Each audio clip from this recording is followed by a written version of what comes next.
Zgarnąłeś wszystko? Ale taksówkę wszystko?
Okay. The term living legend is often overused in sport, but in our guest today, I think we're going to have to make an exception as we're joined by Niels Fayen. How are you, Niels? How you doing, Luke? Good. Yeah, how's life treating you? Pretty good. Winter time, so need to get back in the sun. Yeah. But besides that, busy as always. Family life, a lot of projects. Keeping busy. Okay. Happy people have projects. You're back on the Euro Tour for the first event of 2025. Just doing my research, you've had 39 podium finishes on the Euro Tour in your career, which seems an incredible amount. Yeah, that's gone way back since. Do you know the first year? I don't know. I know the first Gotta year. be in the late 90s. 1999 was the first year. Well, that was the first 26. year. That was your first final. That was Okay, 1999. I played a couple of loose ones. There was one in Holland, way back when Engert won. I know I was like 18, 19, so that's like 30 years ago. I had 3 back-to-back finals in Tampere, in Finland, where I lost the first 2 finals, one against Marcus Shamat. That was your first final, yeah. That was the first final. He came. This was a funny story because we had both been on the road traveling in the US without ever meeting each other. But there was these stories of the Swede, this guy from Sweden. He was the Swede. The Swede, right? I didn't know his name, and he might have heard my name, like the Dutch guy. And then we kind of simultaneously came back to Europe. We hit the first Euro Tour. And I remember playing the quarterfinals, and I saw this guy play in front of me, and I said, that's got to be that guy. And then we both get into the finals. He beats me. The year after I come back, I lose to Ortman. Yeah. And the year after, I play Reimering in the finals, and I beat him 9-8. So that was it was also his third final. Right. So one of us was going to lose their third or win his first. That's how it went. And obviously, since then, you've won 11 times? 11, yeah. Yeah, 11. and possibly more to come. Who knows? Who knows? You know, it's like in any other sports or thing you want to be good at, it's all about commitment. And I've come to a phase now where, honestly, I don't consider myself full pro anymore, like in my 20s and 30s, because I just have a lot of other stuff, like my YouTube channel. I have a Patreon page where I do reviews, coaching for students. I have my Terminator College where I make courses. I'm working on making more courses. I have my family life, which I value a lot. I don't want to be traveling 6 to 10 months a year and see my kids grow up on a screen. So I try to tone it down, and that's fine with me. I hit the big tournaments, and I'm traveling like 3-4 months a year now total. When it was busy times, it was 5 to 7 months, I would say. So I'm in a different phase. But as you get older, does experience count? So you're going to practice a bit less, but does the experience factor make up for that? Yes, I think it does, and also your basic level that you have. So if you take good care of your body, nervous system, I'm a firm believer in things like meditation, working out. So I always try to stay fit. So that means, like, even though I don't get the sparring practice that I would need, or maybe the hours that I could put in my 20s, like way more hours, but I have reached a certain level that once I start hitting a few matches and get comfortable in the tournament, I can still reach a very high level from what I know of myself that I can reach. So like you say, and then experience, closing matches out, going through maybe some initial nerves at a tournament or match because you haven't played enough tournaments in the recent period, things like that. But then once the ball gets rolling and you've played maybe 2-3 matches and you get back into the groove, the competitive groove, then it's just like the old times. But you gotta get there first. So. Yeah, but I mean, you've been at the top for such a long time. Players come and go, don't they? Players have good 5-year spells, but you seem to have maintained that high level for decades. Yeah, I think, to be honest, I've always been, without bragging, I've always been pretty good on the things outside of the table.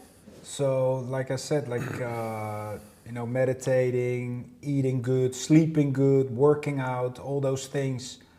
And that, if you take care of that instead of having a lot of bad habits, a lot of addictions nowadays. I think a lot of youngsters on the tour are struggling with like focus. There's a lot of digital addictions, a lot of hours on screens where you're just dumping away your mental energy, and that can really catch up with you. You know, like anxiety, things that are pretty problematic nowadays for the younger generations. And I come from a period, we're like the last generation from before the smartphones. Right, yeah. So I can always relate to what did I do before in my like 20s, 30s that worked really, really well. And I just copy paste that, and I've reduced my screen time a lot, like maximum 2.5 hours a day. Right. And that keeps me going. Yeah, it has kept me going for over 25 years. So It's a long time. sometimes it's hard to remember what, as kind of an older person, what you did with your time before computers and smartphones. Before, oh, in that sense. Yeah, I mean, we were just. You just did things, didn't you? You were always doing things, Yeah. right? But I don't think there was always more downtime. I like to call it like oscillating. You were really on, either practicing, and then you were really down, like chilling out, maybe having a drink on a terrace outside, meeting up with friends. And now what's happening, a lot of people are really on, and then they stay on, because when they're off, they're still doing a lot of things online, so they're never getting that downtime. And I think we used to be better at using our downtime, which is better for your system, I think, in general. Tricky topic, but I mean, interesting. presumably you cover subjects like this on your courses, don't you? Yeah, I do. I'm currently working on a new focus course, optimal focus for competitive pool players, which like also goes into those topics. I'm very fascinated about that. I read a lot of books, and it comes back to that a lot. Also breathing. Just, you know, I did courses over the years. I just find it very interesting. So I want to also share stuff with other players that are interested in getting better. Yeah, how much time would you say you have to devote to your YouTube channel? Because you've got a lot of subscribers now, haven't you? Yeah, there's over 80,000, which is really great. I started that as a sidekick actually during COVID times, because I had to start generating other sources of income. So I started the channel, started the courses, and the channel I was making videos weekly. I do all the editing myself and the designs and everything. So that took up a lot of time, which we had back then, but now when the tour is full again, I try to do one video every 2 weeks, but then you have to do the editing, so the recording, you have to create content. So it takes still about between 6 and 10 hours per video. So That's a lot of work, isn't it?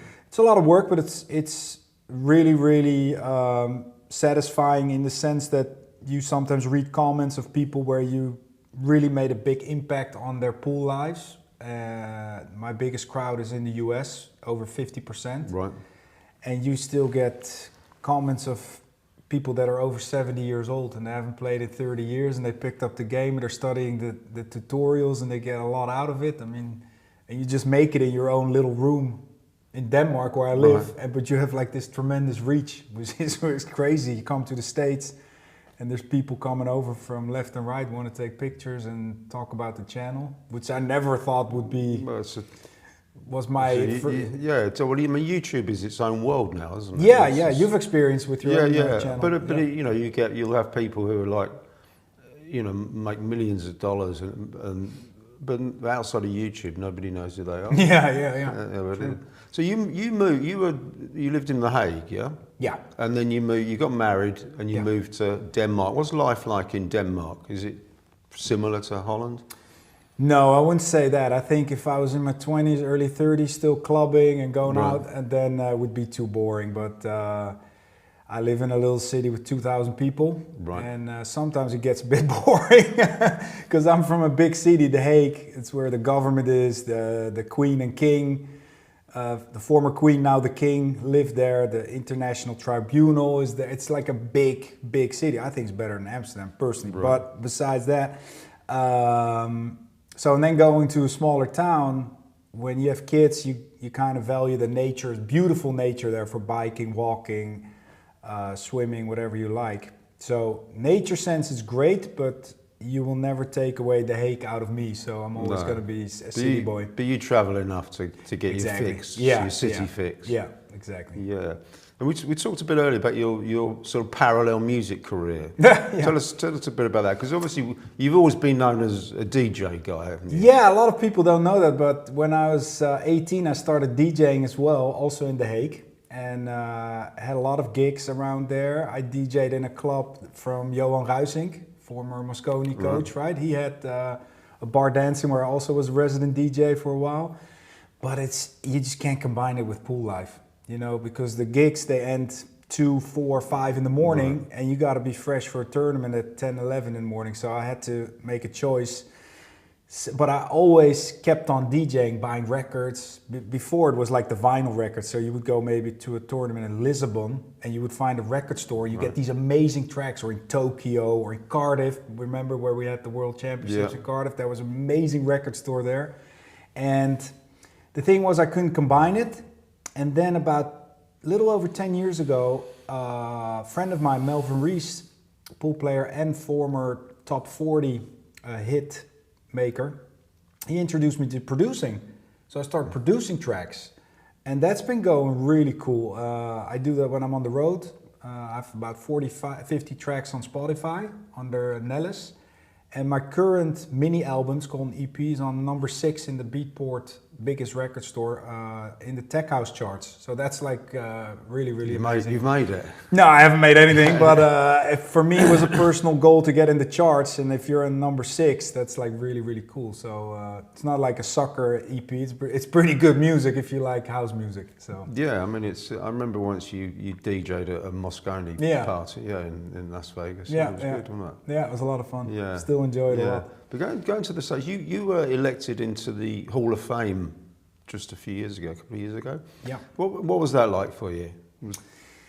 That was amazing. It was nerve-wracking, I'll tell you. The speech? The speech, the preparation, just going back through all the memories and emotions of those like 25 years, and thinking back of all the people you've met, all the people you want to thank.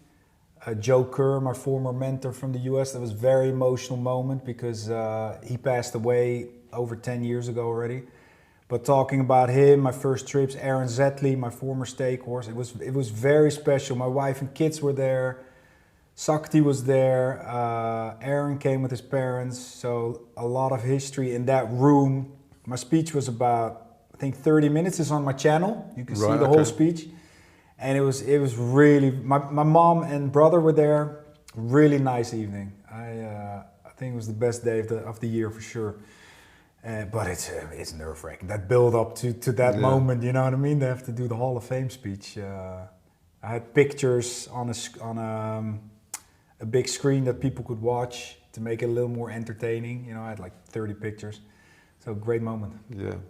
And looking ahead to this year, how do you plan a calendar for yourself in advance of at the beginning of the year? Because obviously not all events are announced, but do you have a kind of an idea of what you're going to be playing in and where you're going to be going in the next 12 months? Yeah, I think you have to base my goals on, in this phase of my life, what do I really want to play? Right. You know, what do I have to play also, but what do I get a kick out of? What do I still want to achieve? Where do I want to really step on the gas and make a big effort? And for me, that's probably a lot of the big major tournaments. And then I also want to stretch my legs in like the team competition in Holland, Germany, Team Oberhausen and Hague 5 where I play in Holland. So it's a mix. It's waiting for the calendar and then picking your things. I believe for competitive players it makes a lot of sense if you can work out a couple of events in a row, maybe 2 or 3, to get that, getting used to that pressure that we spoke about, where you get a little more in the habit of stepping out of your comfort zone on a daily basis. I think that's important. So I'm doing also in April, I'm going to the Billiards Expo in Philly, and then with another tournament right attached, like a second one. I think that's a good idea. So looking forward to that. Some team competition before in March and next week. And then there's going to be some major tournaments coming up during the springtime. And then again, it's a little bit of waiting Yeah. when the announcements are going to be and how that's going to follow up. Usually I always said, you know, to my friends and family in the last 20 years, the pool calendar, because they want to maybe plan a party. Are you coming? When can you say you're coming? I said pool calendar 2-3 months max. There's no saying what's going to happen after 2-3 months. You cannot know. Things are going to get moved around. So right now it's till May, and then we'll see from there what's going to happen. Right? Yeah, we're doing the research on you, Niels, and there was a lot of research to do given your achievements and that. But your Mosconi record of MVP was probably never going to be beaten, is it? I don't think. Well, they're getting close. I think. What does Jason have? Like 3? I had 3 in a row. That might never get beaten. No, that's what I kind of. Get beaten. Yeah. What are your strongest recollections of playing in the Mosconi Cup? I think my biggest memory, and I think you were there, was the first time that I was on a winning team. Right. It was in Vegas, and the big kicker in that story was that we went down 4-1.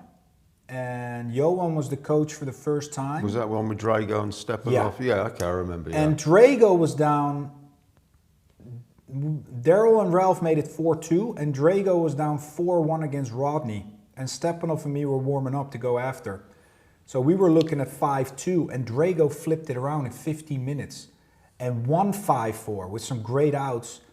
And Stepanov and me were so pumped. We make it 4-4. Ralph makes it 5-4, and we almost make it 6-4 in one inning. So 5-zip.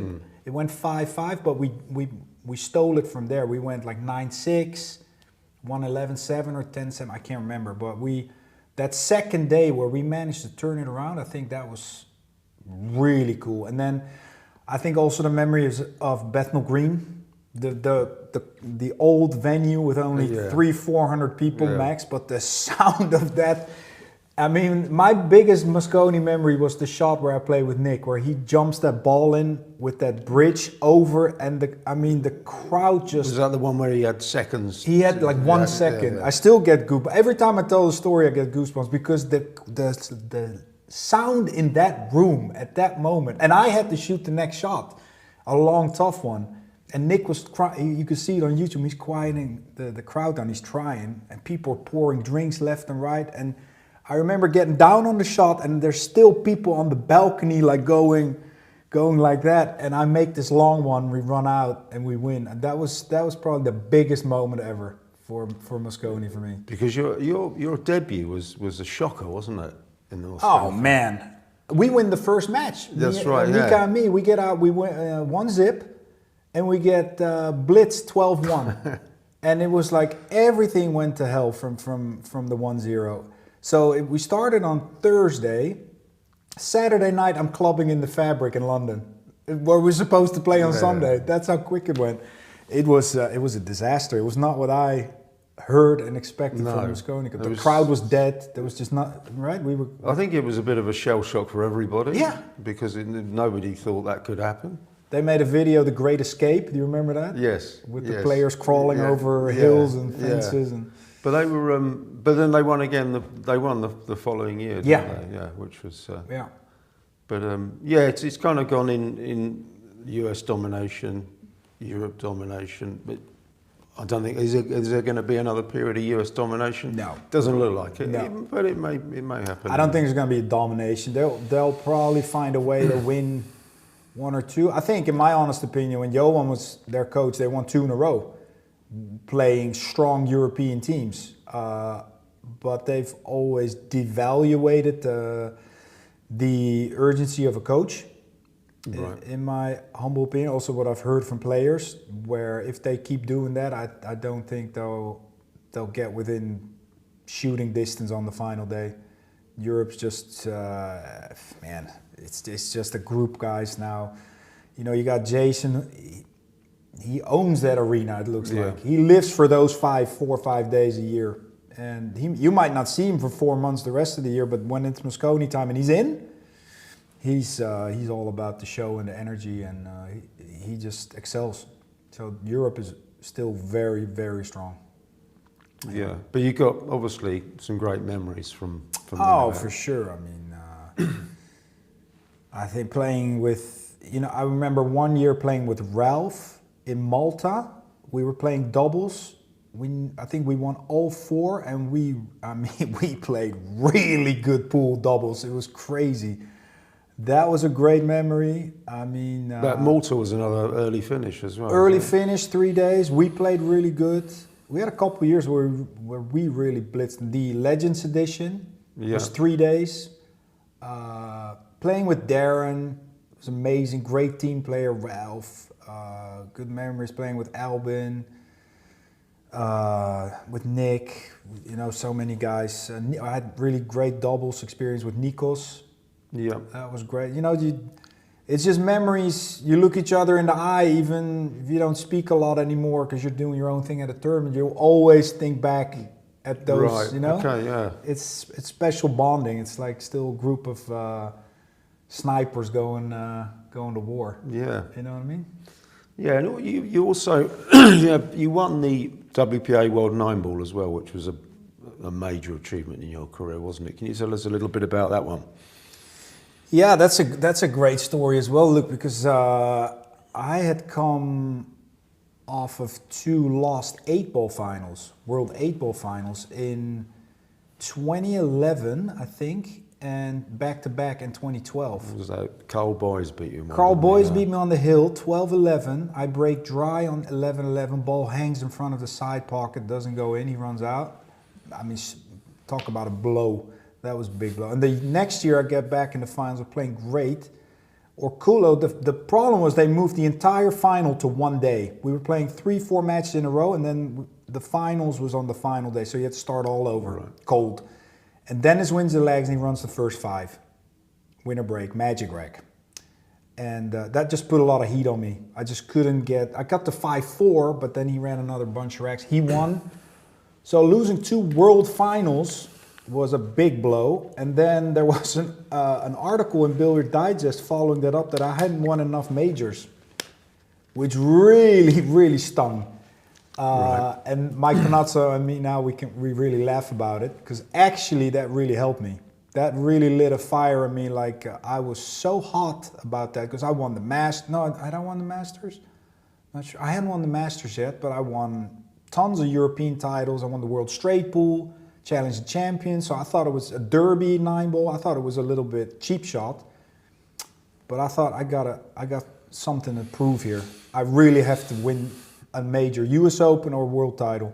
And then in 14, so not long after, I got into the World 9-Ball. So who gets in 3 world finals in 4 years? That's already like, some never get there, ever. Yep. Playing Albin, who was kind of a rookie in that final scene at that time. So it was more a battle between me and the demons, because I had to get that monkey off my back. If you lose that one, 3 world finals in 4 years, that is tough. So I win that one close final, and then it was like all the chains came off. I won another 6 tournaments in a row right after that. So I went on a streak of 7 tournaments, including that time. That I've never done before, and never, maybe will do again. So that was a huge relief, and I think with that story in front of it, I think it was the biggest achievement of my life. It had nothing to do with high gear. It was all about the process and getting, trying to fight through those feelings and thoughts. It's inevitable that you're going to be thinking about when it gets close, like you don't want to lose that match. And it's just going to be there, that thought. And I got through it, and that was extremely satisfying. Yeah. I bet it was, yeah. That was in Doha. 14. Was it Doha? Doha, yeah. Yeah. Oh, that was, because I guess in the end, the big titles, you always used to come. In the US Open, you also used to be the highest finishing European so many years, didn't you? Well, I've never won it. No, I got exactly, 3rd, 4th, 5th, 7th, and then Mika won 2 in a row, Ralph won it. I just never got to the finals. Jason's won it, of course. Darren won 2 in a row. So, yeah, there was a little bit of jealousy. Of course, I got really deep, but I never got over the finish line. So, this year I got 3rd. To Fedor, lost to Fedor. So great runs there, great experiences, but it's one that I haven't won. There's still time. Still time. Yeah. Well, thank you very much, Niels. You got it, Luke. And I'm sure there's There's plenty more titles ahead of you. See, yeah. Yeah, you've got the application, haven't you? Your dedication. You're an proper athlete, I'd say, in the pool world. Would you Yeah, think? thanks. I mean, if I'm hungry, it goes in waves now, right? If I'm hungry and I put the energy and the time in, I can still get really high. And if it's not there, then I'll wait till it gets there again. I don't have to prove anything, or I have, my priorities are seeing my kids. Lena's 14, so you have kids yourself. 14, so within 4 years they might move out of the house studying. So I want to have vacations and spend time. And teenagers is not easy, but I want to get in there. Well, good luck with that, because it can be tough. Well, thank you very much, Niels. You got it. Thank you.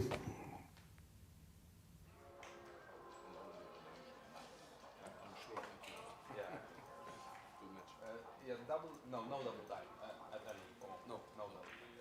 Just one extension.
Good afternoon, everyone. Welcome back to day 3 here in Treviso for the Longoni Italian Open.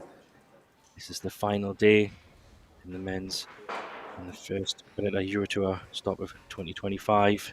We are here deep in the business end semi-final stage, so down to the final 4 players looking to battle out for that 6,000 first prize and the title of the Longoni Italian Open champion.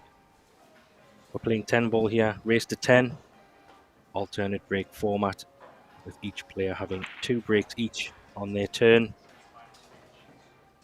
Shout out to the sponsors, APBF sponsors, obviously Predator Group, for all the support with the tour. Looks fantastic. And we have an amazing brand new table here, the Arc table in the arena. Very nice indeed. We have Simonis Billiard Cloth and Aramith Billiard Balls, both official sponsors, along with Longoni Cues and Kamui Brand. Local sponsors, fine host of this event, the Best Western Premium BHR Treviso Hotel, hosting us very well here in Italy. My name is Graham Hickman. I'm here with Jimmy Warren, and we will be providing commentary through this semi-final and the next semi-final, and then following up with the final. Afternoon, Jimmy. Good afternoon, Graham. Welcome back. We have a very interesting first semi-final here with Wojciech Szewczak, one of the top Polish players. Always seems to be in the business end of these events, consistently performing. He is a previous world 10-ball champion from 2022, and he's still looking for his first European Tour win. Maybe this event is the one. He had a good solid win over Oliver Oatman in the quarterfinals, 10-5. So Oliver is having a good event here in Italy. And his opponent will be Stefan Kaspers from Germany, who actually has been in very good form over these last 3 and 4 Euro Tours, reaching the quarterfinal stages of all of those events.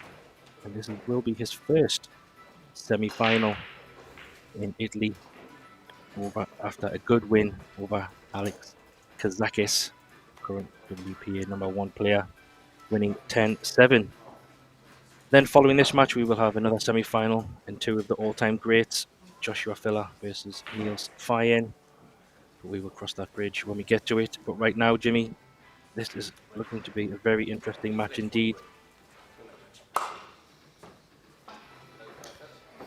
Yeah, great matchup here. Like you already said, solid performances by Stefan Kasper the last 3 Euro Tours. The previous 3 he had reached the quarterfinals and now the semifinals for the first time. I just hope he gets he can keep his nerves together, because he's up to a former world champion 10-ball, Wojciech Szewczak from Poland.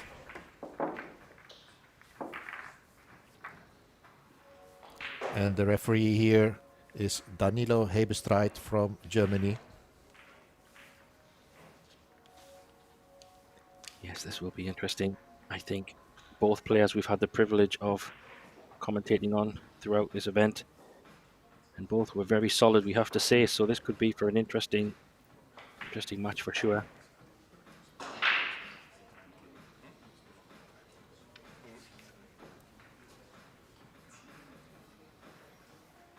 I think the quarterfinal win for Kasper was quite a big one. He was down in that match, I believe 5-3, maybe something like that, and to win 10-7 shows he must have played very solid.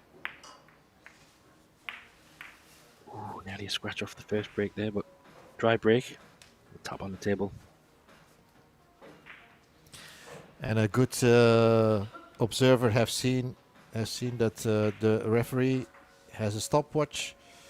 We're gonna use the shot clock from now on up until the last ball has dropped in the final tonight.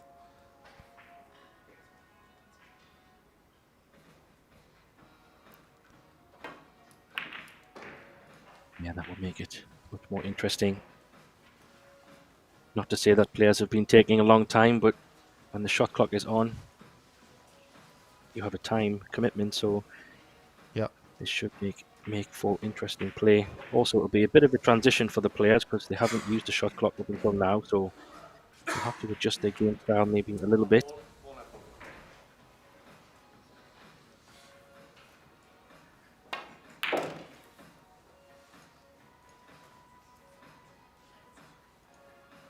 It's going to get past the 9. Just.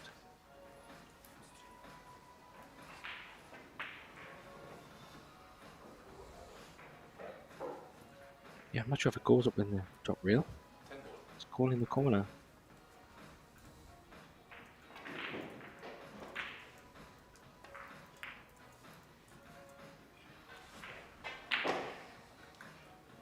Yeah, it's a nice roll up behind the 7. Yeah, that's a very good shot.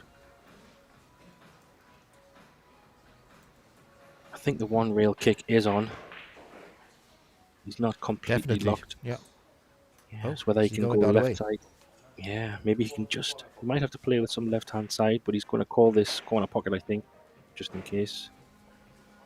Not sure he can go 2 rails. Called the extension. Yeah. You probably play this with a little bit of pace just to get that 2 ball moving.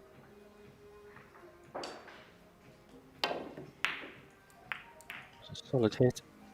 How's your look? Don't know if it goes past the 8 ball, Jimmy, but could be tight. Yeah. It does go in the right middle pocket, which is a thin cut, so it's better bonus. Yeah, he calls it there. Not sure it has the whole pocket, but could be. Nevertheless, not an easy shot. Stroking Nice from angle. the rail, but it's in. Yeah. Good pot. Yeah, we already seen earlier that he's a straight shooter.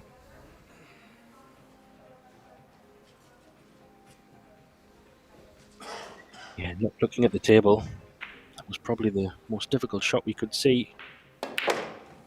Now it's just about position from probably 4 to 5.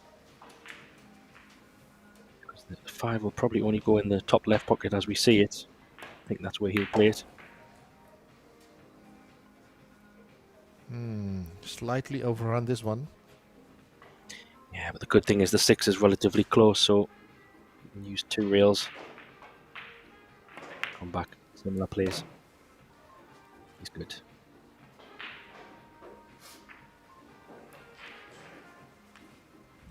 This would be a good first rack to win. Settle yourself down. Good long pot. Run the balls out.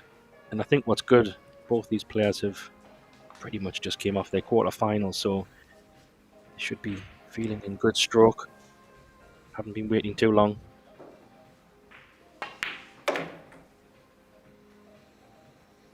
And if you're wondering, the shot clock is a 35 seconds shot clock, and when the last 10 seconds are left, the referee will call time.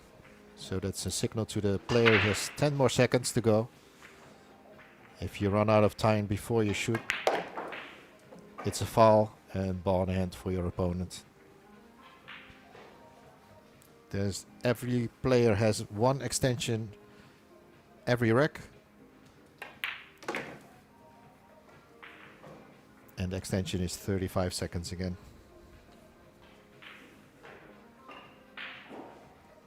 But as we've seen, Stefan is a relatively quick player, as is Shevchek. I don't think the shot clock will pose many problems for either player. Just depends if they're in a little bit of a trouble.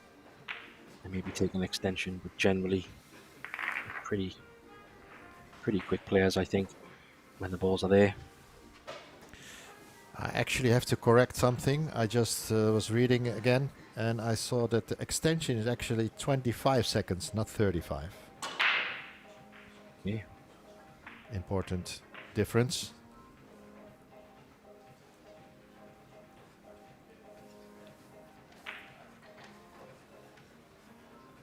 But like you said, these players are both relatively quick.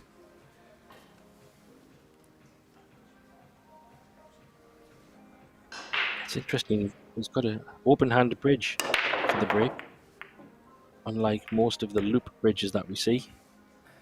But Yeah. that was a pretty nice break and very nice Look at layout. Look at the spread here, and an opening shot on the one. Nice position to come off 2 rails as well for the 2 ball. So great opportunity.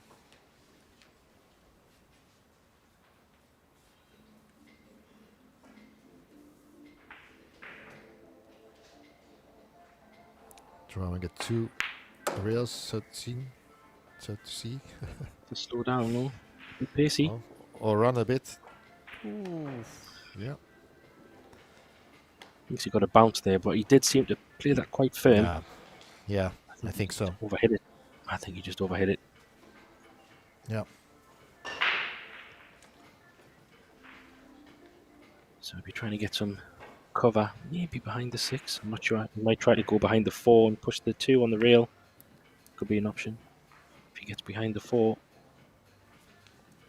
he's left a gap, I think. An edge. Yeah, I think so. An edge of the 2, which gives Shevchuk an opportunity to play safe and leave the cue ball where he's standing at that corner pocket. Yeah, it's a bit of a careless one there. He had a good chance to hook. He could be in a hook himself here. Ooh. Did he call the That's bank? the wrong one. No. He stuck it up. Yeah, and he's left the Cracking. window there.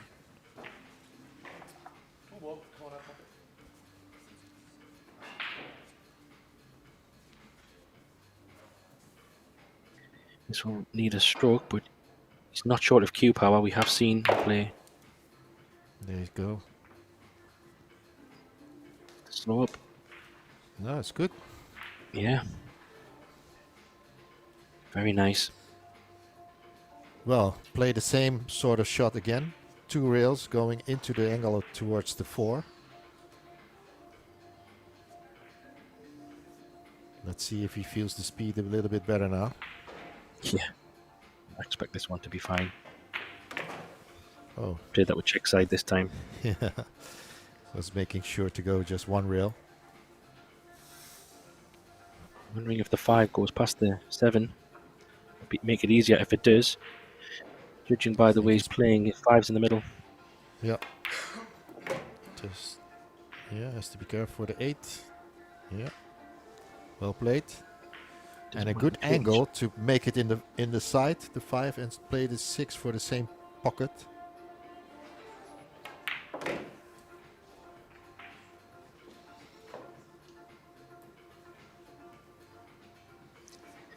Yeah, he played that nice angle here.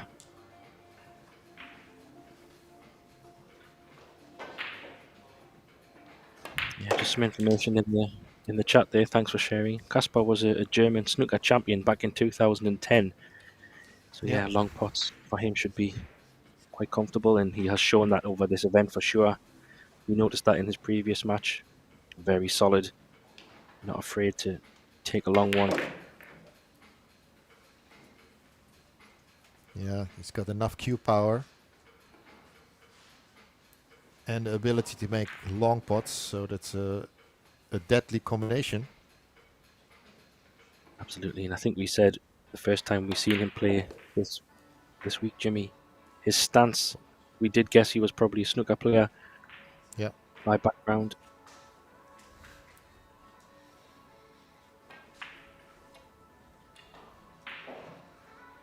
It's overrun a little bit, but it's not anything too crazy. He should be fine. Nice shot. So, second chance in the rack to win it. Bit of a boost safety by Shevchuk. 2-0 lead. Just the start Kaspar needed, Jimmy. Get him settled right in this match. That's the dream start. To go up 2-0 so quick.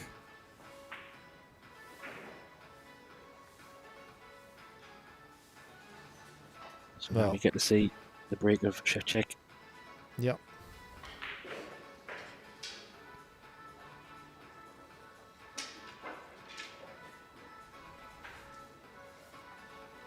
think this is Shevchek's side. So this is the mesh extension, the carbon fiber extension.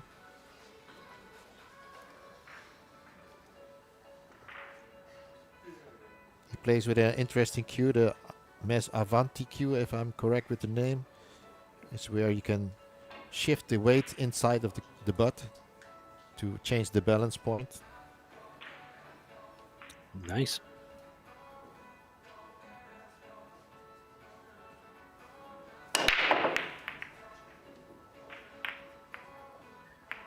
Solid hit, 8 ball. Oh, There. Fortunate one. It turned out very nice. The 8 came to the rescue. And look at where the 1 is finished. Yeah, and the 1, 2, 3 is all pretty much dot to dot here with a few stun shots. And the 4, this run out is very nice. Even though it looks a little bit congested, the balls aren't in a bad position.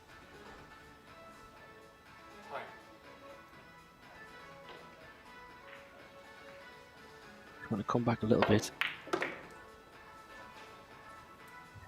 Nicely done. You just play a stop shot on the 2. Yeah, it's perfect. The 4 ball will be waiting after the 3. So, like I say, these balls are in very nice positions.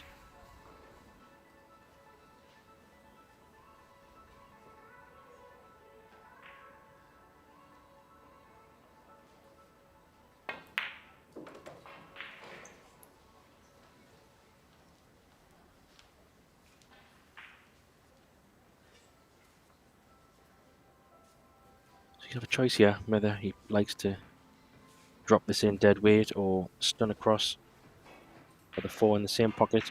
He probably will draw it over off one rail.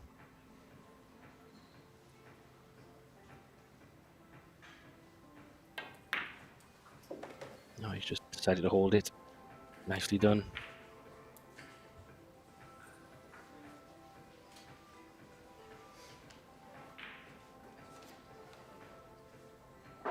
This would be a brilliant return from being 2-0 down if he could run his first rack. Caught that a little bit into the fat side of the pocket, which is why I think he's landed a little bit short. He's still okay. Yeah, just cross over, you know, just hit the long rail, come back towards the center of the balls of the table to prevent the 9 and 10 to come in play. Yeah, you could draw it all.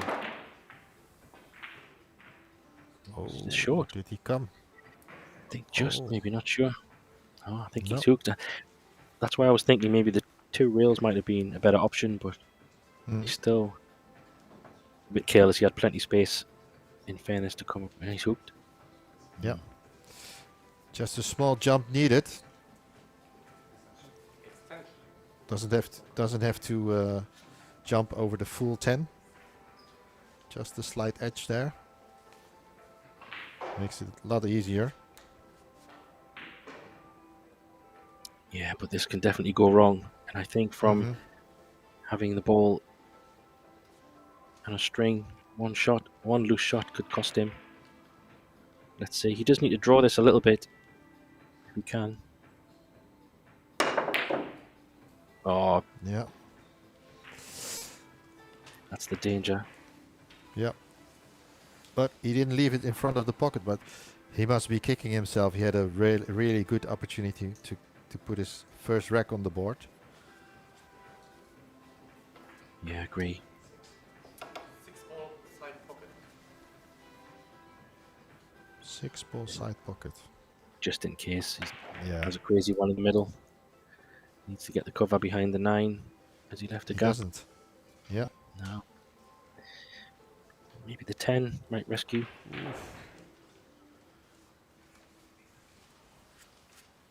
Did he run far enough? I think we'll get a good view from the camera there. Yeah, he can hit it. He can't pot it.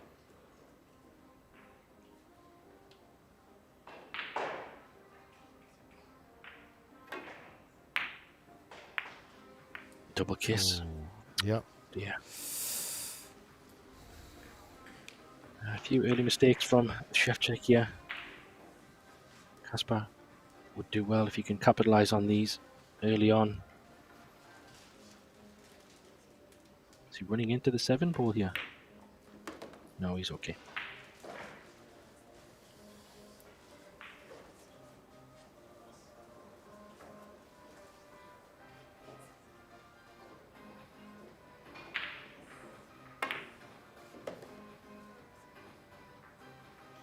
It's a good shot. Twice across. Stop shot on the 9, possibly for the 10 in the middle. Smiling. But he's okay.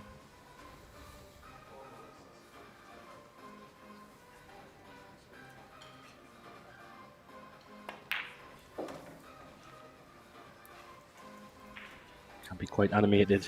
Kasper likes to smile.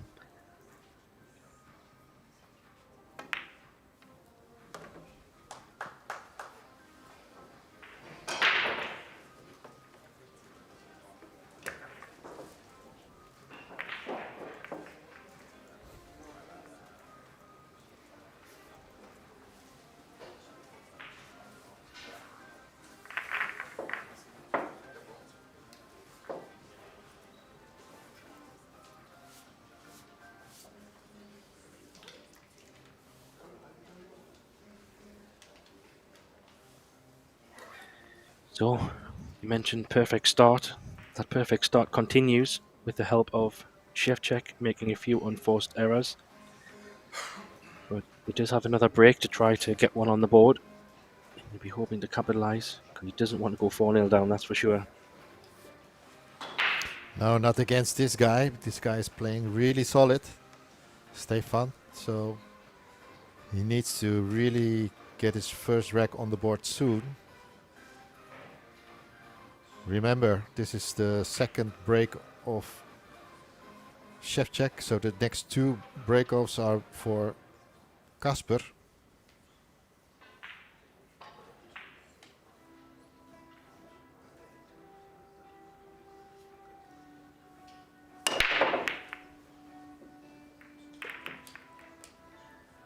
Lots of kissing, Yeah, nothing down. one ball. One Oh ball yeah, on he the got break. one down. Didn't see that one. The Yes, no 4 shot on ball. the 1. Yeah. Must have flown in the middle pocket, maybe. Yeah, it's a bit tricky, this one as well. Just for a safety, unless he can. Not sure he can hit the edge of the 1 without scratching. Try to find some cover, but he's pushing to a better place. He's putting the 3 safe, maybe. He's pushed into a snooker. Yeah, I and don't think push that's the what he 3 did. save. Yeah, it's This interesting is what a he's tough probably shot. done. I think Stefan will give this back. Yeah. Yeah, it's not a nice jump either. I don't think he tried to hook himself on the 1, if I'm honest. No, I don't think so. His main objective was to freeze the 3 to the 7. You can see the head shake. I wonder if he can just bend it a little bit. And maybe try to use the 9 as a bit of cover. And can he drift the white ball up behind the 7? I don't know. Depends how much of the 1 ball he can see. Maybe he can get the Maybe white with a ball. little lift. Yeah. That's what he's tried. He's had a result there, though. Yeah. That's a good shot.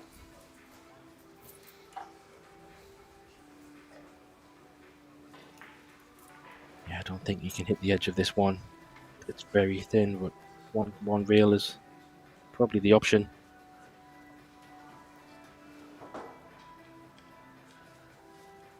Yeah, he wants to catch the 1. Good thing is the 3 is not open. But the 3-7 is on. Combination. Combo, yeah. Yeah. He wants to catch the Going 1 on for the the left bank. side. No, he's missed it completely. Surprised he missed it. So that 3-7 could come into play, I think, Jimmy, because it is on. Yeah. It looks on.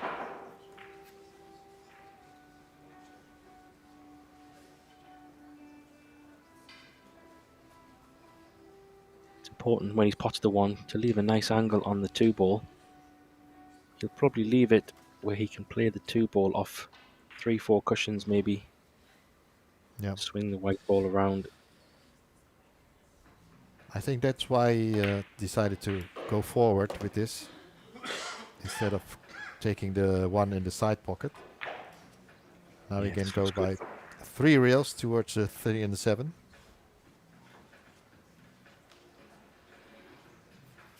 Yeah, I like this position. Draw this into the bottom, short reel. Lots of left-hand spin.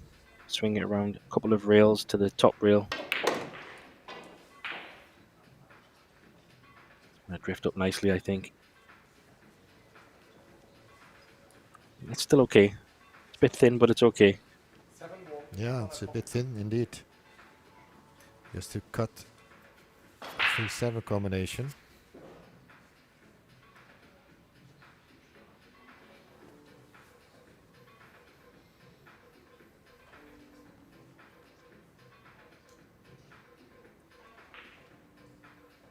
Yeah, I think you can hold.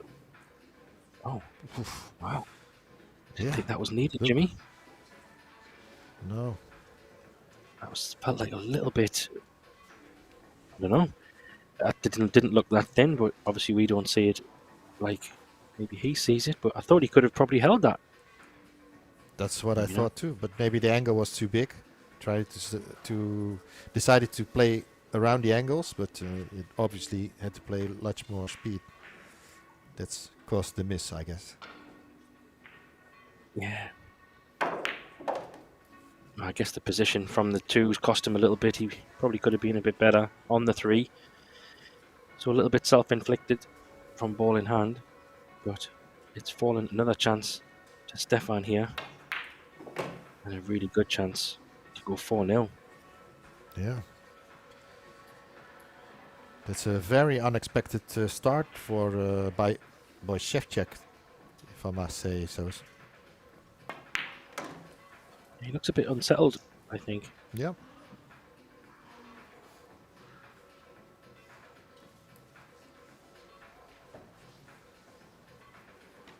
Yeah, a bit pacey there. But he's still okay, actually.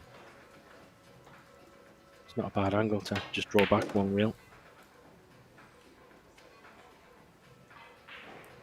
Having a tough time with that patch on his arm. Keeps trying to keep it Yeah. on. I've seen that earlier today as well.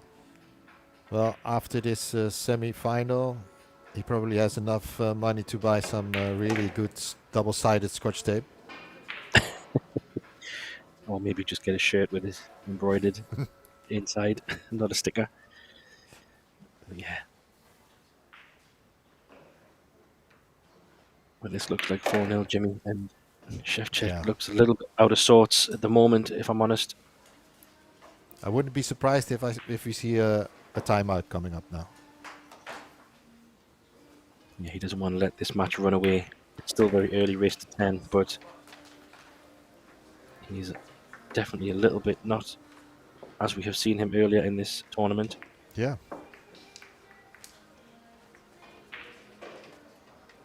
So no timeout coming up as far as I can see.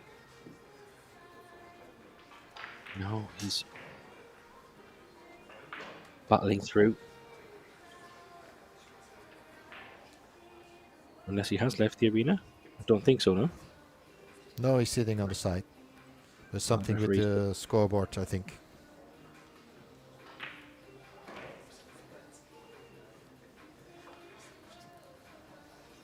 Okay. So 2 big breaks coming up now.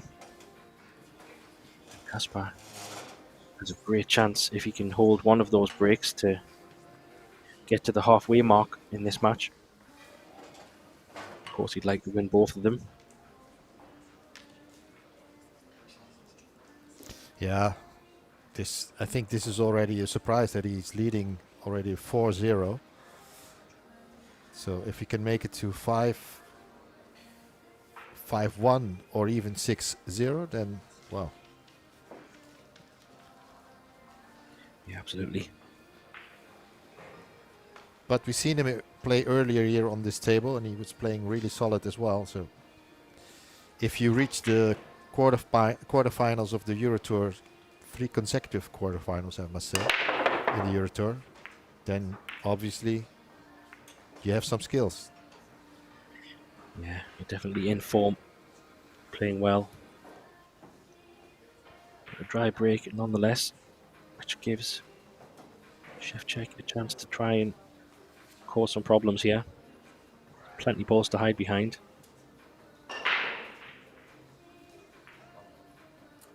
One ball, corner pocket.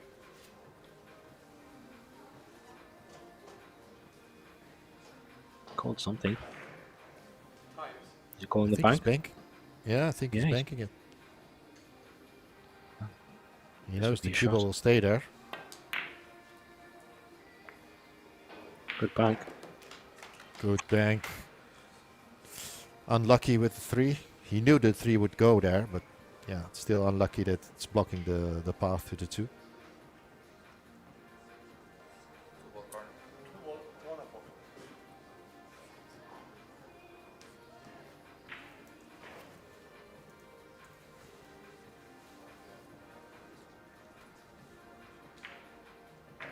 Time.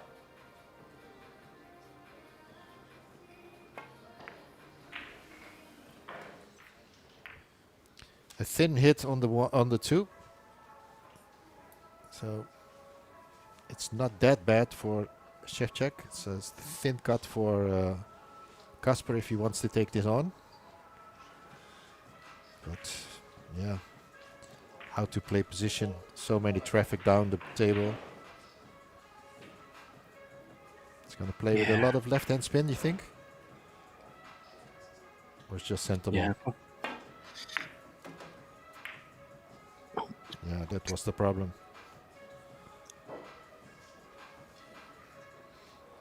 That was always the problem. That many traffic down there. Bound to hit any of the balls, but took his chances.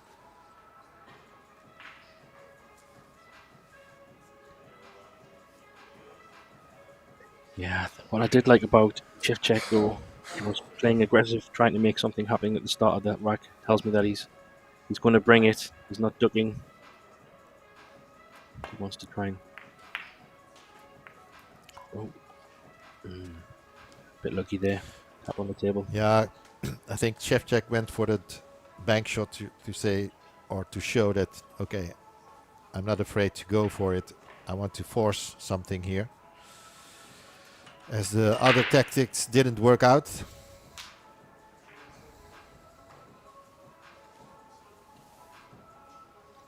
Yeah, he needs to find some good cover here. He can go 2 reels, short reel, long reel. Oh, he's using the 6 instead. That's pretty good. Yeah, it's good. Maybe might be a kick there, possibly still. 1 reel, but there's nothing really to hide behind. Even if he does catch it from behind, 3 is going to be pushed up. If he catches the 3 on the left side, then he might push the ball towards that left side long reel and get cover behind those 3 balls. Yeah, That's exactly. what he's With the aiming 3 for. ball. Yep. Either way, the 3 ball will be in the open up table. No. Yeah, that was a danger. Quarter 2 full. Slightly hampered by the 8, I think, on this shot. Ever so slightly.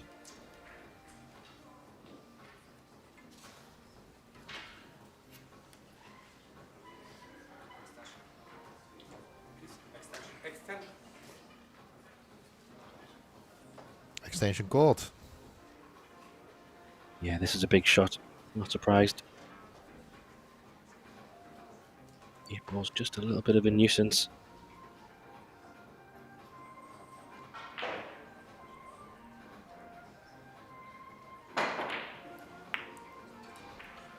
No. Yeah. Slightly hampered. I think that caused him to miss this shot.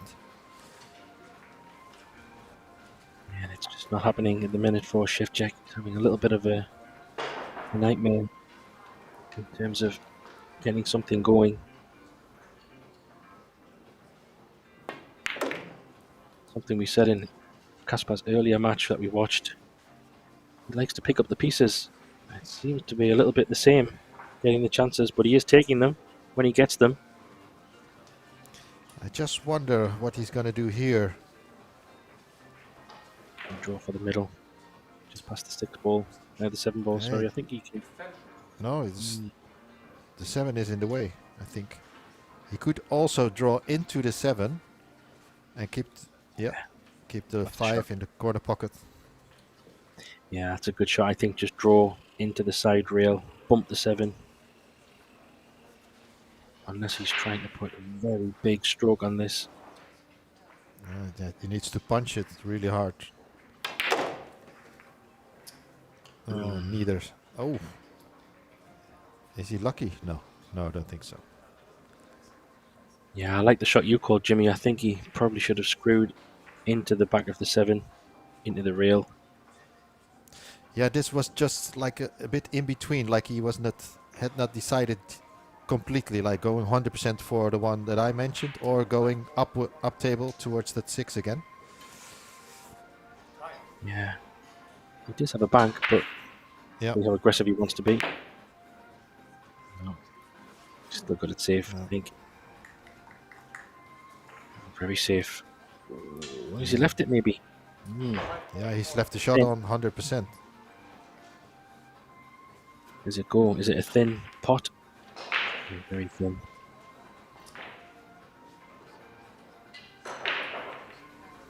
Has to go for this anyway. Safety-wise, there's not really anything standing out.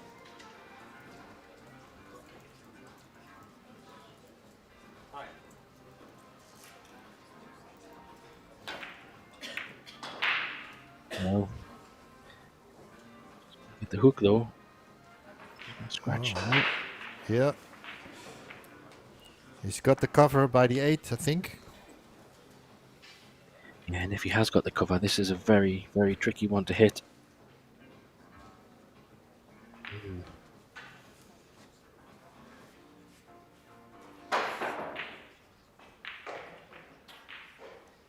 I mean, he could go the 1 rail, trying to miss the 10 ball, but he hasn't got much room for error, so Yeah.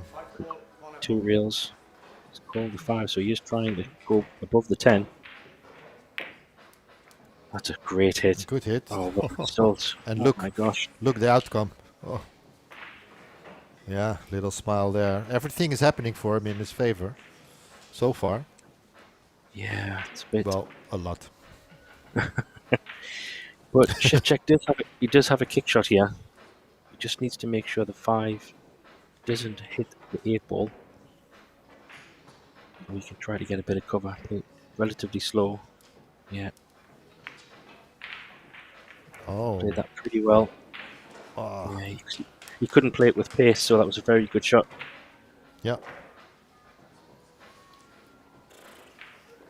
Well, by the reaction from Stefan, there's a full cover from that 8 ball. Yeah, he could play a slow roll onto this 5. Just land on it. How's the pace? It's very Yeah, good. it's good. Not sure he can get behind the black ball. Don't know if he can. Yeah, I think he can. Maybe just. Probably have to use the bottom rail. Try and come up behind the bottom of the 8. Yep, yep. How's Like the this. pace? Oof. Yeah, might just have it.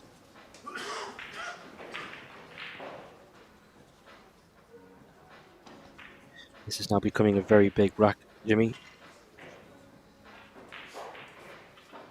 Yes, I mean, Shevchuk still looking to put his first rack on the score, and Kasper, yeah, wanting to reach the halfway time. Yes. That's a great shot.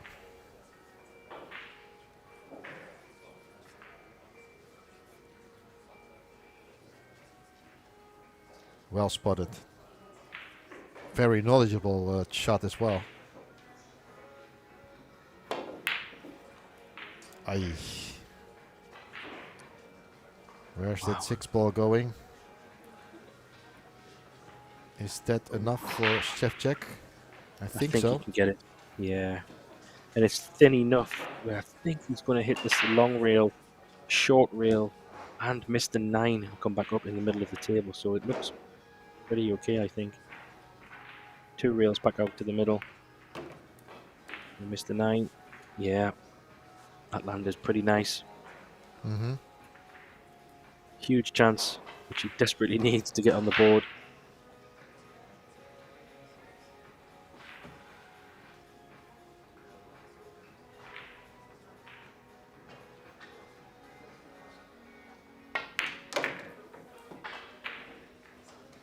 Yeah, I can't really see any Wow. mistakes.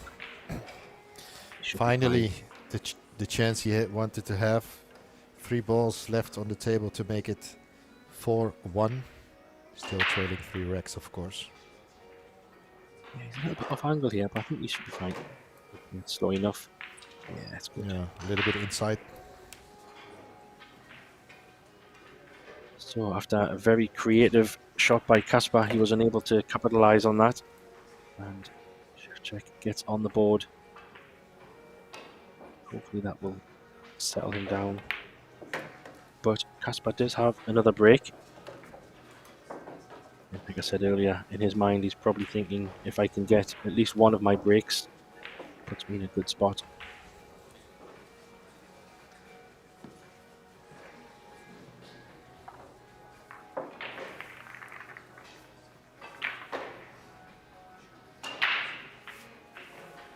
Yes, so obviously this is the first semi-final match. Thanks everybody for joining us for this one. We will have the second semi-final coming shortly after this one, which will also be Clash of the Titans. If I can say, Joshua Filler against Niels Fyen. Both players don't need much of an introduction in the pool world, but have both been playing very well this weekend. So I'm excited to see how that one will unfold for a place in the final. Of course, we have this match to complete first. And Kasper is so far holding a 4-1 lead over Shevchuk.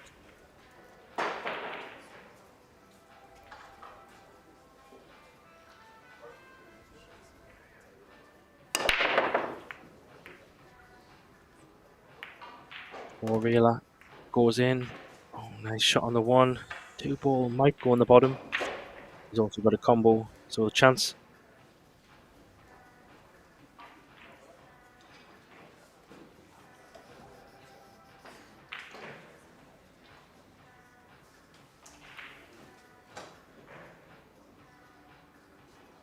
He's not hanging around. Oh, he didn't play that, but he will take it. I No. think goes in the bottom. Not too bad, Jimmy. Could have been worse. Yeah, but he was shooting it a little bit a bit too hasty in my opinion. That's Yeah, looked quick. like it. Yeah, Very quick. I'm sure he wanted to pass that 9. No, it doesn't go in the bottom, so he's having to play safe here, I think. Yeah. Good shot. Yeah, Really it's a good little bit shot. careless. This is not an easy hit. Might have to go 2 rails. Long rail, and then the 2. Yeah, maybe. I think he can probably bend it past the 9. If he can bend it, that's probably the better option. The 2 rail shot you're talking about is definitely on, but much harder to control.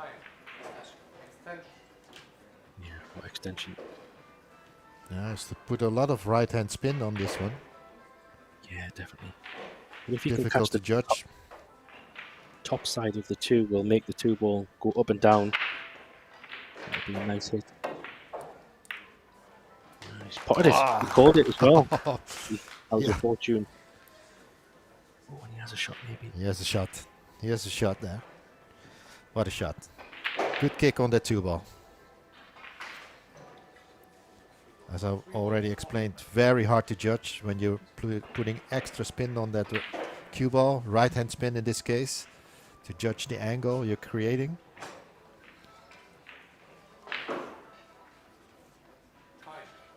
Could this change of momentum? Yeah. Two real shot here to come out in the middle of the table. Oh. Where's the Down cue ball the ending up? left side. No. Thought he would have stunned that and came off two rails more to Yep. the middle of the table, but yeah, he's just still not settled for me. Yeah, it's just not happening. It's like he's really off in this match. Bear in mind, he had a pretty long match here before, both, and a very short break coming up to this table again. But yeah, it seems that especially Shevchuk has is bothered by that more than Kasper. Yeah, I think but a lot of the players these days playing back-to-back matches is not uncommon. And also today, it's not so late in the day yet, so I would pick this time to be your prime. Should be feeling good about now. At the moment, Kaspar's not feeling any of that. No, he's feeling fine, Yeah. especially when he makes it 5-1. Yeah, I think timeout will come after this one, would be my guess. Definitely for Shevchuk. Yeah, I really feel it's needed.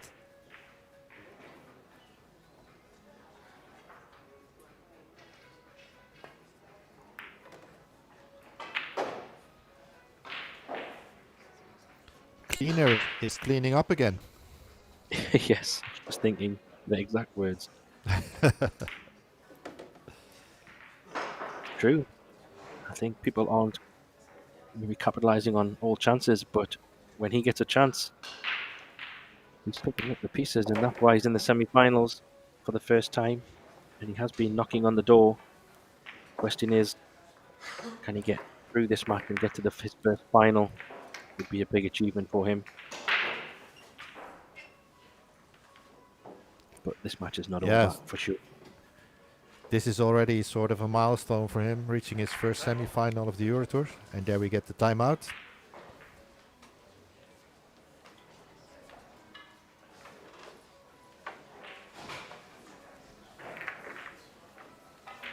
Five one up, sorry. Stefan Kasper in his first ever semi-final at the Euro Tour. This case, the Longoni Italian Open 2025. 50,000 total prize fund, 6,000 for the winner.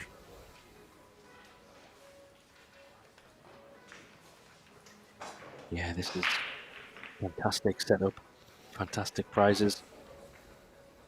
The comments and feedback on the new arena, the new equipment has all been exceptional, and I'm sure there's more to come for the rest of this tour throughout the year.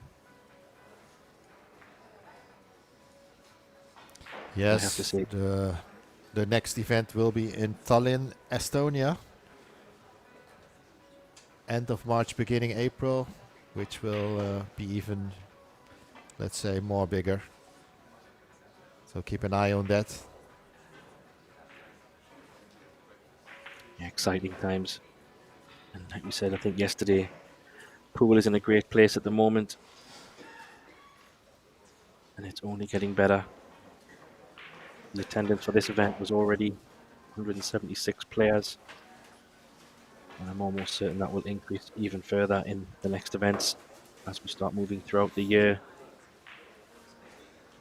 This field has been exceptionally strong as well, so as ever we have great matches and lots to play for.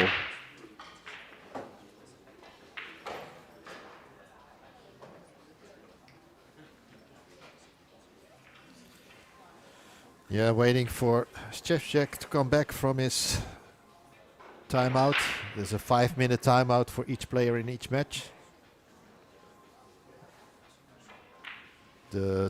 If you don't take your timeout when the other one is taking it, you just remain seated like Kasper does. Or you can elect to take your timeout as well.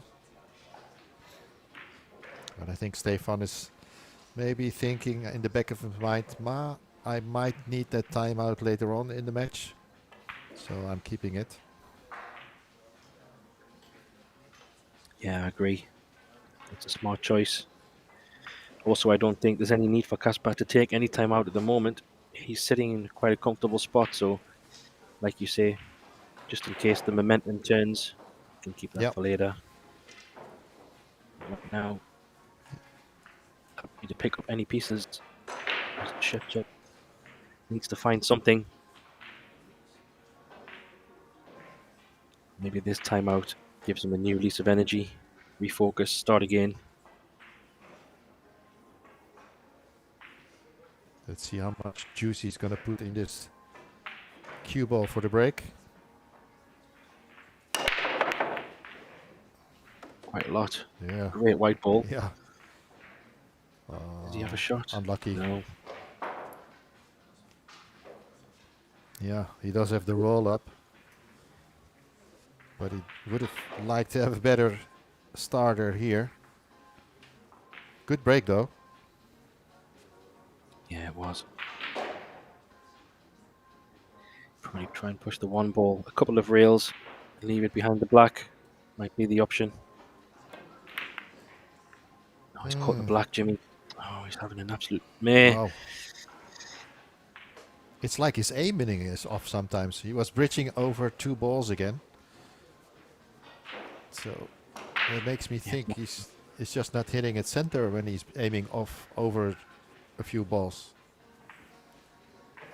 Yeah, I think if you just look back at the situations that he's been in, bridging over balls, thin cuts, tricky positions, he hasn't had maybe anything straightforward. Just to give him a bit of the benefit, it's all been a little bit more tricky and funky. Still, you know, he's obviously a world-class player, but I still don't think he's actually settled in this match and got into any kind of rhythm yet. That's the problem. Whereas Kasper is just getting nice opportunity after nice opportunity.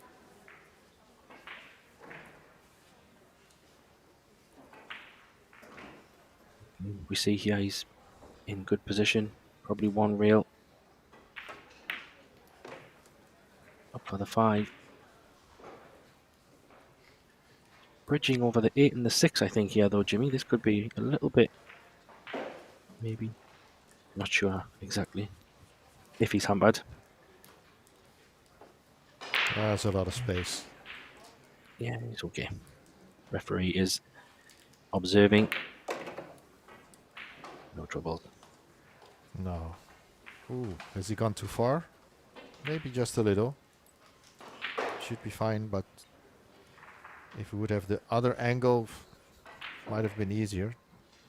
Just use the long rail here to come back. Or is he going to draw it directly? Done off one rail, I think. Yeah, yeah. This one's a little bit more straight, though.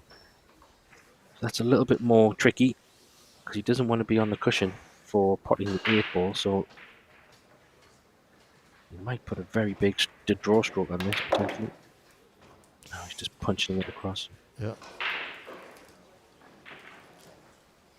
Would have liked a little bit further up table towards that 8, but I think he's okay.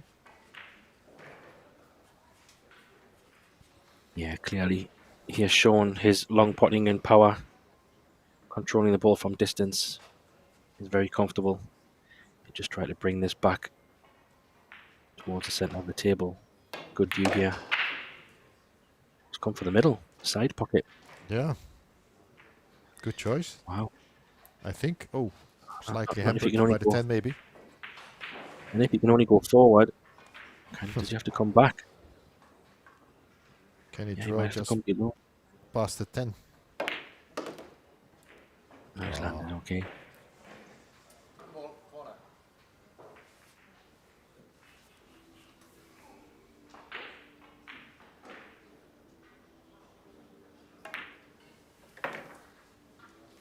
Yep. That's Wow. it. Another rack for Stefan. Yeah. That's Yeah, a it's really becoming good one start way for him in the semi-final. Huh? Yeah, I think it's all going his way at the moment. Even You could see there on the 9 just landing just enough.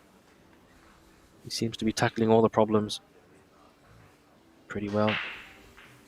But I do think that Shevchuk hasn't really had an open moment as he meditates there to try and get some concentration or focus.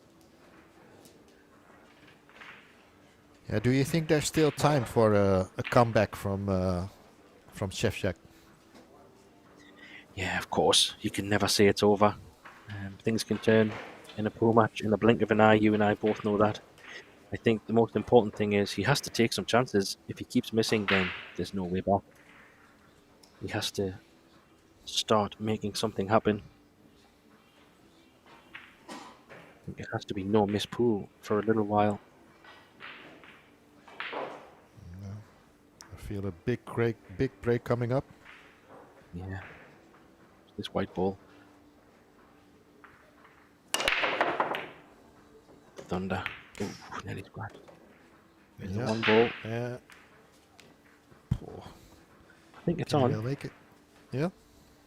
It's thin. Yeah. Not sure. Especially the way he's been playing so far. It's a little bit struggling, so might not be confident enough to make this in the side. Yeah, like I said, everything's just a little bit awkward for Shevchuk at the moment.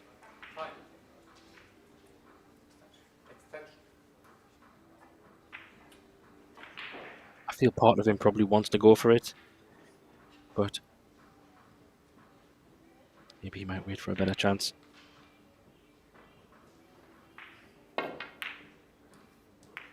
Yeah, he went for the safety. Didn't really get what he wanted, but he might have had a result still. Looks like a hook. Yeah, he didn't play it that way, but we'll take it. Full snooker. Yeah.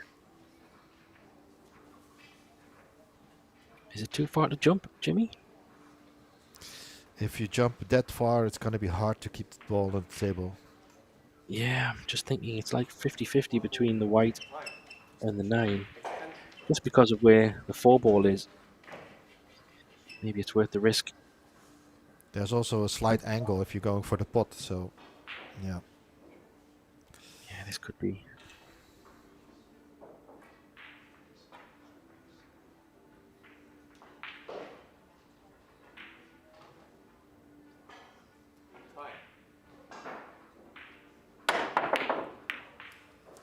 Well, it's close. Really close. Kept So the this ball has on been the left. table. Yeah, and he's left an okay angle on this one, I think. So this is probably the best chance he's had, I think. Yeah. I think he wants to Just keep the stun this cue ball over. close to that long rail on the other side. On the side of the 4. Yeah.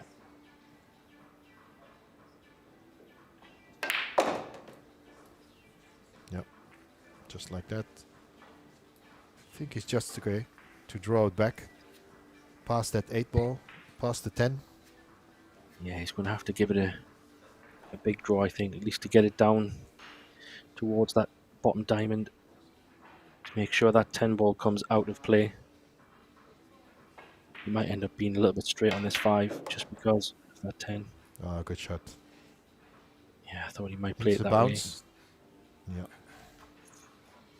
A little angle to work with, but he should be okay to go up table again towards that 6. Yeah, I think he might draw it just because of the cloth. Go punch it. No, he was able to get it there. It's not going to reach. On top of the ears. He's okay. He just apologized because that was not what he was playing for. Probably he was playing for the 6 in the right corner pocket, top pockets. Yeah, he can get his cue in nicely there as well. So that was a nice bit of fortune. Maybe that might be a turning point.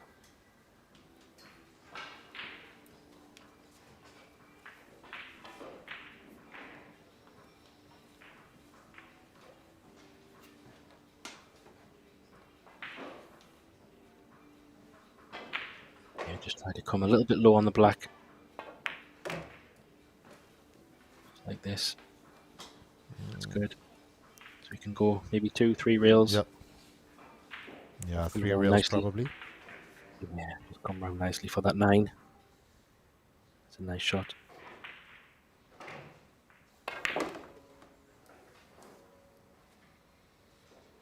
Plays it Not well. too straight. Oh. Maybe a little bounce. Yeah. No. He's got a tester, a little tester on the 10 ball, I think, just on the rail.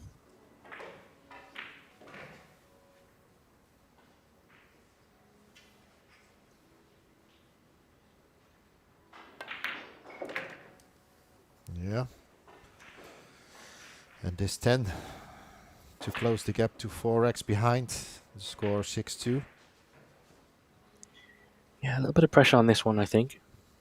Still expect him to get it, but he would have much preferred not to be on the rail, but there's nothing he could do.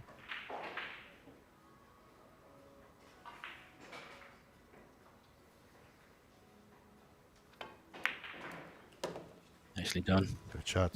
Yep. So that's what he needs to do, Jimmy.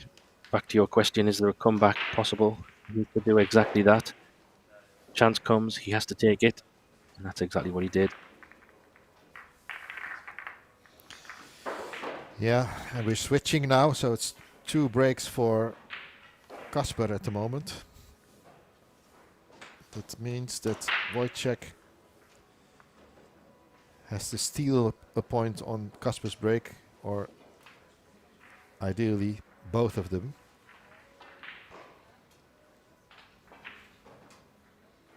That's a bit of the charm of this new format, right? Yeah, I like it.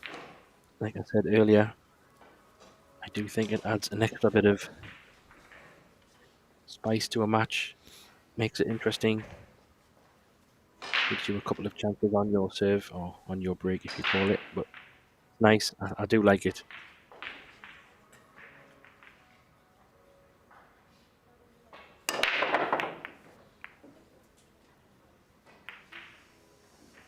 Nothing down.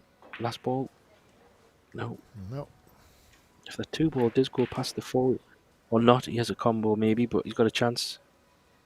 8 ball I think maybe a it little goes bit tied past the up. 4. It also depends on the 3. Does the 3 pass the 5? That's even tighter, I think. Yeah. Few problems.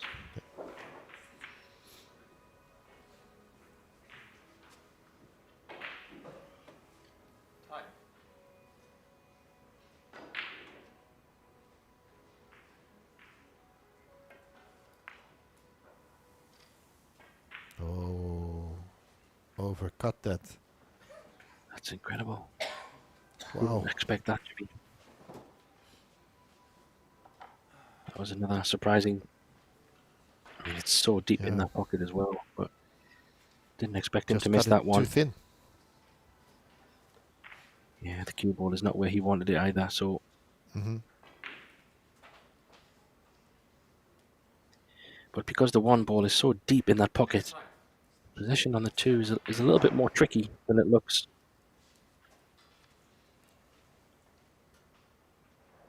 Might have to just draw this straight back. No, not sure where he's going. He tried to.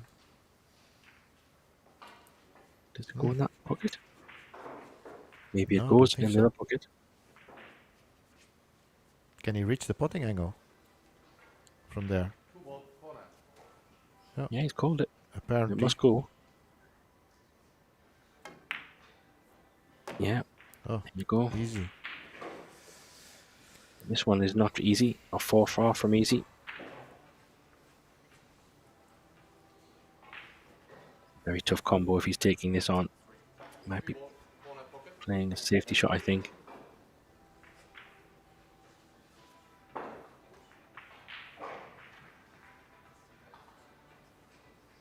Maybe try to hide behind the 7 ball, Jimmy. Could be his target.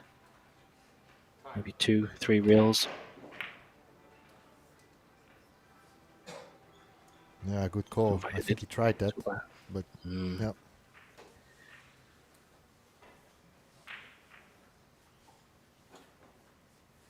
So that missed one ball didn't cost him too much. Chef check, so he has a chance to. Maybe he can play outside of this 3-ball and swing it around. Maybe get up beside the 4-ball, Jimmy. Could be a possibility. Yeah, Use the he balls on the needs left to, side. he has to be careful how he hits it, otherwise the 6 comes into play.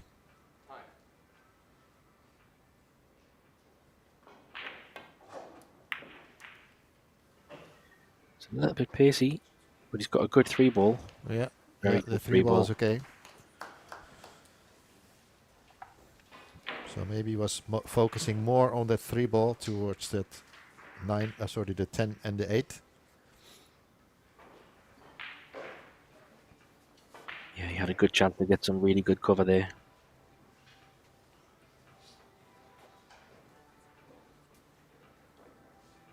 So he's in some trouble here, Kaspar. I think he's going to try and get it from behind. He's going to just lie on it. Pretty good line. 10-ball maybe hit the cushion. Oh, the white ball did. Yeah. Good shot. Yeah, No. don't even know if he can just flick off the edge. Don't know if he can. He's going to hit the 8. Put it behind the 10. Yeah. Oh, freeze Very it. That's clever. good. Yeah. That is a very clever shot indeed. Because I was already doubting if the 8-ball would go to the right corner pocket here in the screen, but obviously towards the 4 it would go. But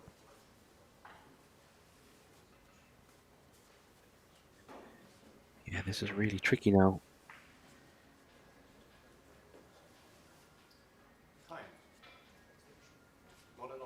Probably. no extension anymore. Yeah, that wasn't a really good shot either. He tried to put the 4-ball up next to the 10. Totally misjudged it. But now Shift Check has a wide open table.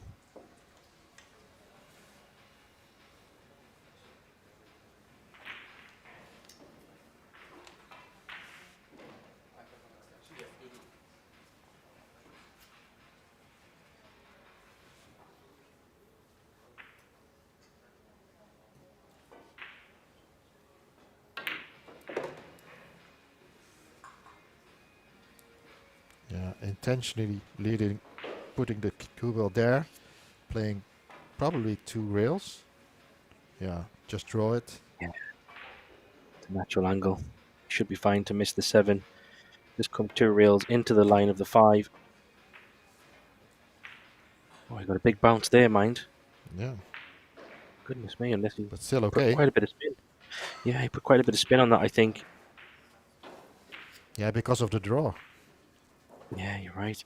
But he's still okay. He can draw onto the long rail, back out to the centre of the table. Landed okay, really. Could have been a lot worse. He's back in good shape.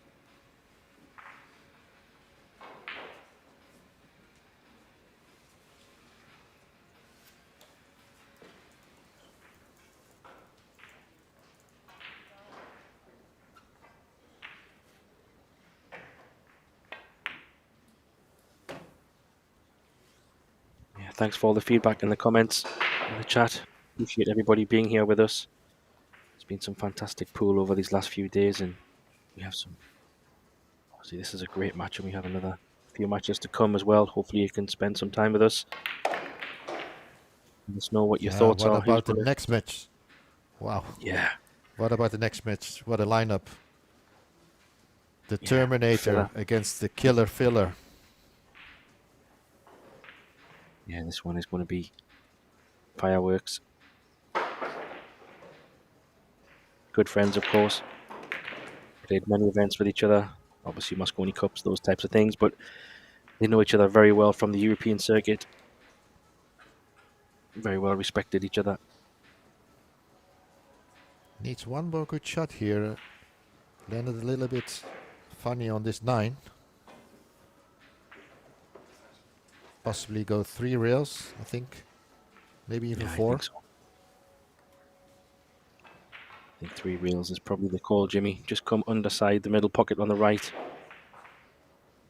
Play with some left-hand side. Yeah, plays it well. Very good.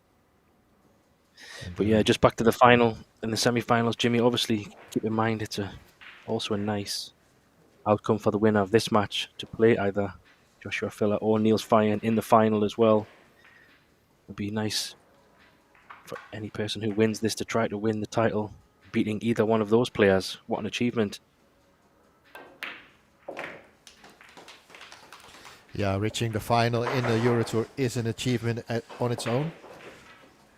And if you play one of those players, it's going to be a great match. You can see more people trying to find a spot here in the audience. And also at home, I see a lot of people watching in the stream.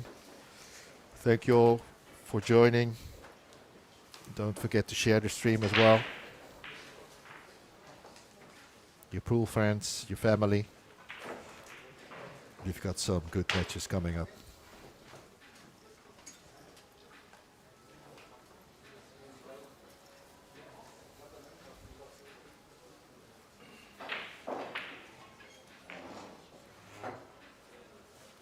Yeah, so slowly and surely, Chef Check is getting a little bit more table time.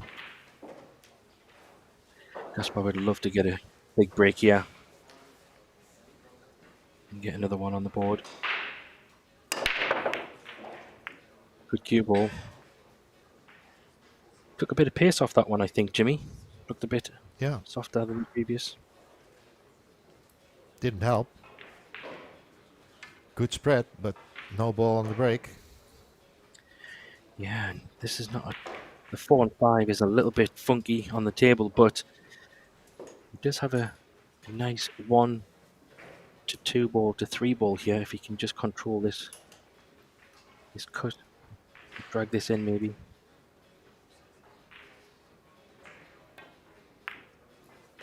No, he's playing down. Not sure what he's played here. No, he caught it too thick. And look at that. Has the bridge over a ball again. Yeah. Will he go for the bank?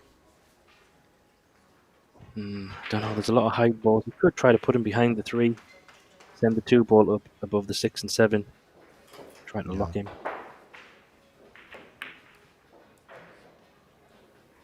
He's played behind the 10 instead. Hasn't got there. No. It's just not working at the moment. Have you seen the position of the 4 and the 5? That's also a challenge. The pot itself is not a challenge, but playing the 4 and then the 5, you have to be in really good position on the 4 ball to keep your cue ball there. Yeah, and it's not so straightforward to get there from the 3 either. This could be nasty behind the 10. And the 9, great shot. Yeah. He's left the window for the kick shot though. It's very tight. Will not be easy. Yeah. Yeah, you're right. Maybe he can. Yeah, if he just misses the 5 ball there, I think he can make it.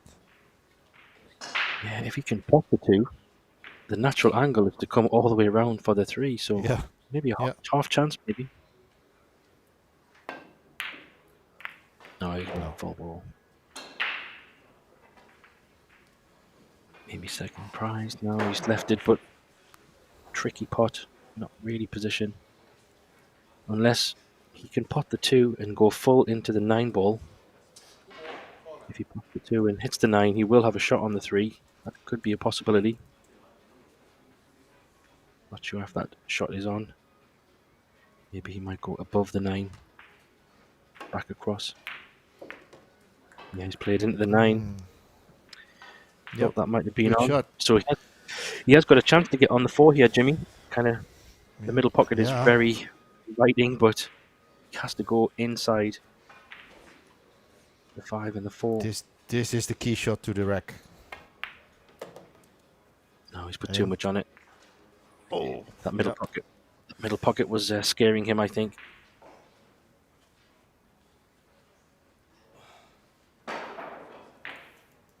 Yeah, it was a very, very small margin to get that cue ball in there.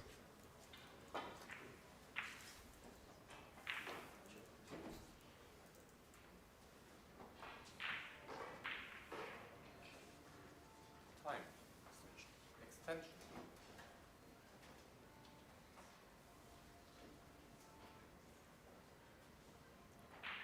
Just try and keep this 4-ball, not move too much. Yeah, he's played a good shot there.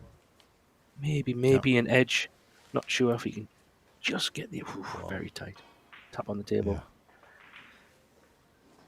This is a tough position. Oh.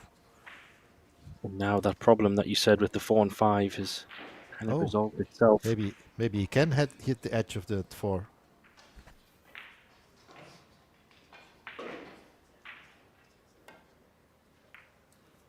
Oh, just yes. You're right. Yeah. Oh, Where's the cue ball going, Jimmy? Is that cue ball going? It's going in. It's just not happening.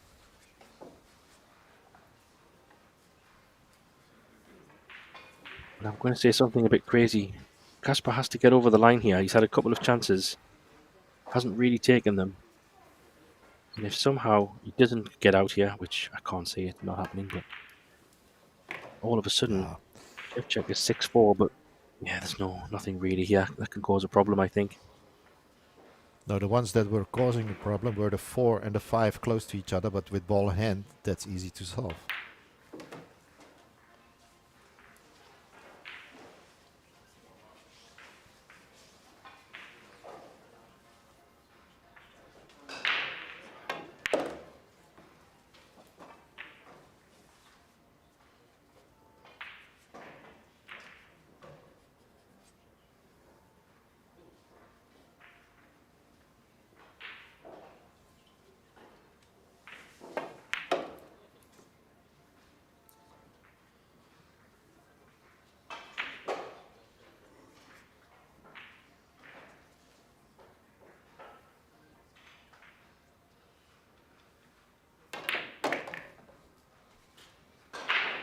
Yeah.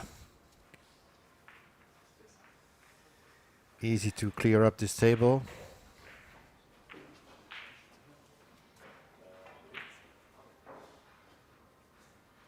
Needs an extension. The 9 and the 10. He's laughing. He's having a good Don't know time. what he's laughing about.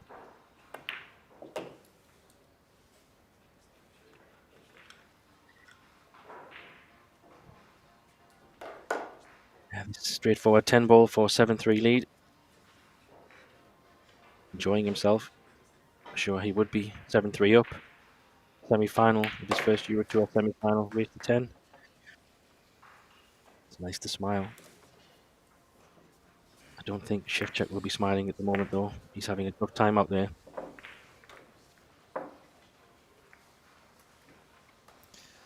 Yeah, 7-3 up. Race to 10. To reach his first semi-final in the Euro Tour ever.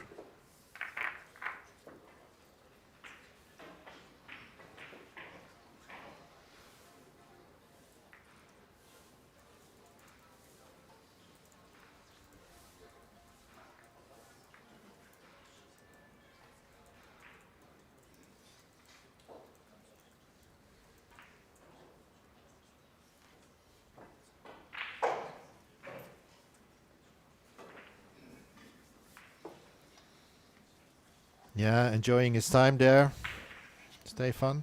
Maybe thinking, wow, I did expect a little bit more resistance from Wojciech Shevchuk, top class player, former world champion 9-ball, world champion 10-ball.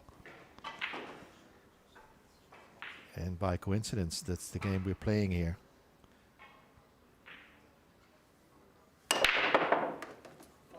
Oh. Yeah, it's just not happening for Shevchuk in this match. When it rains, it pours, they say. Well, it's raining now.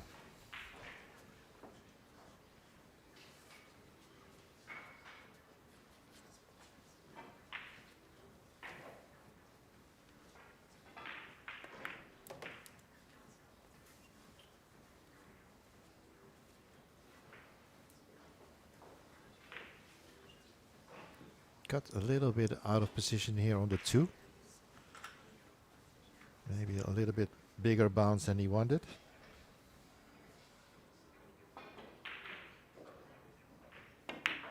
2 reels past that 6. Hitting the 6 ball there. But by doing so, it's not that bad because when he puts the 3, can let the cue ball cross over to the other side and have the 4 in the same pocket.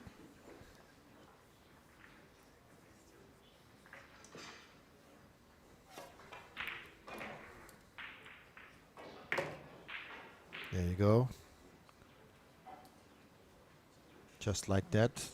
He's on the way to make it 8-3.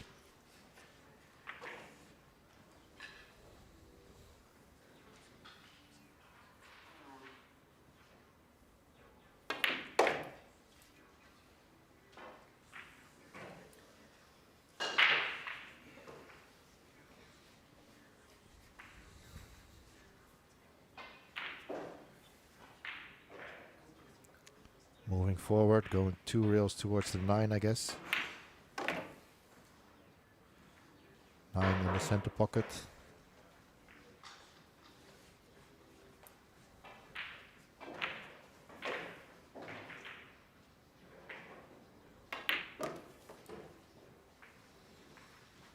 And just like that, after that scratch on the break, Stefan here for the 10 to take this rack.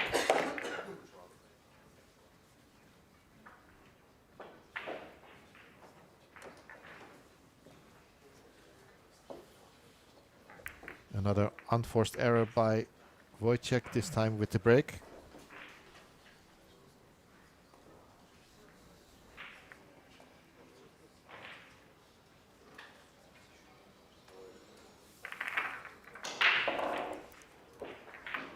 Eight, 3.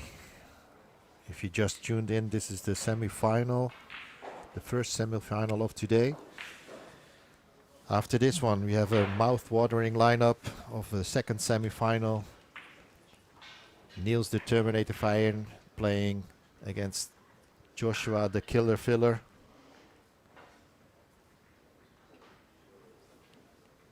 The winner of that match will play the winner of this match, obviously. And so far, things are just not happening for Shevchuk.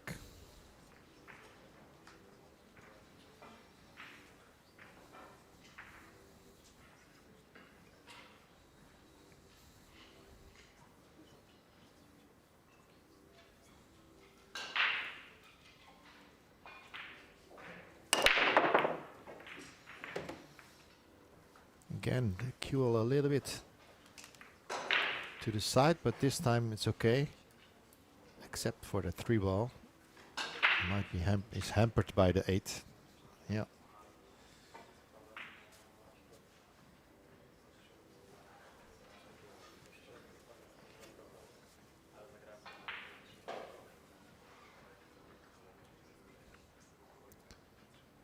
Going down table towards that 2 ball.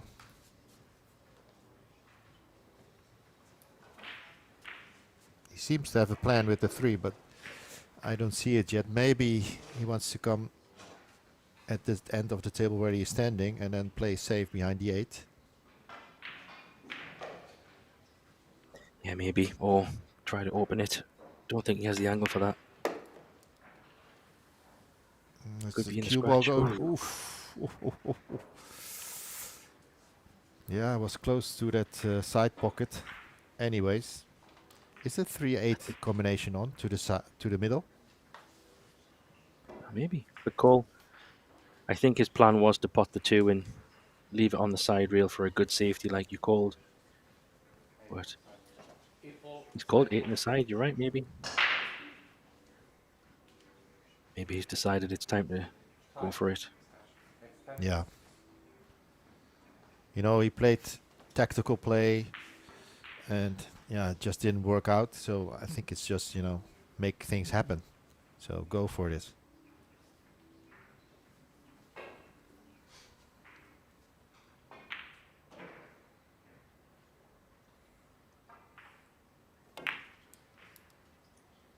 No. Close.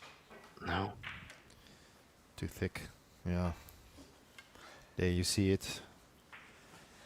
the disappointment is just not as we used to from Shevchuk. We've seen some good play in his other match. He was on the TV table here. Just didn't bring it to the table here in the semi-final.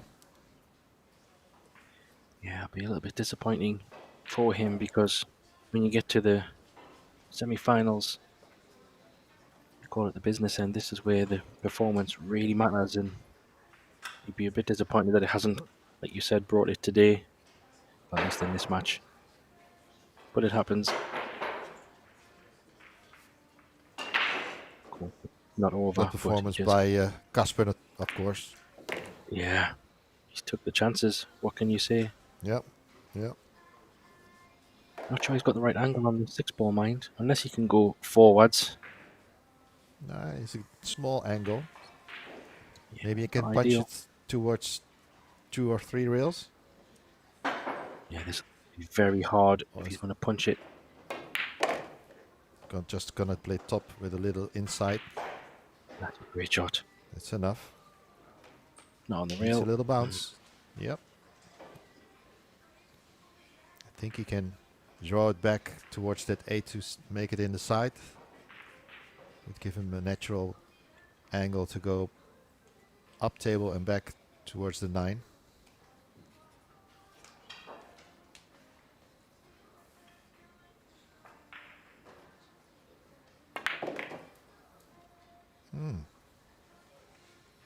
Yeah, I don't think he had much angle to work with, but he might be okay on this to play one rail. Play on Looks the long straight rail from and here. back up. He might have to come back all the way, but now he could just squeeze it. 2 rails. I have to say, Jimmy, I feel Casper has not only settled quickly, but he looks very comfortable on this stage. Very dangerous player indeed. 10 more corner pocket.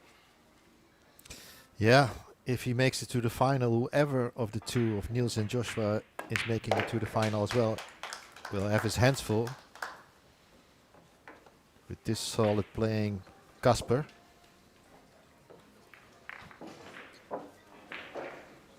Yeah, absolutely. I think the one thing, if Casper does go on to win this, of course he's a heavy favourite, leading 9-3, will be the break, because granted, Shevchuk has had chances and not taken them. If you're playing a filler or a fire-in, I don't think you'll have that luxury, and he will need to up his breaking quality, I feel.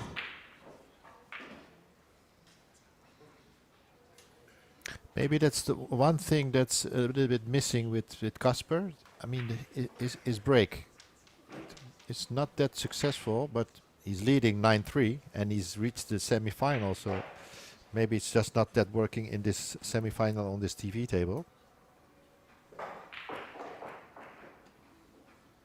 Yeah, could be. But either way, he needs to find something, because doing just these kind of breaks will not work in the final. He has to find some balls. Almost all the balls are up table. It's very strange. But Shevchuk is at the point of no return, really, so realistically it's no mistake pool from now if he wants to have any chance. Oh my god. Did he want to draw it back? Quit. Yeah, he's just totally quit. Whoa. His timing is really off. Bank shot Yeah, called.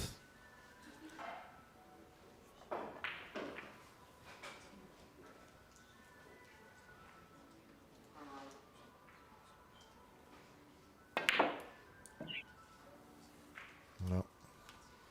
But Yeah, it's just not happened. he's got cover. But again, another chance Yeah, goes missing. Jimmy. Yeah, I wanted to say, besides a really good pool player, Shevchuk is also one of the nicest guy on the tour. So putting up his hand saying, I'm sorry, wanted to go for the bank, but full snooker here on the 2. Yeah, I think simplistic. End of the day, everybody's human. Can't play Super Pool every day, but we all know how good Chef Check is, and you don't become World 10 Ball champion for no reason. So he's just definitely having a little bit of a tough time out there today. He'll never give up, but I just don't know if he has enough time, especially with the 2-break format, or even alternate break format. I still don't think, if it was 1 rack per person, it's a big ask.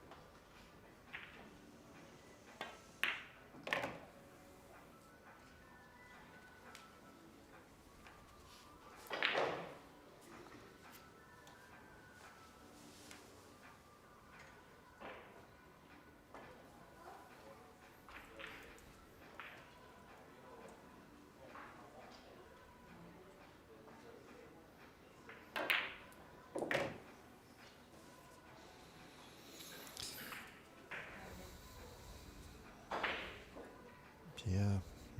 Still, this is not the right pot, the potting angle.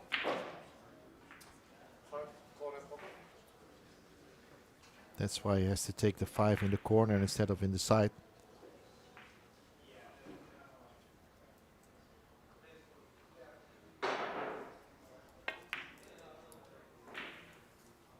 Yeah, it's a good shot. Played it well. Nice angle on the 6 ball.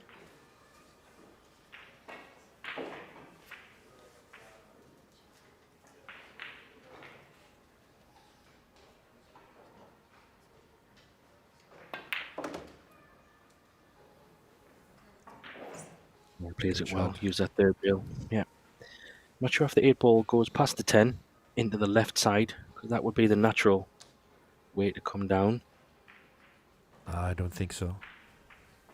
And then he's going to have to probably come back to the left side, play the 8 in the bottom right, maybe. Yeah. How's the Oh, pace? Not too far. Not too far. Still okay, but not Just- ideal. No, but he keeps asking himself a question every time, putting pressure on every shot. Needs to pull in here a good shot again. Nicely done. Yeah, well controlled. Yeah, I think Chef Check is at the point now where it's just 1 ball and 1 rack at a time. If he gets a chance, he has to really take it and hope that Casper can make a few mistakes along the way in trying to get over the line. Let's not forget, it's one thing getting to the hill, it's another thing getting over. And he is playing to try and get into his first final. That could have some impact, potentially, but so far he hasn't shown any signs of that.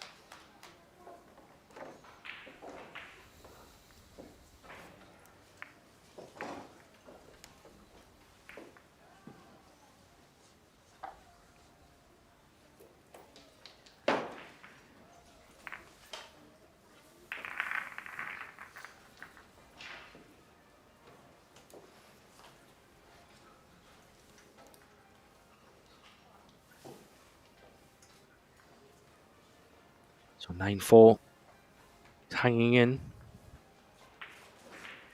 That's all you can do at this In stage, the I think, ropes. Jimmy. Yeah, when you're this Yeah. far back, you just try to hang in and don't give up. Yeah, good. There's only one thing he can hope for. Is like that Casper is leaving him a few easy wrecks, and then the table, then it could turn that. Yeah, Chef Check is cleaning the tables in his turn. But so far, I'm not sure that's gonna happen. Another dry break. Yeah. He's shaking his head, but he keeps doing the same break, Jimmy. He needs to change something. yeah. Like You have to change. You have to, switch sides. Put the cue ball somewhere further away or more to the right, or yeah, I think if he does win this match, he needs to probably reflect on that. And it doesn't seem to be working, whatever he's trying. But chance for Chef check here to try and get a good hook somewhere. I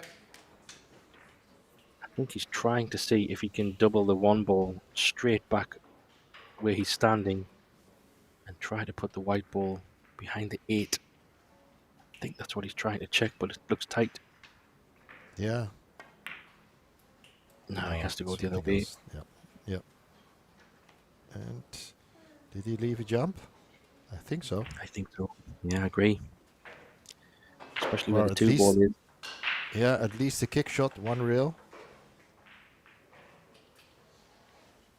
It's close. Didn't even bend it. Just as a swerve shot, maybe. Yeah. One ball, side pocket. Jump. Going for the jump.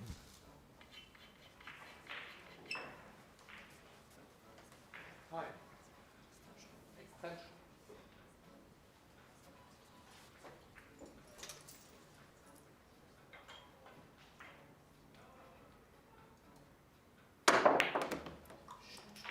Good shot. Oh, he's behind the just 9. a little bit too far. Yeah. He's glued to the 9. Whoa. Yeah, and we were just saying a moment ago about chances and things to happen, and these are the kind of things Chef Check is hoping for. Of course, need to see what the outcome is of this, but this is what he needs. A little bit of help from the pool gods, a little bit of help from Kaspar. This is a really tricky one as well. I don't think he can even... No, he's just played to hit it. I felt that was a shot in frustration rather than thinking about anything. But this is actually what Shevchak is hoping for, you know, that Kasper is leaving him a table to clear, not the other way around. Now it's a matter of getting into your game and clear these balls off the table. Yeah, of course. And I'm sure Chef Check has been in situations similar before, where he's behind in a match and came back from behind and won a match, so he knows it's not over. Just needs to find something.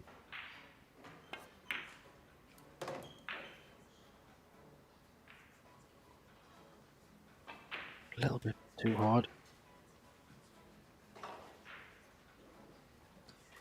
Yeah, it just always seems to be having to do something with the balls and the run out.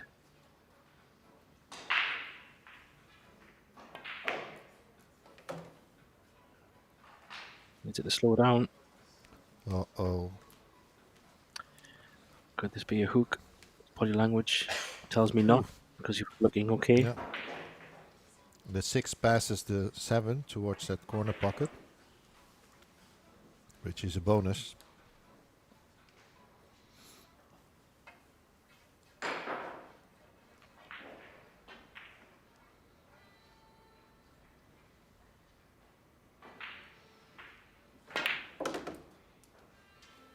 Or Has he found the doesn't. gap? No, he's not made it. Got a bank. I think he takes this bank. Side pocket. He has to take it. Yeah. But if he wants to There's play no it, way, there's no way you can deny this bank. yeah, he'd have to play a slow bank to hold for the 7, I think. He missed it. That's in there. Oh, just.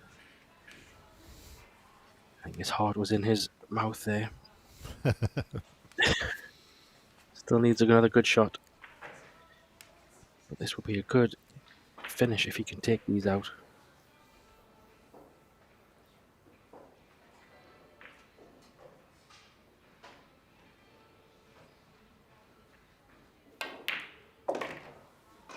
Nicely done. Clean shot. Yeah. If he does take these balls out, 9-5, I don't think Kaspar will be feeling too much at the moment. But if somehow we get to 9-6, 9-7, then I think it could get interesting.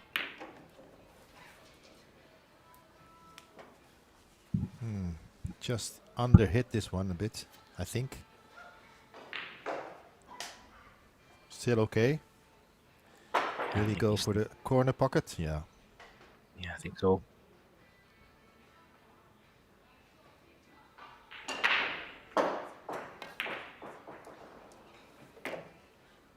Good shot.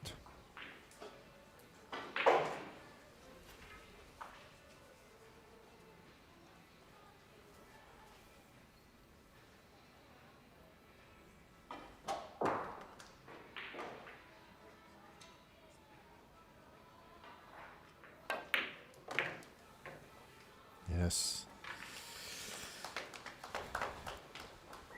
Yeah, 5-9. So taking a timeout. I think you mentioned this earlier. Kaspar didn't want to take a timeout when Shevchuk did. I think a 4-0 maybe or 5 something. Yeah, And indeed. now he's taking.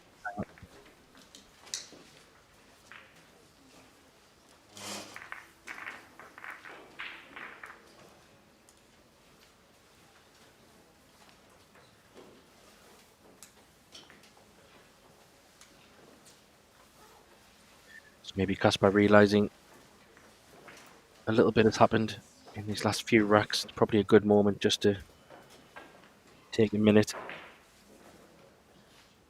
prepare himself for the size of the moment, because he is in a very exciting moment in his career. Not made a Euro Tour final before. He has a very nice 9-4, 9-5 lead over Shevchuk.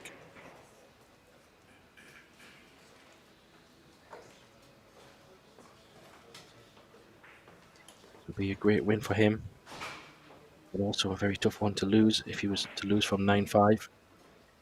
But we all know Shevchuk is a fighter. He will not give up.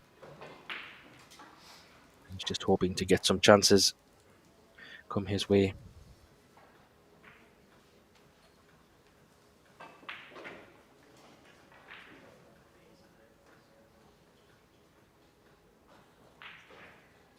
Yeah, we have got some great pool coming up after this one. First, the other semi-final, Joshua Filler versus Niels Feyen, and then after the final, of course, then we will know who wins this first stop of the 2025 season of the Euro Tour, the Longoni Euro Tour Open here from Treviso in Italy.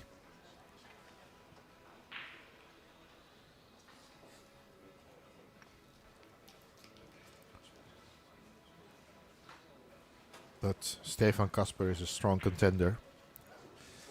So if he makes it to the final, he will be a strong opponent for any of them, for both Niels and Joshua. I bet Joshua and Niels know him pretty good, because I read somewhere that Stefan Kasper is also in one of the Bundesliga teams in Germany, which is the team league in Germany. And I believe they are in first place at the moment. I think I remember Marco Spizzi is one of his teammates. Strong team, that. And Max Lechner, I heard. Yeah, you're right. So, pretty good team for sure. Yeah. But we all know the Bundesliga is a very high quality pool league. A lot of the top players taking part. Yeah, Niels is playing for Oberhausen, and together with Mark Bijsterbosch and a couple of other guys, Roszkowski, I think. And I think they're in second or third place, what I read somewhere in the socials. Dry break here again.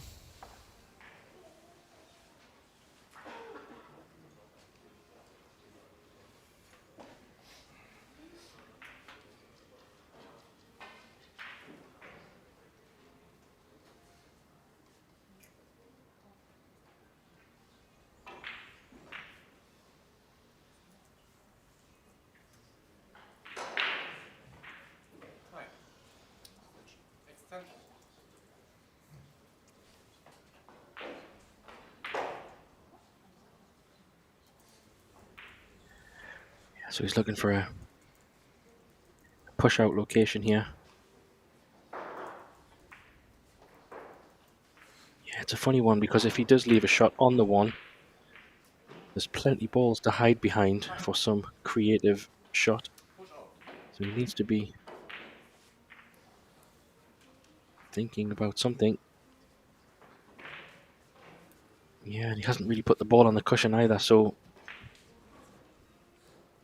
I feel like this could be a shot that Shevchuk will play, because you can't just bring the one straight up and down the table, and that black ball, 4 Yep. ball, 5 ball, all looks very inviting to cover. He could even go behind the 2, but I think he's moved to the left side. Oh, he's going to hit it, I think. Yeah. But Oh, he's just got there the with 3 is coming to the rescue. Yeah, Actually, this Should is have been. a little bit harder to hit because the 1 is now close to the 9.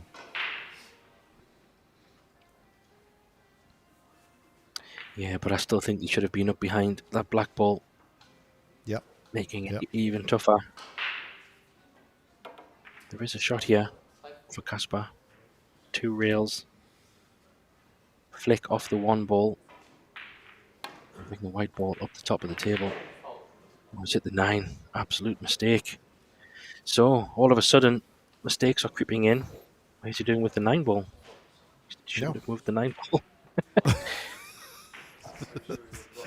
I think it was just a... Yeah. He Yeah, wanted he to don't pick know up where the it cue is. ball, but yeah. Yeah. Yeah, I don't know if we can quickly have a quick look back on the... No, it's more to the right. It's more to I the think right. it was more to the right. Yeah.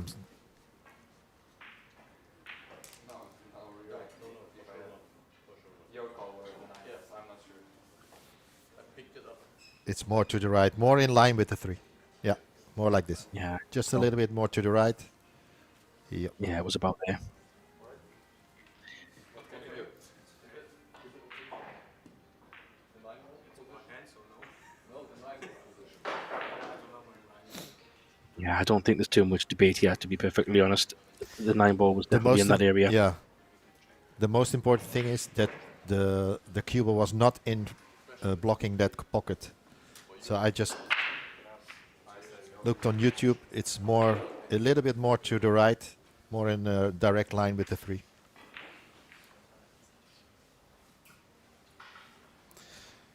Well, it's not just long days for the players, but also for the referees, the tournament leaders, production crew. We're all human. Yeah, People of can course. make a mistake. And also the white ball and the 9 and the white and the yellow and the white. The ball kind of came back that way. He just picked it up. It's easy done. No damage. I do feel the 3 ball was definitely potable.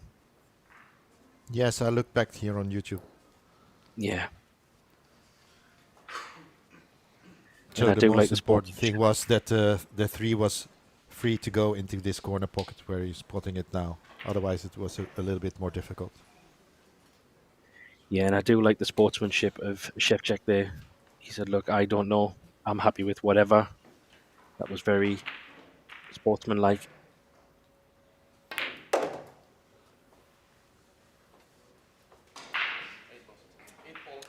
He's playing the combination. Yeah, it's a bit of a funny angle, in my opinion. Straighter would have been better, I think. But Yeah.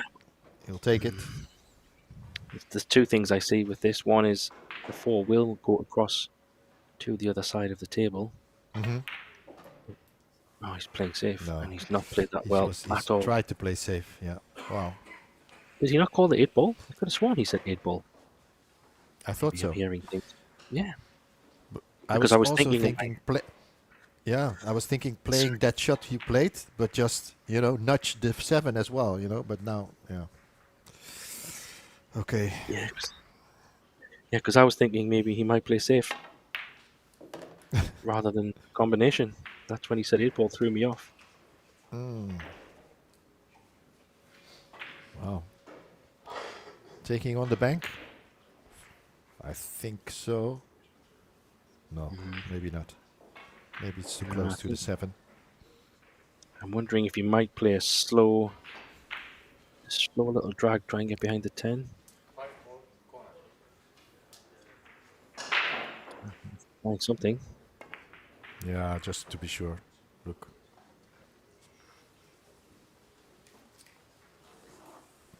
I think there's a window to hit that side of the 5. You see it? But what can you do with it? So I think the kick shot is even better. Yeah, this is actually quite nasty because the scratch is a possibility. The only shot I can see here, Jimmy, is if he plays a kind of a semi-soft hit, push the 5 Yeah. to the side and try to use the 8 ball, maybe get some cover, but very tough.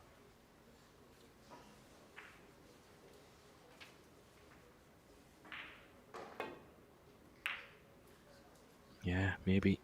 No, 6 ball might save him. I was about to say a little bit more speed would have been needed, but that's what he did.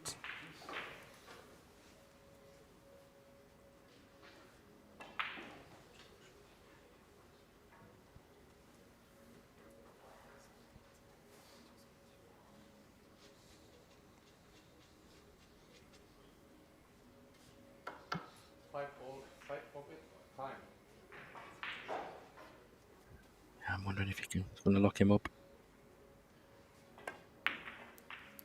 No, he's going behind the 8.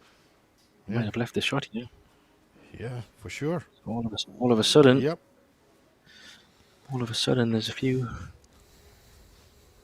things happening here. It's not so easy, but it's a shot.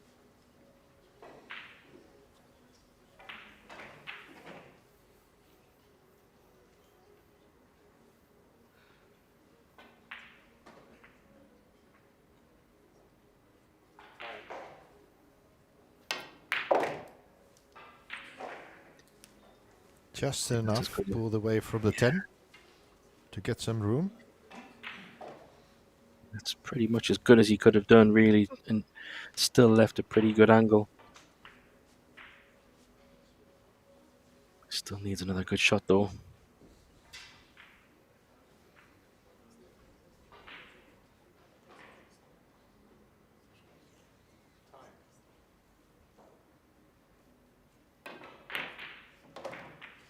Yeah, clean pot.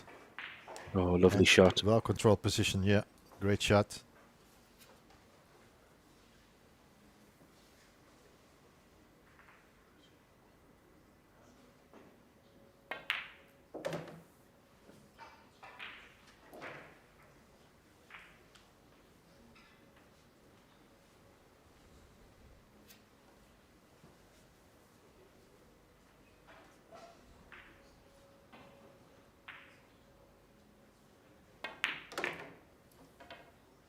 Oh, a bounce there. Yeah. There's DMA.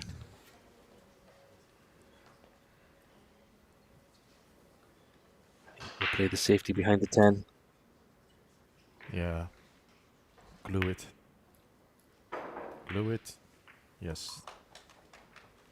Yeah, the only risky thing is you do let Kaspar come back to the table, but he's in a very tough spot here. Yeah. And it's not like 9 ball that anything can happen when you just hit the ball. You have to call the shot as well. 9 ball, corner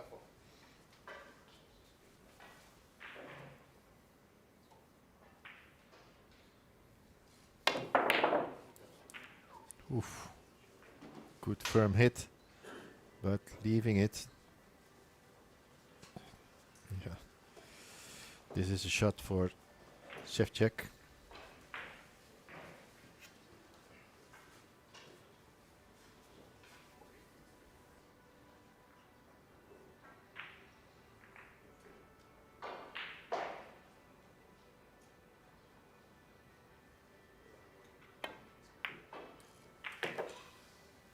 There's that cue ball going. Ooh.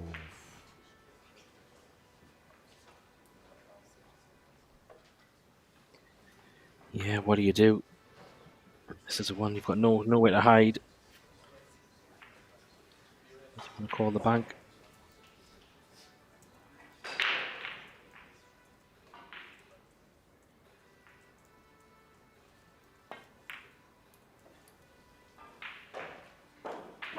It's a pretty good 10 ball.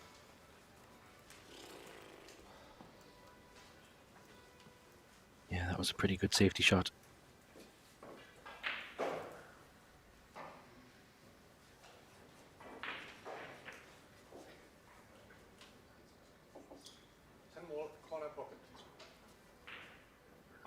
Call in the bank. Yeah. Wow, Yeah. it's there.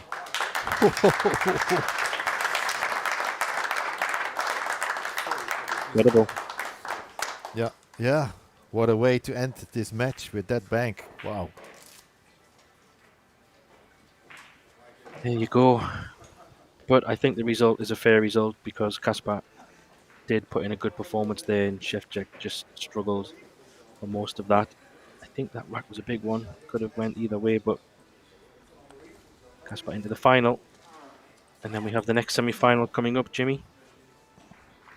Yes, we'll just have a short break, I guess, and then we go on with the next final, semi-final between Niels Vijen and Joshua Filler.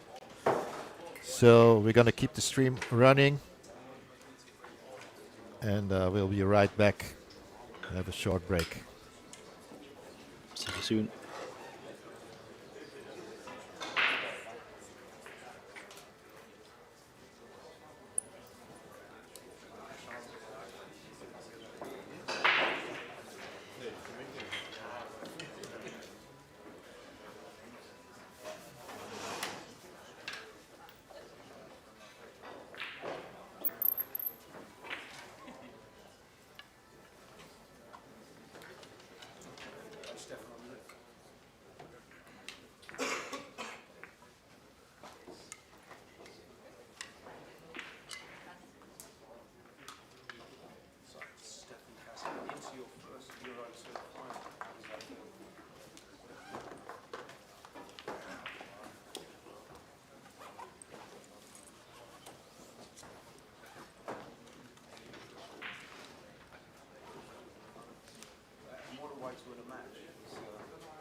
Good afternoon, everyone. Welcome back. Thanks for those who have stayed with us, and welcome to any new people joining us for this second semi-final here in Treviso, where we are for the Longoni Italian Open. It's the final day. We were down to the final 4, and we've just completed the first semi-final, where Stefan Kasper has beaten Wojciech Szewczak from Poland, and he's in the final, and he is awaiting to play either Joshua Filler or Niels Fayen. Very big match we have coming up here. Quick reminder, 10 ball, race to 10 with an alternate break format. Both players having 2 breaks on their turn and alternating back and forwards until we have a winner. Shout out for the sponsors, the EPBF sponsors. This wouldn't happen without Predator helping on the Euro Tour. Fantastic setup here with this amazing new Arc Predator table, which we have the privilege of using in this event for the first time. Simonis Billiard Cloth and Aramith Billiard Balls, official sponsors, and Longoni Cues and Kamui Brand. We have the local sponsor, Best Western Premier BHR Treviso Hotel. This is the host of this beautiful Italian Longoni Open. My name's Graham Hickman. I'm here with Jimmy Warren, and we will be with you for this semi-final and the final following this one. Welcome, Jimmy. Hi, Graham. Good afternoon. Afternoon. Still going strong. Yes, these players don't need much introduction, I think. Clash of the Titans, would you say? Yeah, each of their own era. Niels, the Terminator. Fayen, maybe from a little bit while ago, but Joshua definitely from this era. I have to say, Niels is rolling back the years, as they say. He looks really good at the table, strong and confident, and so does Josh. So this could be a really good match. I hope it lives up to our expectations. Yeah, the comments from the stream in the last match, everybody was excited for this one. Hopefully it's going to be an interesting affair. They've both been breaking very well from what we've seen, and both been playing very solid. So let's just see how it goes.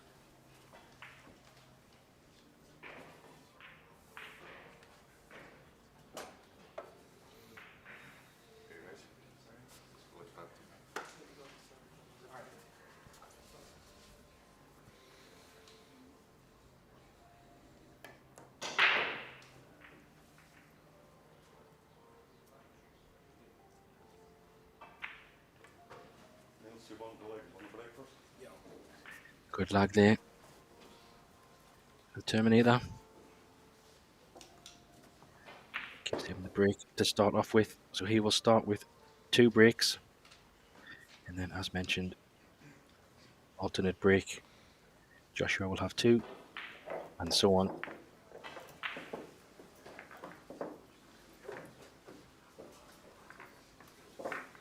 These guys are chasing a 6,000 first prize from a 50,000 total prize fund. So all to play for, as well as the Longoni Italian Open Champion Trophy.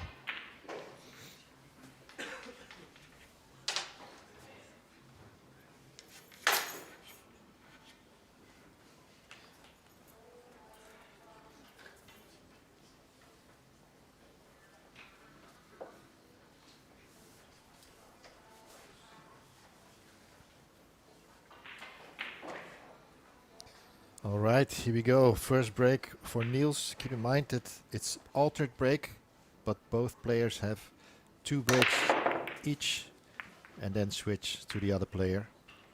Regardless if you win your break or not, you still have your second break.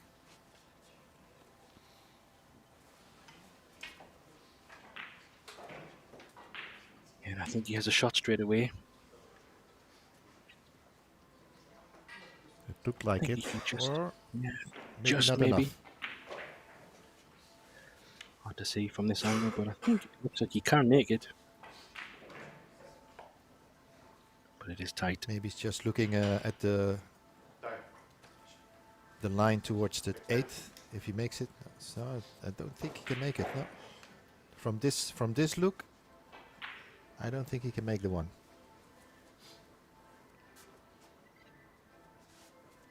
Yeah, it does look tight, you're right. But my eyes are deceiving me. One ball, corner pocket. Yeah. My gut Yeah, feeling he tells calls me it he can make corner. it. I'm wondering if he's going to hit the black. That's probably what he's thinking. Or can he Yeah. stun past? Yes, he could stun past. Has he got Not a enough? problem at all.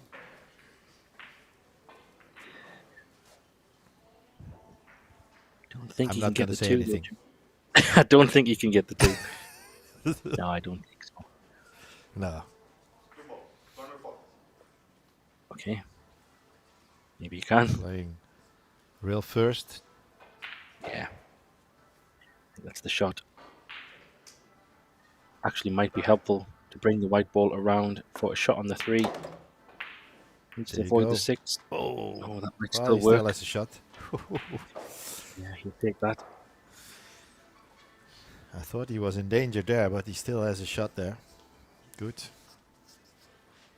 Yeah, I like the way he played that 2 ball. Very confident. Yeah.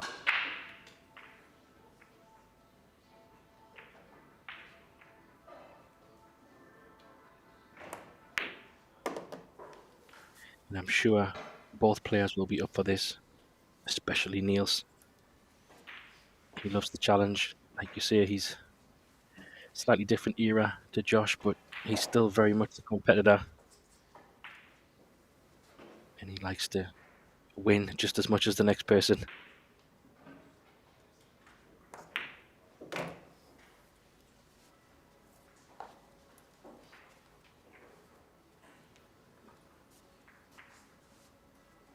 This could be a nice perfect start for him, Jimmy. Just a nice break and run. Perfect way to get on the board. Yeah, he's in prime position.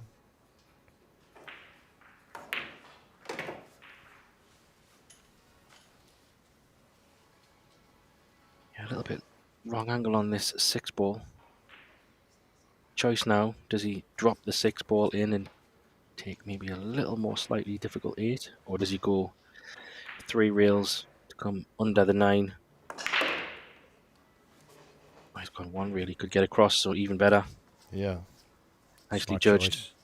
Yeah. Still got choices to make. He's looking at making the 9 in the side, drawing the cue ball back for the position there.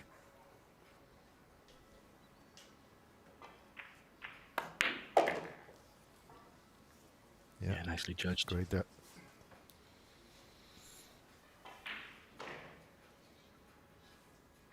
Yeah, a little bit of fortune from the 2 ball, but this is how it goes. You have to capitalize on these moments, and he's done exactly that. Perfect start for a 1-0 lead.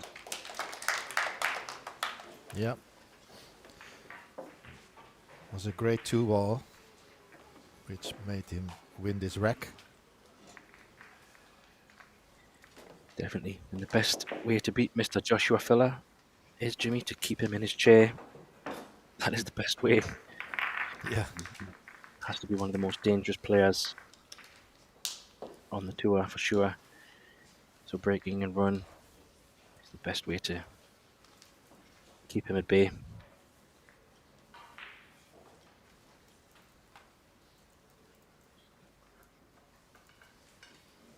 Interesting, this match to the last match as well. Just on the first break we've seen from Niels. I don't think we had a break and run. Maybe in the last match against Kaspat and Shevchek. Break wasn't I really. think he had 1. Did he want? Or maybe Shevchek had 1, maybe. But it wasn't as full flowing from the break. Let's see how. No. Most of the matches was more of a struggle for Shevchek. 8 ball maybe. Oh, no. Nothing. Nothing So a dropped. thin, And yeah, thin shot on the one. Half chance maybe if he wants to be aggressive. It's very thin.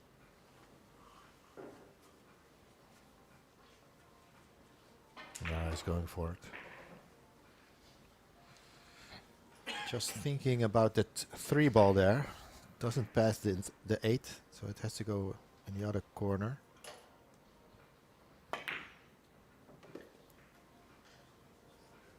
But You if play the it's combo, yeah. 2-8 combination, yeah. 8 ball, corner pocket. Yeah, so right away, this will resolve the 3-ball issue. Just needs to make sure he doesn't push the 2 on the rail. Just pretty okay. Still will make One the that. 3 ball on the other opposite corner. Yeah, I think he'll just keep it simple because the 4 ball is so close to the 3. He can take that 3 ball down to the opposite long rail corner pocket, as you said, Jim. Perfectly played.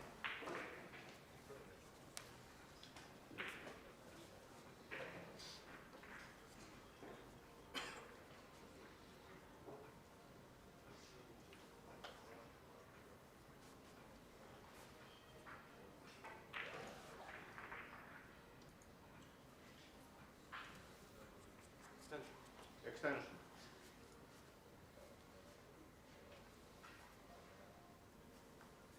Yeah, I think you can just stun over for the middle pocket, possibly. He's 4 in decided the to same draw pocket, it. yeah. Yeah. It's okay. I think he's a bit straight on this, though. Yeah. Maybe even on the wrong side. Just a little.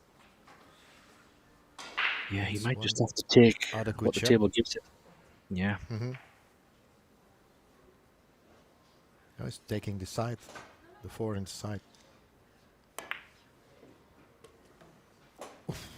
Oh, wow, what a Almost shot. overcut it. But look. Of course, Cue will at the rail again.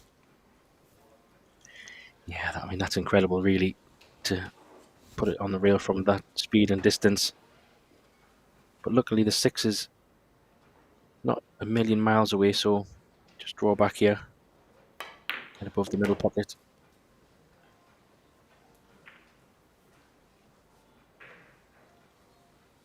Just checking if the line ball goes past. I think it does, so doesn't need to go crazy with this 6 ball. Just bounce it off the rail. Try to leave a nice angle on the 7 to come back down table.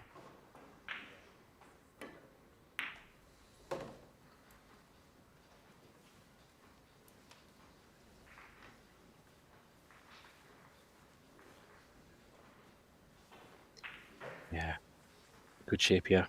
It's a bit longer shot than he would have ideally probably liked, but had to take that because he was near the rail.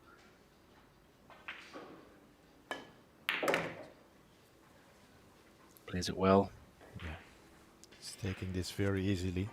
As we are used to from Joshua.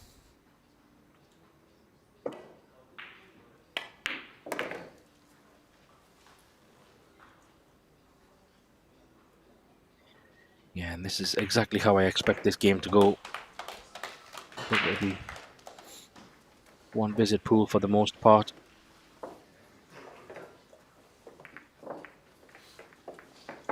Now we get to see Joshua's break.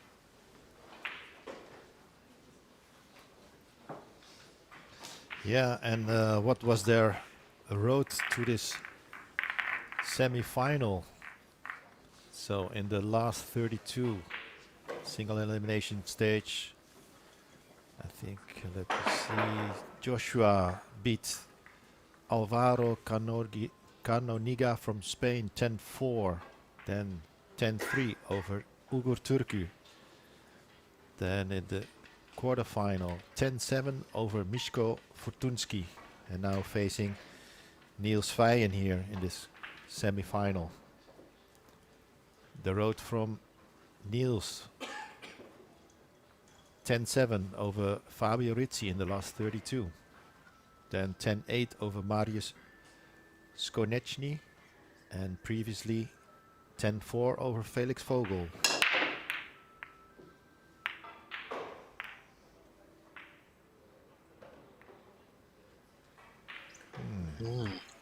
Interesting. Yeah. Did you see the position where he puts the cue ball for the break? Yeah. So he breaks with a hand from the rail. I saw this in this previous match here on the live stream. Yeah, it seemed to work really well at in that match, but yeah, not at this break, of course. But we'll see how it is progress in the match. If he's keeping the same tactics, I assume so, as it worked really good in the other match. Yeah, I'm trying to think of the first match we seen him play. He didn't do this from memory in the first match, so maybe he's just trying a few different things over the course of the few days, seeing what works best. Yeah, it was his match against Fortunsky. No, not Fortunsky. Against Konechny. Yeah. Earlier today. But it's good. I like the fact that he's... Sorry, Jim. Yeah. No. I was saying I like the fact that he's changing the break and trying different things. We see that from the top players. In the previous semi-final we've seen with Kasper, his break wasn't really working, but he kept doing the same break. And he did say whatever happens in the final, he might have to make some changes. So it'll be interesting to see if he does do that, whoever he plays. Yeah.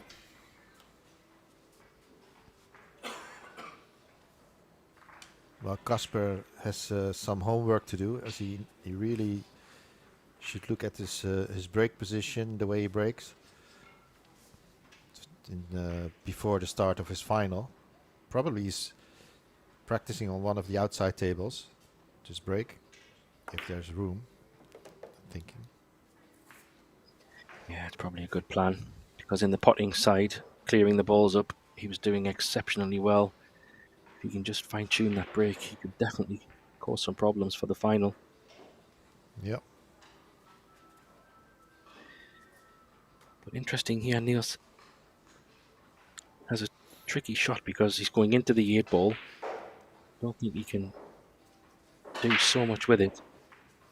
He could risk going forward, but maybe the scratch could come into play. He could just do a little draw, maybe take the 6 in the side. Yes, I think I would play for that, but because it's easier to keep the cue ball there. Just has to be careful where that 8-ball is going to be. It's okay. Yeah, it's a tough 6. That's all he could do. Mm-hmm. At least the cue ball is not frozen to the rail, so that's good. Gives you a little bit more room to aim. Yeah, and where the 8-ball is, it does require a bit of a shot on the 7 to get up for the 8 into the side. So position is important here, as well as the tough pot. Good shot. I think he's good, Jimmy. I think he can go one cushion.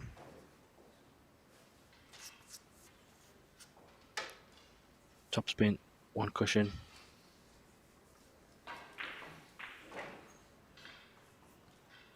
Oh, he's going deep on the cue ball, so Yeah.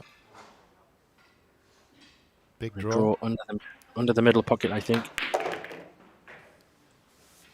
Oh, just past it. Yeah. Overhit it, actually. Cued Really it well. Really close to that center pocket. Yeah, but it's good that it's landed pretty straight, so he can focus on all his cueing and just stop the ball dead. 100% to the pot.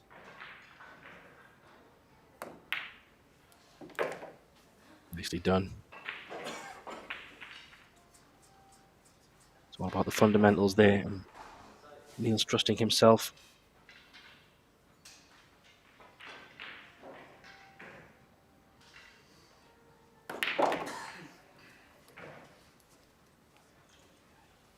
Good stuff.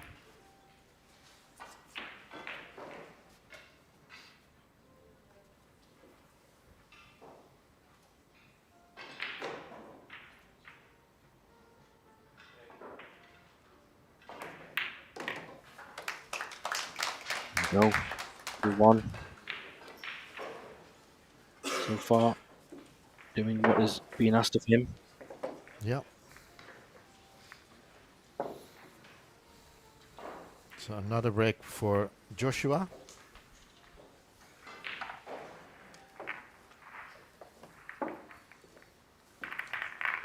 Yeah, so let us know, everybody who's watching online, let us know your score predictions. Who's going to come out on top in this race to 10? I'm sure everybody has their favourites. We do expect this one to be a good match. Let us know your thoughts.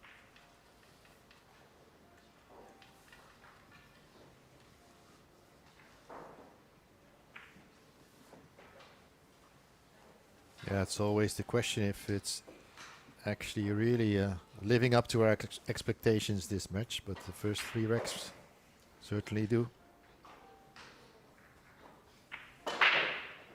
Yeah, exactly. I mean, exactly what you hope for. 4 ball drops in, 1 ball comes around nicely, and 2 dresses up. So all of a sudden, chance for Villa to break and run.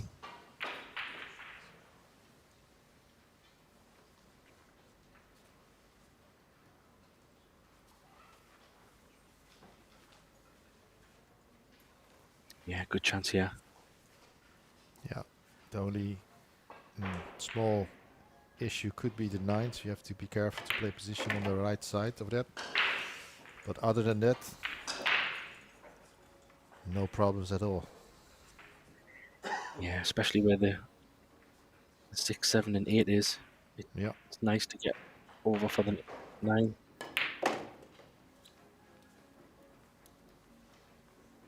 Yeah, mixed bag in the comments. People thinking 10-8 to Niels, 10-8 to Villa. Yeah, I do feel it could be close if we continue in this way.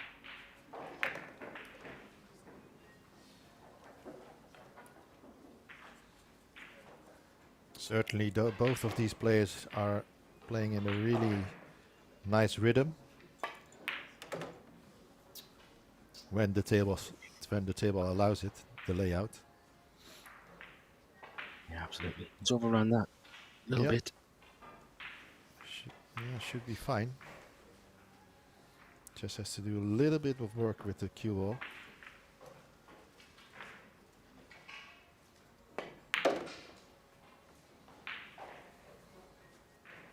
Just made sure he had the right angle, a little bit more distance, but he's okay.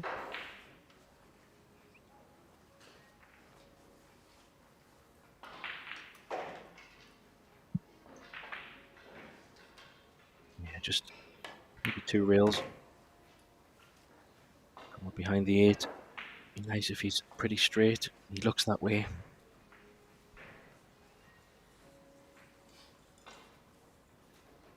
Just draw this back off the rail, maybe bounce out a little bit. Yep.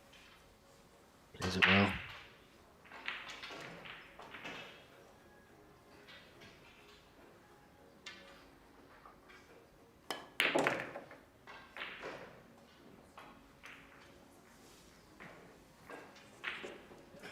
Yeah, nicely done. This 10 ball for 2-2. Villa returning the favour with his own break of run. And go.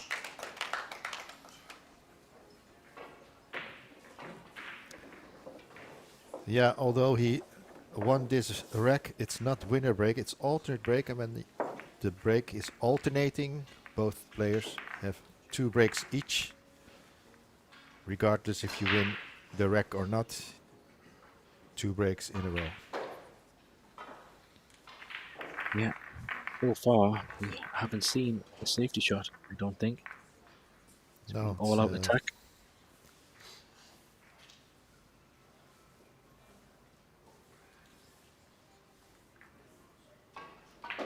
Both players are going for it. Of course, when the layout is letting you do that.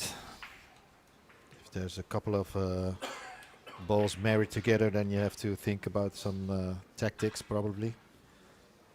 But when the balls are in the open, both players are going for it. Yeah, definitely. So Neil's back at the table, trying to keep that white somewhere in the middle of the table and make a few balls. Good white ball. Dry break. Seems a dry break, yeah. Yeah. Not an easy start that if he does want to take this on, but there is a shot on the one, and he could draw back across above the middle pocket. Yeah, he's looking at that for the 2. I do think Joshua might take this on. He's quite aggressive Yeah, I think so because he's too. coming back. Yeah, and because he's coming back towards the 2, I think it makes the risk versus reward logical. Nope, 5. it's not there. Oh, Oh, it's very thought we had thick. missed that. Yeah, Yeah, it's just the angle it was coming down the rail. Maybe gave him the chance to go in.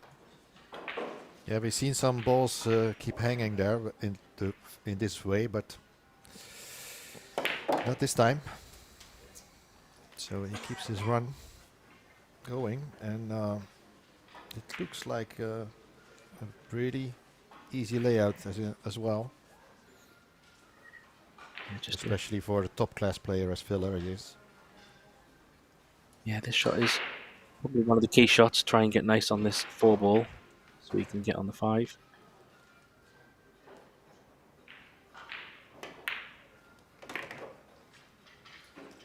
No problems.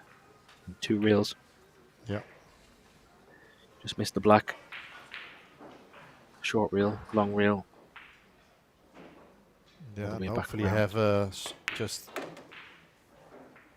straight or a small angle on the 5 to draw back the 6 for the 6. Sorry. Yeah, Yeah, if he can bring the white just ball like that. kind of back where it is now, yeah, be nice. A little bit short, maybe. Might just be It's okay. Yeah. Just roll it in. With him being left-handed, I think he can lean over and reach this one, which helps. He's got plenty of space on the left side of the table as well, so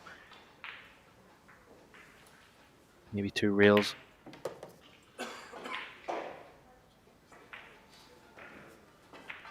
Perfect. Making these balls very well.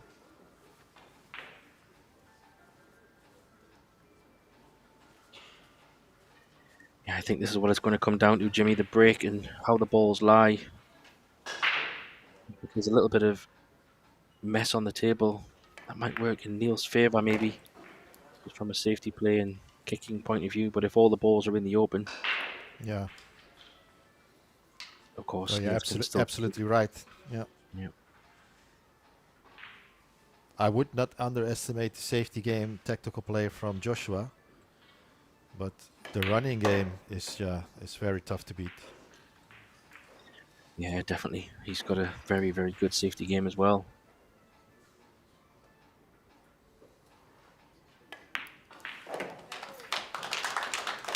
That's how you become world champion and win all the events that he has won. Same goes for Niels, to be fair. Hence why Yeah. this is a very close call match. It will all be on the break. Well, this is a very appetizing semi-final. 2 top-class players, world-class players, battling it out here for a place in the final. Race to 10.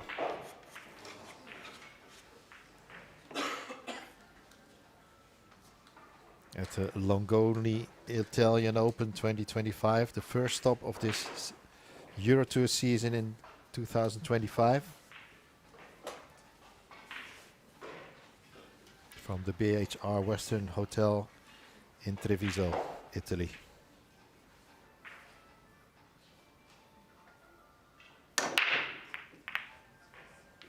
Trying something else. Does he have some luck with the 5? No. Yeah.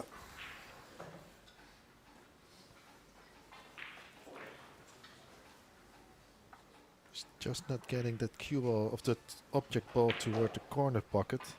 Not good enough. Yeah. This is thin, but makeable, I think. And the 2-5 combination is waiting after that. But it's a really thin cut.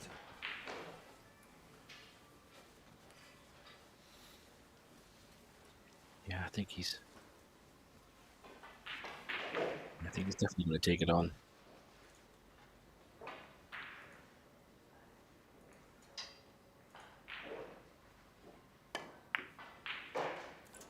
He has to negotiate the traffic there. Does he Wow, have a has he found window? I think so. Just take a step to the side. We can have a look. Step away. It's It's close. tight. Could Yeah. bend it a little bit. Yeah, the good thing is that he just has to, you know, touch that that 5 and it goes. Taking his jump cue. Is this a break cue? This is break cue. Just a little jump. Yeah. There you go. Where's the 2 It's ball been a ending look. up? And Over he the middle gets some pocket, luck. maybe. Yeah, My goodness. that is not so bad.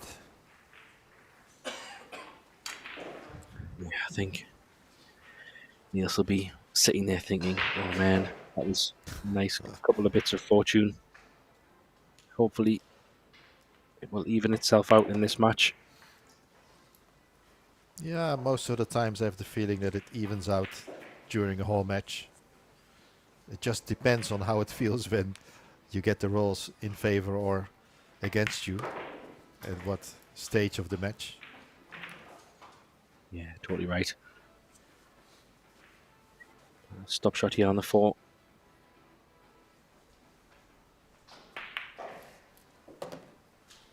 And then similar shot on the 6, just to make sure he's away from that 9 ball with a little bit of angle to come up for the 8.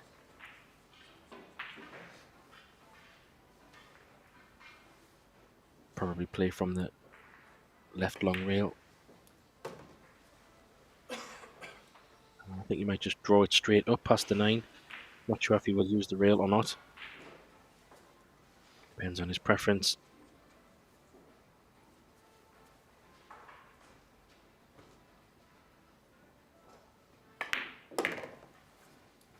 A little bit closer to the rail.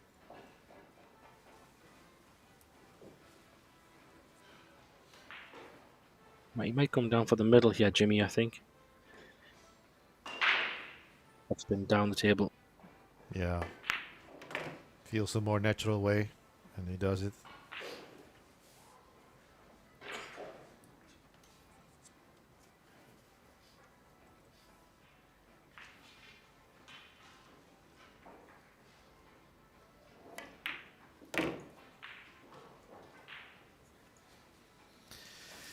Yeah, not much you can do. And it's very important for Niels now to win on his own 2 breaks. Yeah, if Yeah, you but that give was Joshua Niels' too break. much of a lead, he's gonna be steamrolling maybe on his own breaks, and when he have every chance he gets.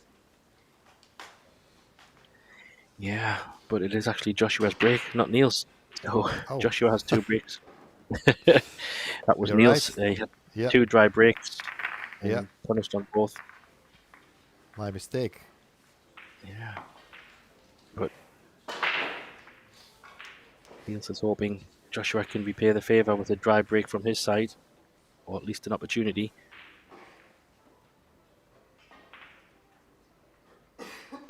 But still, we're 4-2, and we're yet to see a safety shot, which is interesting.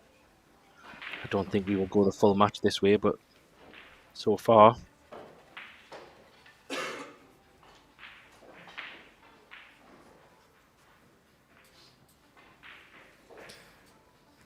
He's changing his break, putting his hand on the table now again. Not from the rail. Oh, Oh, it didn't scratch nearly. almost scratch. Wow, wow, wow. Yeah. I feel a glue up to the 8 coming. Yeah, I think you're right. It could be the first safety shot. It could be a good one.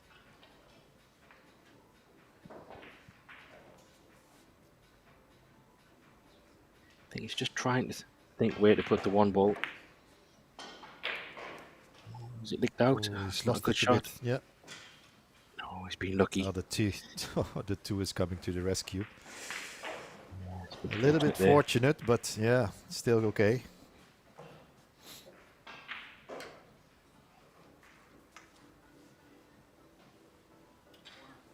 One more. Corner pocket. Yeah, you Goes just into have a the window. corner.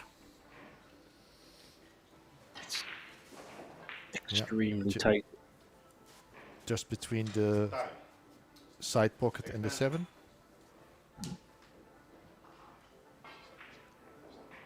Yeah, he's going to have to play this with a little bit of right-hand spin, so that 3 ball looks very big. Foul. Oh, he's Ooh. misjudged it completely. Wow. He hit that full ball. I don't know Yeah. if you just totally misjudged that. Looked tight.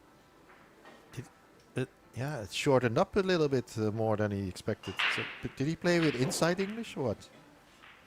Or too much Yeah, I'm not draw? sure. Or, well, Well, one thing is for sure, he might want to have that one back, but yeah, it was a Yeah, that's- tough snooker to hit.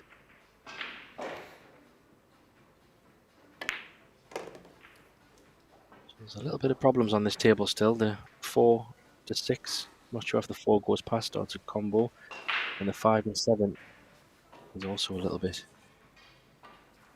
interesting. I don't think the 4. I don't think the 4 passes the 6. But yeah, I've been wrong a few times earlier today. We both have.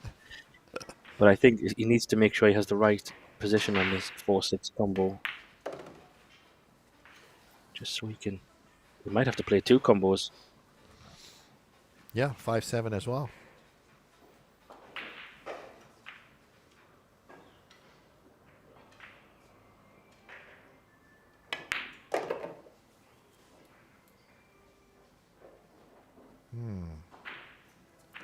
He's waving, so it might go past the 4. Yeah. It's very, very tight.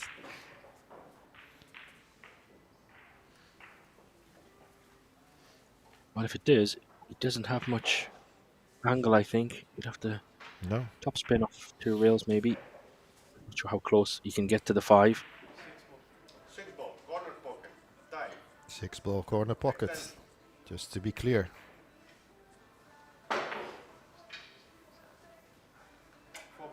Four ball. Corner pocket. 4 ball.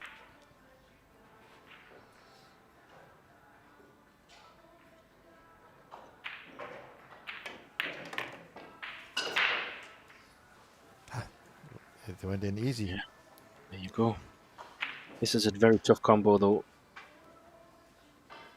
Because not only does he have to think about the 7, the 5 is going to move towards the right-hand side of the table. So that is also something... Oh, he's not even taking it on. That's interesting.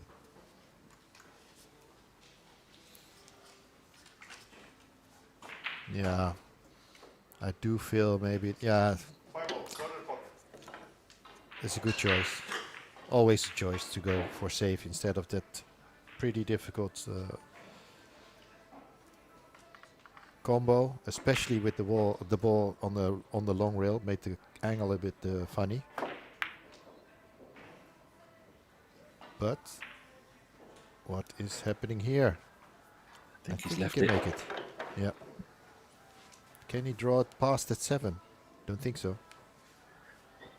Yeah, even if not, you can probably play off the side of the 7.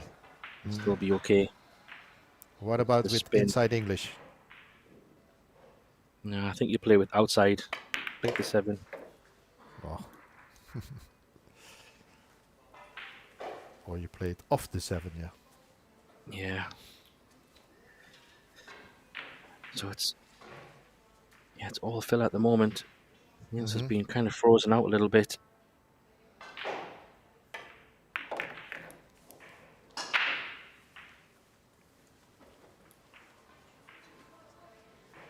This is what happens when you play filler. The chances don't come that often.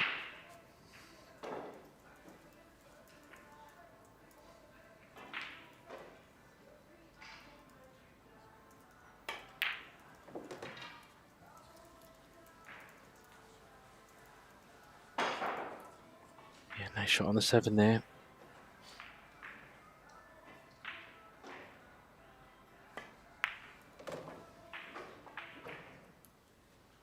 Pretty straightforward. 8 to 9.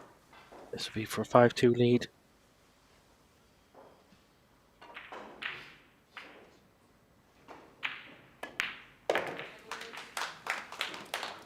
Nicely done.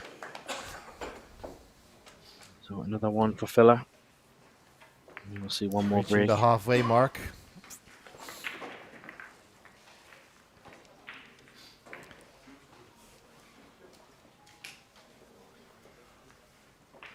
Yeah, it's been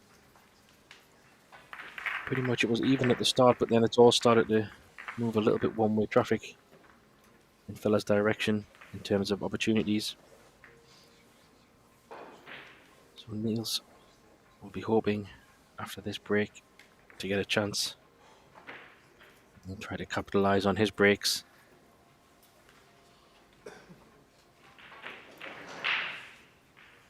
Let's see how Fella chooses to break this time. Will he go for another loop bridge on the head string or something different? Yeah, he's going back down.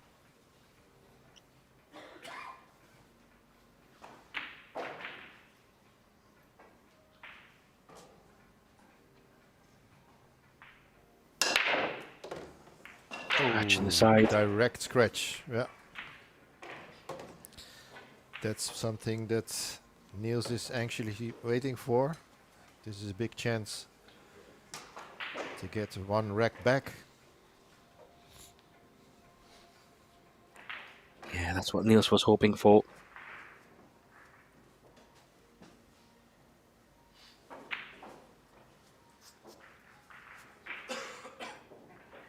These are the chances that you have to take when you're playing Mr. Filler.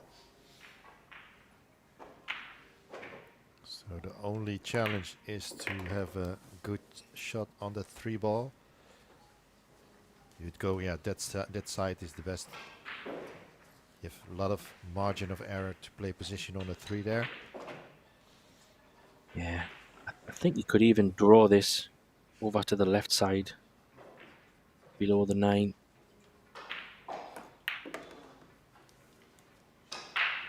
I think that was a smart shot. Played it very well. One more good shot, I think, is needed. Yeah, just has to make sure he's going high on the 4 after this.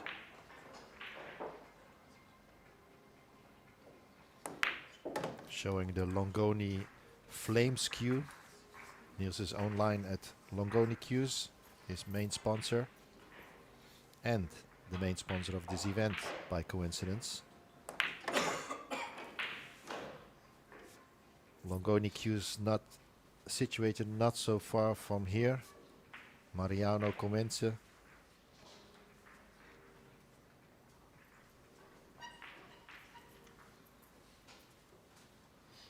Family business. They've been in the business for a long time.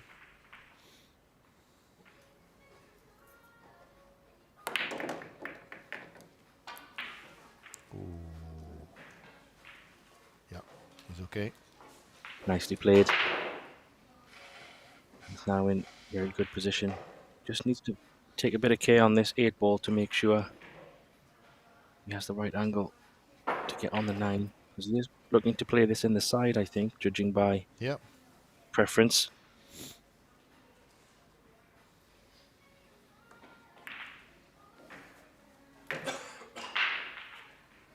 his choice in the side or in the corner pocket if he would like that. Yeah, I judging think I by would go where for the corner. I think judging by where he was putting his cue, he's Oh. playing in the side.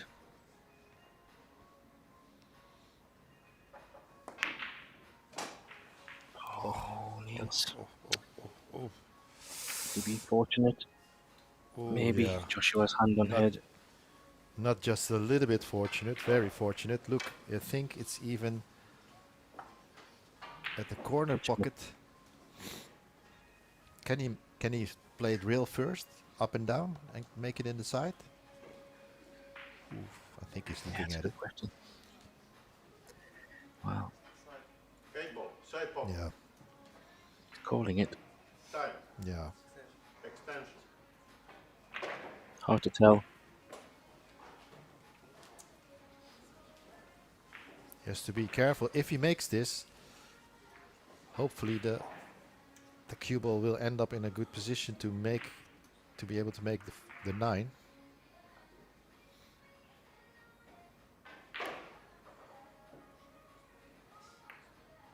There you go. Ooh. It was on the point. You said So it, Jim. close. Cool. But where did that cue ball end up? I think it's makeable. Yeah, but he's close to the cushion, so you might have to dig down on this 8 ball. Yep. Maybe try to go around the 10, potentially, depending Yeah, a on lot how he of likes. elevation needed. Stay away from that corner. Extension. Extension is 25 seconds. The regular shot clock time is 35. He might be playing the 2 cushions come inside the 10. Play a thin 8 ball. I think that's what he was lining up. Yeah, thin. Hasn't got the legs. Is it good? Yep. Yeah, Not it's too good bad. enough. So this could be a bit Not of a too let-off. shabby. Yeah. Niels will be delighted to get back to the table. Of course, it's a no-brainer. 6-2 is very different to 5-3, but you don't want to let Joshua Obviously. get too far ahead.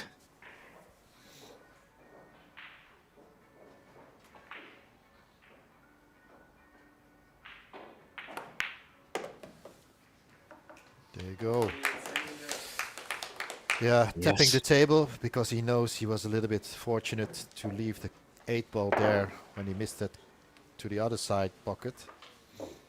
But yeah, Yeah, but that's what it is. that's Like you said earlier, Lady Luck does even itself out. Joshua had a little bit earlier. It was a bit for Niels there, so that's how it goes. But yeah, thanks for everybody who's watching as well. Fantastic amount of people, thousands on the stream, which is great. Appreciate all the comments as well, that you're enjoying the commentary. Sorry to inform you, but I am not Scottish. I am English. But I am from the northern part of England in a place called Newcastle. So yes, it might sound very Scottish. yeah. And at Macau's, I'm not Jim Telfer. I know him very well, but my name is Jimmy Worum. Different Jimmy, same country. Yes. And to make it even more complicated, Jim Telfer is Scottish, so that doesn't help. But Jim's a good guy. But we appreciate the feedback. Glad you've all joined us over these days. And this is heating up nicely. Niels has 2 breaks of his own now. He really needs to get a ball. And he doesn't. Oh, 4 ball. Dry break again. Wow. This is killing him. I'm Yeah. happy.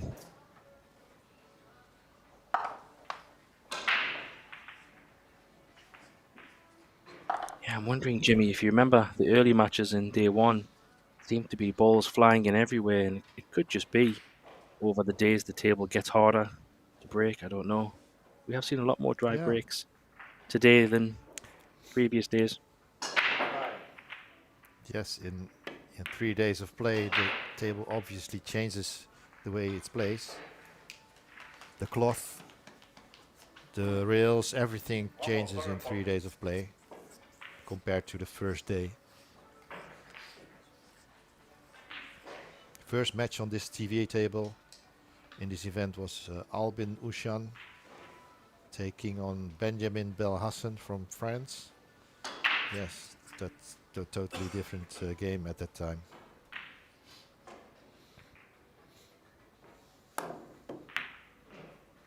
Yeah, good hit. Scratch. Oh, hanging on. Oof. Flirting with that pocket. Yeah, looked like all day it was going to drop, but it didn't.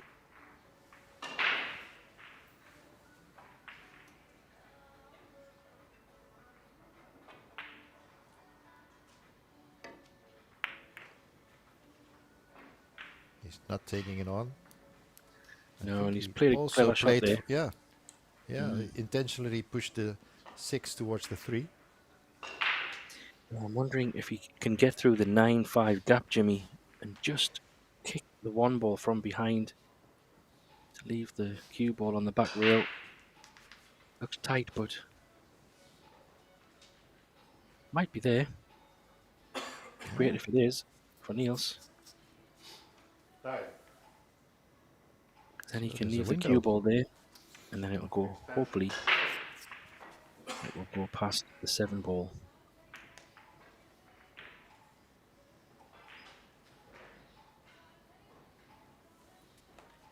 It's obviously extremely tight, but the clock is running out, so he'll have to make a decision.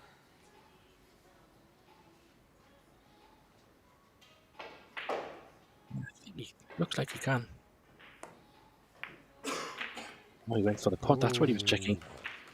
Oh, how's the kiss? Oof. Interesting. He It's took the pot on. okay. Yeah. Okay, he made the pot, but yeah, what kind of shot he would have had in his mind to open up that 3 and 6 after potting the 2? Is he going to Maybe bank he's it? just thinking. Nah, maybe he's thinking pot the 2, play a good safe on the 3. Oh, he's going to play a good safety behind the 10. It's not falls there. short. No. But I don't see a way that Filler can make the 2 and open up the 6 and 3. It's a very, very small angle he has on the 2 ball. Yeah, I think a safety shot is coming.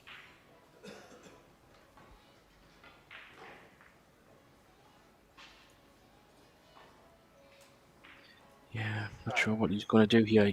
Maybe a thin off the 2. Try to get some cover down the bottom. Is he going for the pot? Yeah, he's going for the pot. Playing safe off the 3, maybe. Not sure what he's thinking. He's probably thinking to cross bank the 3 to the other side of the table. Maybe use the 10 to hold the white ball, and then Can use he the stick? 9-5. Yeah. Yeah, I think he Can can he stick just. the cue ball there? Oh, he can. Good call, Jim. Even Yeah. better. Didn't know if he could see full ball.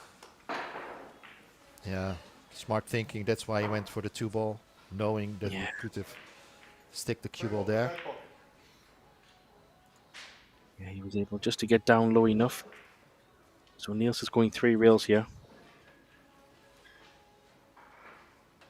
Long rail, short rail, long rail. Kick the red from behind. He called the middle pocket just in case.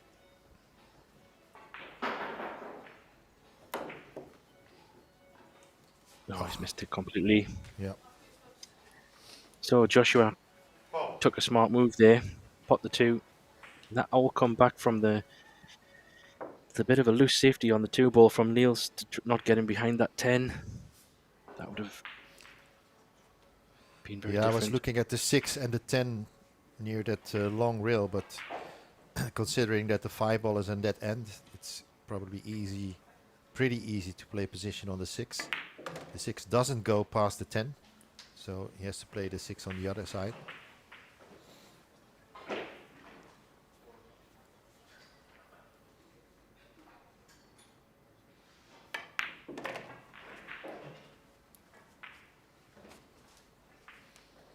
How's the angle?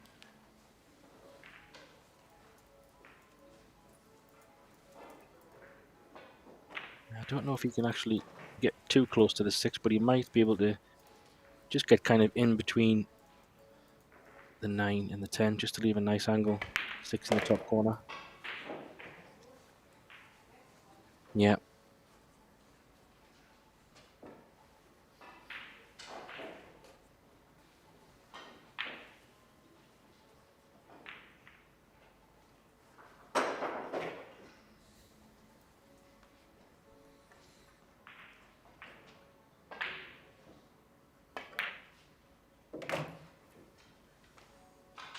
Overhit this a little bit. Yeah. Still okay, able to pot the 7, but the cue ball is going away up table.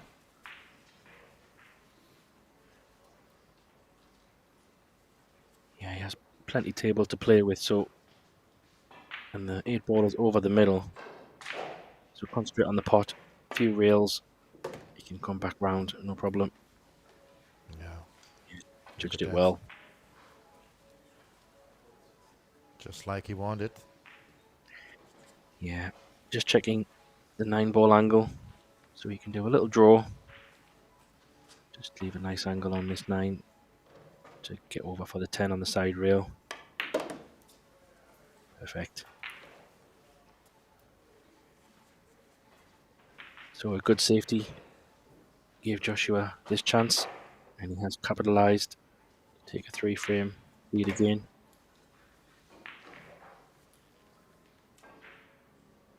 And 6-3. And now, Yeah. now the breaks are becoming even more important.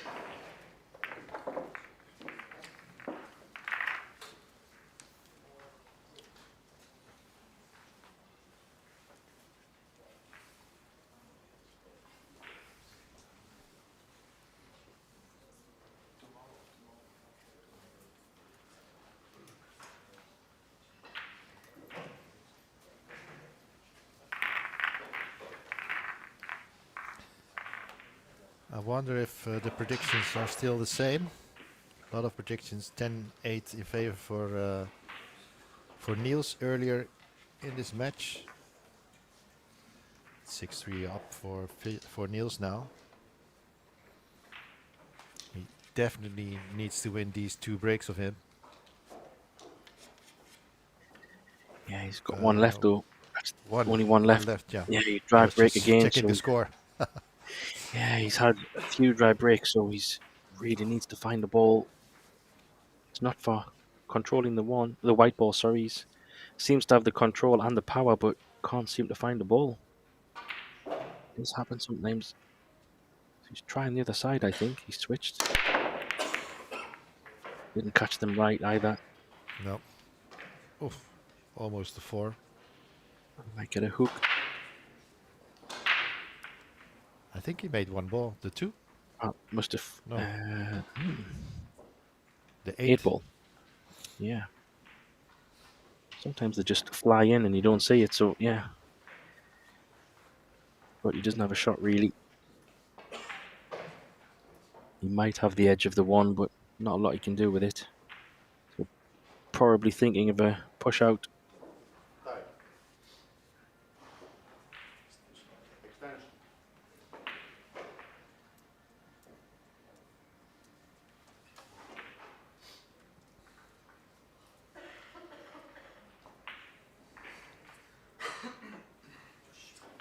Push out.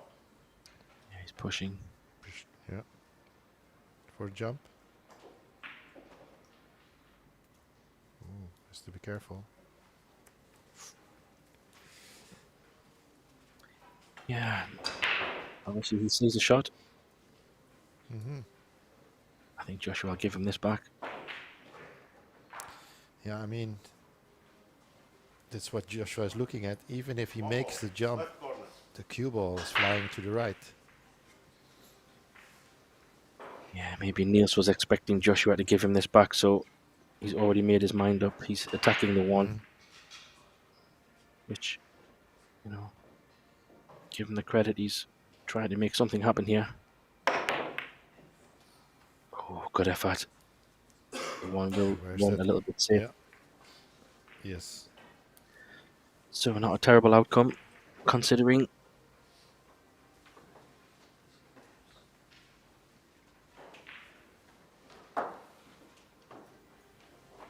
Rolling up next to the 5. Might just play off the edge. Use the 9. Yeah, he's doing that shot. Yeah, the That's good only enough, I problem with think. that shot. Yeah, the only thing with this shot is the one real kick is pretty Yep. straightforward. But depends how risky Niels wants to play this. He could play one real kick, try to catch the bottom side of the 1 and bring the white ball back to a similar position. Just flicking off the 1, so the 1 will move a little bit towards the 10, and then the white will come back down behind the 5. Oh, he's just going full-blooded. Oh, bit fortunate there. Not enough time. It's okay. Yeah, just saying out loud, there's not enough time. 35 seconds. Add your extension to it. It's 60 seconds. It's 1 minute.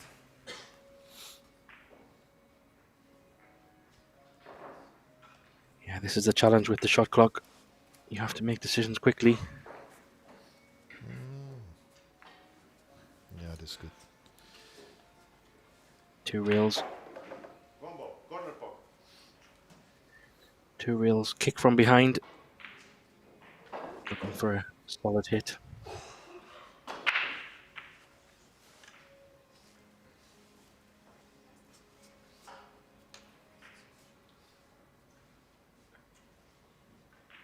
If he, Yeah, we if did he say hits the earlier as solid, well.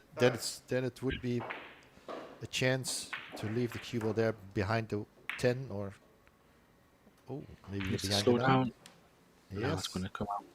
Oh, I thought maybe the 6 would come to his rescue as well. Yeah, it was a good effort.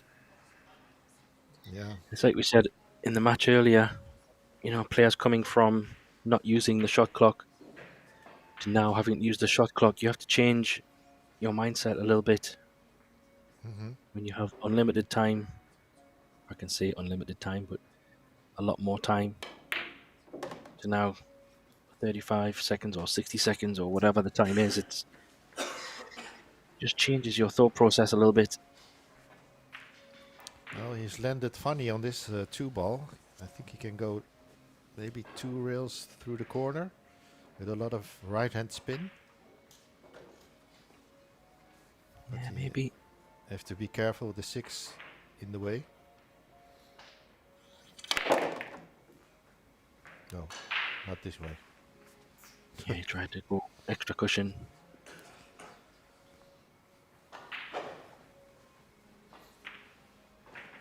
I still think he can draw past the 10.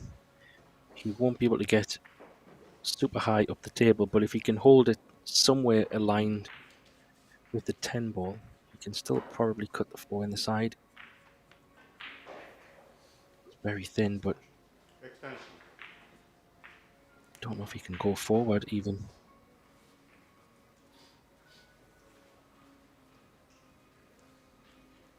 Yeah, if he's just checking if he can hold somewhere on that left long rail. Best he's going to get, I think. Yeah, I think he just has to accept a little more difficult shot on the 4. Might roll into the it's- 10 even. Oh. No, he's decided not to take it on. Oh, he's just flicked the 5, so little window of hope. It could be a chance to pot this 4 ball, carry him off the 3, maybe, Jimmy.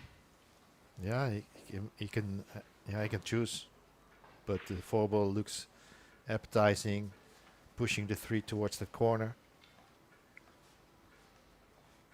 Yeah, this is now 4 ball, side pocket. become a good chance for Niels here because he can just try to control the 3. What he doesn't want to do is pot them both. Yeah, the clock's already running. It's so Yeah. fast. He could have taken your extension, right? I think he's already used it Yeah. and he's hooked himself. I think this shot clock is going to get on Niels' nerves a little bit. Actually, when the referee calls time, you have 10 seconds. It's pretty long. Side Just, pocket. you know, count for yourself. 10 seconds. There's a lot of time to bear down, Yeah. pre-stroke. So, yeah. And Niels is a seasoned player. He knows how to work with the shot clock. Yeah, just how quick he played that 3 ball made me think, does he think it's 5 seconds or does he know it's 10? I don't know, but he had a bit of time. When the referee, like you say, said time, he had a little bit of a moment just to Yeah. play the shot, but he played it very quick. Good thing is the 5 on the other side of the table, so Joshua has to work for it to get it over on that side.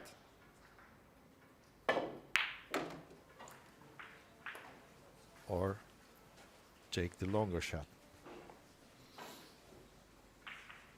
Yeah, it looks really thin, unless he's playing safe. Well, if he does catch it as thin as it is, he will miss the 10 ball on the inside and come back up the middle of the table. So, yeah, he's played it well. Needs a bounce. One more good shot needed.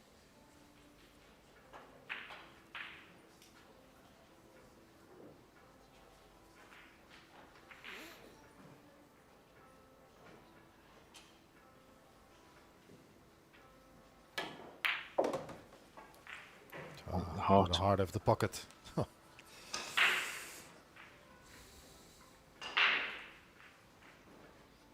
Yeah, he's shooting very straight.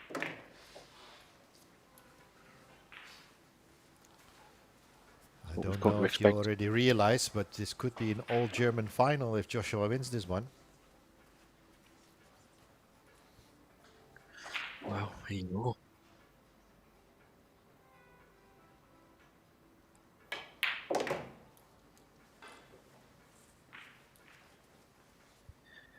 Yeah, it'd be interesting to know when the last all-German final was.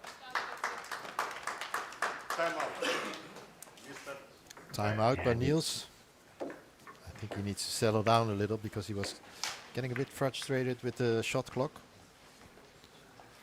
Yeah, I think he was just in positions where he required that little bit more time, and there wasn't that little bit more time, so he probably felt a bit rushed.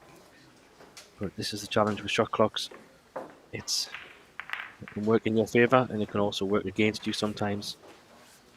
But rightly so, like you say, he needs to take a time out. He will regroup. I'm sure he'll come back fully focused, ready to battle. Yeah. Do a little meditation in 5 minutes. Yeah, probably do some breathing exercises. Go outside. Actually, come that's back. a bit too far away to go Okay. outside. I know how long the walk is. Probably if you reach outside, you have to go back inside to make sure you're not coming back too late. Maybe the toilets will work fine. Could be an alternative. The toilets But, are pretty yeah. close. So Joshua has a bit of a commanding lead here, and I think the break. Yeah, I'm not going to say there's been lots of mistakes because I don't feel there has been. I think the break's been a bit costly on Nielsen. Joshua has just punished a few safeties here or there has been the difference.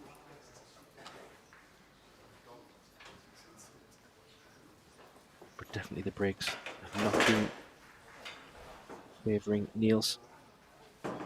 So, dropped something in the back. Yeah. Not the first one who dropped something. Yeah. Referee Alan Bugas is polishing the balls just to make sure everything is clean for the next rack. Probably Niels just entering the back in the arena in a few moments. Rack 11, and it's Joshua to break, if I'm correct this time. Yes, I believe it is.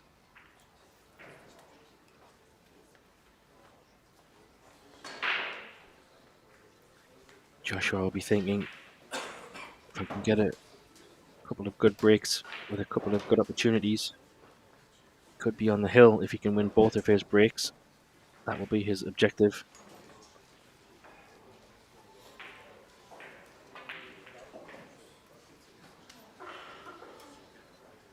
Can Niels turn it a little in this match, or will Joshua Fuller just rush to the end zone?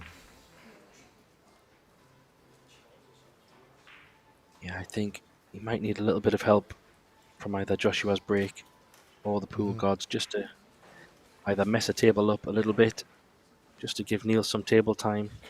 If the balls are in the open and Joshua makes balls, then it's going to be tough for sure. But not the first time Niels has been behind in a match. And I'm sure he's up for the challenge. He will not be giving up. You will have to scrape him off the table. You will have to win it.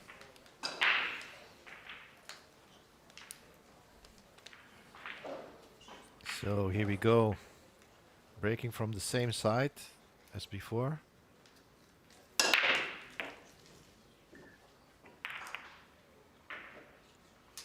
So, we said the pool gods.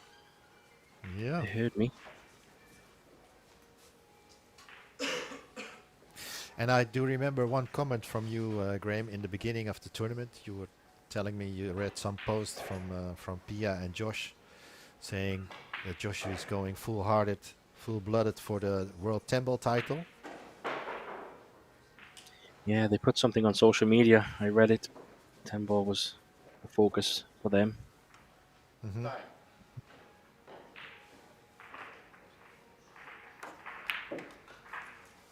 Probably one of the reasons why he will be here, I'm guessing. I know he travels to Euro Tours anyway, but 10-ball event is clearly going to help him practice for that.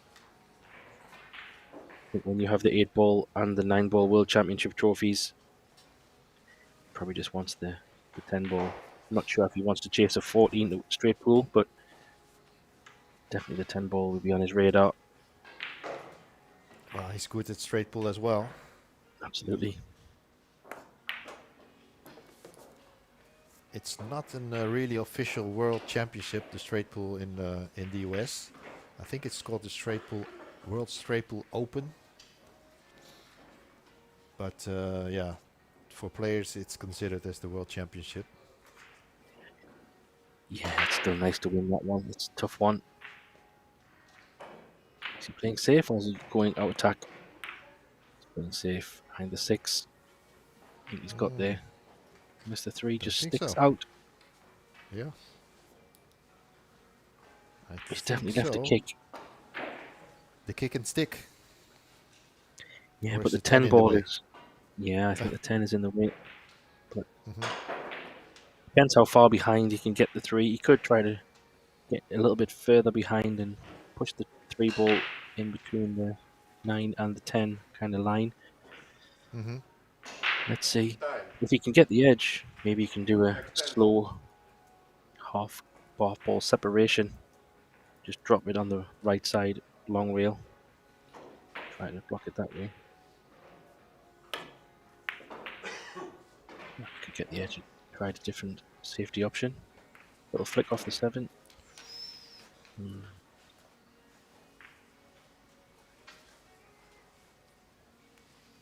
Yeah, I don't think Niels will be taking this one on.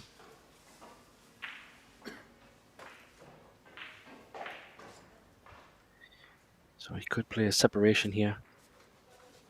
Putting the 3 ball on one long rail, and cue ball on the other, potentially. Unless he's bringing the white ball back up table. Yeah, he's playing the separation. Oh, has he overhit it? No. Has he left a gap? Surely not. Yeah. Surely I think not. there is a gap, but I don't think he can reach the potting angle to the side. He's ahead of me. I wanted to say for the corner.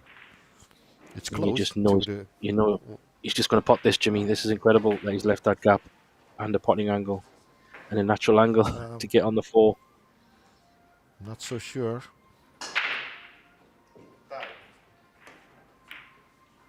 It's close. Wow, what a shot. Didn't touch the rail. Yeah. That's just, I have to say, that's extremely unlucky by Van Niels. Yeah. Such a fine gap he's left there. But it's an extremely good pot from Joshua. Absolutely. Not many players would have taken it on. Probably played safe or anything. But maybe with a different score, not 7-3, Joshua would also have played something else, but 7-3 ahead gives him a little bit of room. Yeah, he hasn't played a good shot there, Jim. I'm not sure No. if he can hold, so he might have to put a bit of a stroke on this 6 ball, punch it in between the 7 and 8, and come back out Yeah. again, potentially. Just like you say, he's going to do that. No, Perfect. well done.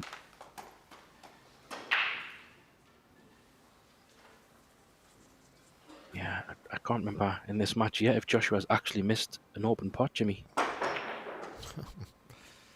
Don't know. think so. Can't remember.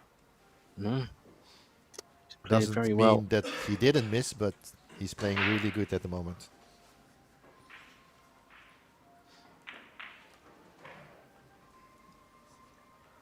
Yeah, it'll be interesting to know if Caspar is watching this somewhere, either on the broadcast or not bothered at all, focusing on practicing or chilling, waiting for seeing who's going to play in the final. He knows how good both these players are anyway. Doesn't need to see Yeah. them play. On the other side, he also knows how good he is playing in this event. 3 times consecutive reaching the quarterfinal in the Euro Tour, and this time his first final in 4 consecutive events. That's pretty good, huh? Yeah, and he's already up to, I think it was number 7 in the rankings. I'm sure getting to the final will improve that a little bit more as well. The points.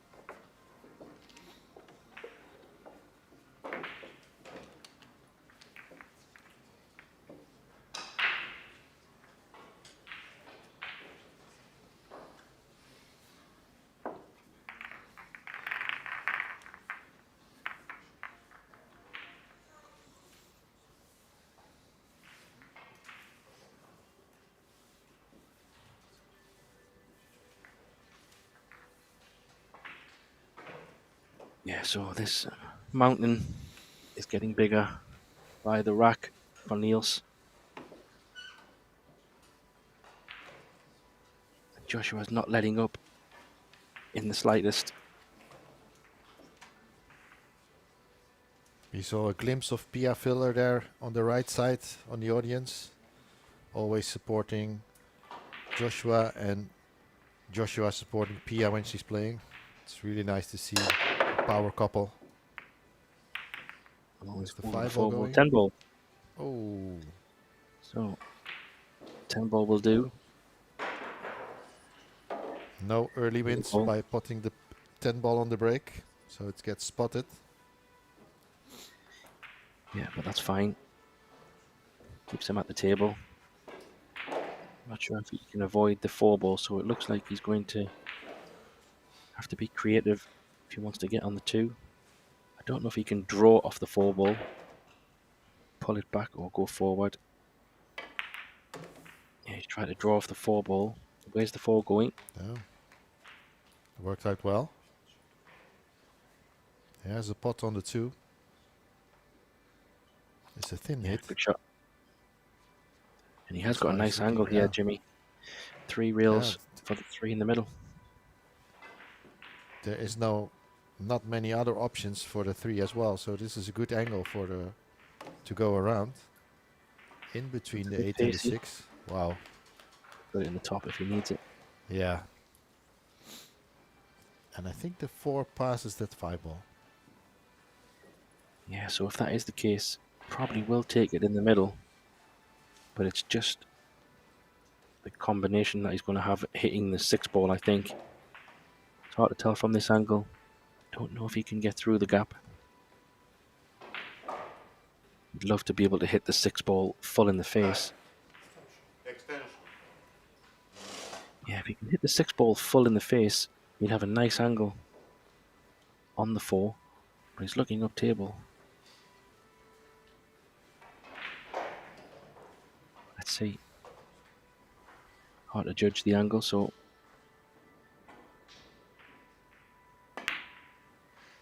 playing it in the top. Playing the bank, Jimmy. Yeah. Intentionally, he played position for this one, so he feels very confident to make this bank Mm. and leaving the cue ball there.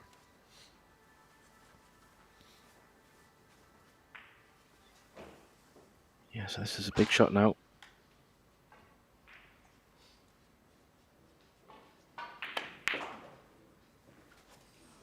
Oh, So close. So close. Yeah, that's what he's thinking too. But a chance for Niels. lifeline. Yeah. Maybe the last one. He'll be trying to keep Joshua off the hill.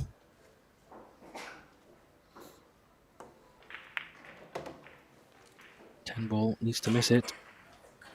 Oh. Yeah, didn't judge it well this one. So snookered behind the 6, has to grab the short stick. And that 8-ball might come into play again after making this 5.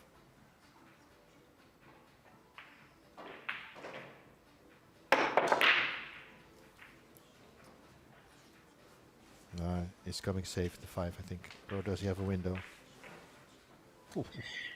Yeah, it was a good jump, to be fair, especially under the situation. Oh, he has left the gap as well. Goodness, another gap. Just not going for Niels. Every gap that's possible seems to be happening. There is a gap, but can he reach the potting angle from the 5 for the 5? It seems like it. Oh, he's playing safe. Yeah. Could probably swerve it, I think, but oh, he's made it. Oh. He's made it. It's close. It's close. Oh, and looked he's good left from it. behind. Wow, that would have been a special moment. Wow, yeah.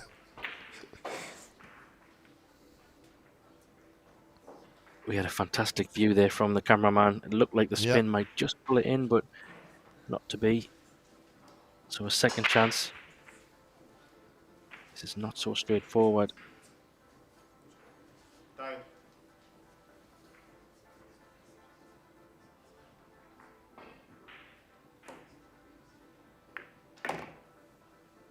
Doesn't want to hit the 6. Oh, he's just touched it. Just makes it that little bit more tricky now. It's a small angle. Yeah, he does have to Tough play with angle. a little bit of pace as well, Jimmy. So that just makes this extra hard because he has to come above the 10 for a shot on this 7 ball. So has to be very accurate on this. We do see these bobble if you put too much power on them. Oh, right in the heart. Yeah. Oh, and he's landed on top of the ace. Goodness me, Jimmy. He's not having any No. fortune at the moment. No. The table is not giving him much love. No. But you have to take what the table is giving you, like you said. Yeah. Accept it. Not much time also to think about it. Maybe that's good because you just want to focus on the next shot. Oh, it's jumping too much. Did you see the ball jump? Yeah. Yeah, I think it's, as much as Niels has got all the experience in the world, it does hurt when you're battling so much and the table, like you say, is not giving you much love either. Yeah. It's just a tough day at the office sometimes, but he's been there. Even little things like that. Not what he played, but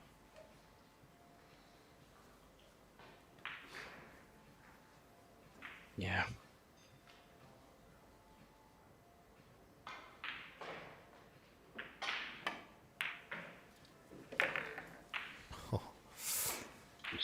Looks so easy, but this is a great shot, in my opinion. The control of the cue ball. Yeah, makes it look so easy. The word you said is perfect. Just everything can be looking so difficult to the normal eye, but he just seems to find a way to make the game look so simple.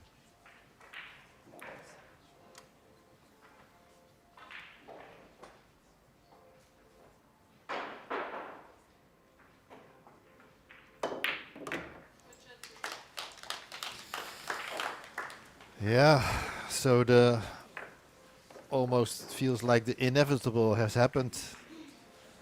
Joshua on the hiller,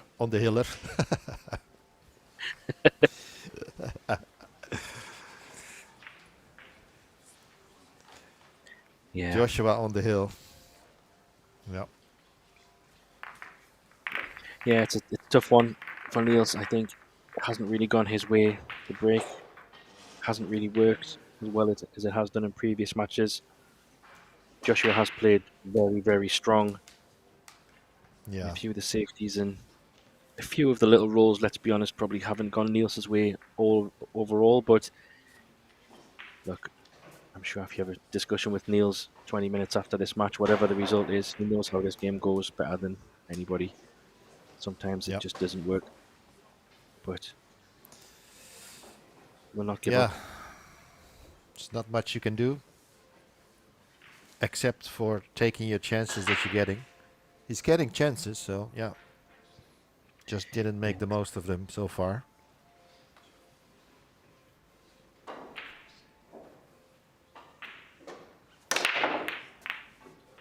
Oh, cue ball was on its way, I think. Still another dry break. Yep. Yeah.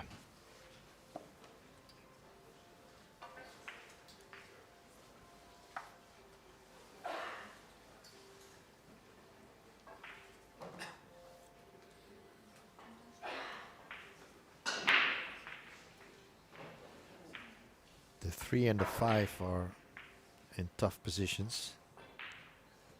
So he's playing a safety here. Good shot. Yeah, that was a very good shot.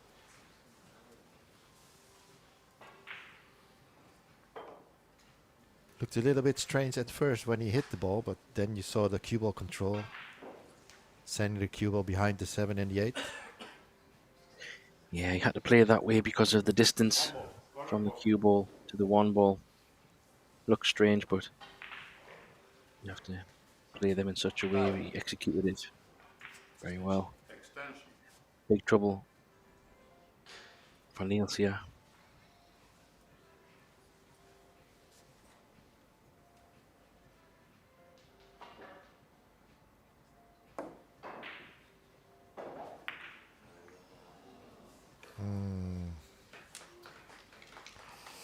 Yeah, but like I said, the rack isn't that easy, the layout with the 3 and the 5. But moving the 5 was probably helping Joshua making it maybe a combination. Yeah, maybe. Yeah, quite possibly might be the shot, Jim. You got plenty of spin on that. Maybe a bit too much. Yeah, that was not his intention. Makes it a little bit tougher. Yeah, Much wonder more if he can. Wonder if he can pot the 2 in the side and flick off the 10, go across the table. Oh, he could even avoid it. Oh, he's hit the black. So And another messed up. yeah, 5 ball. So- Corner pocket. now the 7 is not potable, so it's a bit tough. Difficult position. Yeah, I think he's just going for this, and he'll deal with that 7, depending on the outcome of this shot.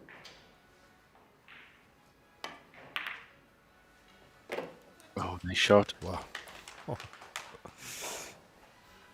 Yeah, that's not the easiest combinations he shoots.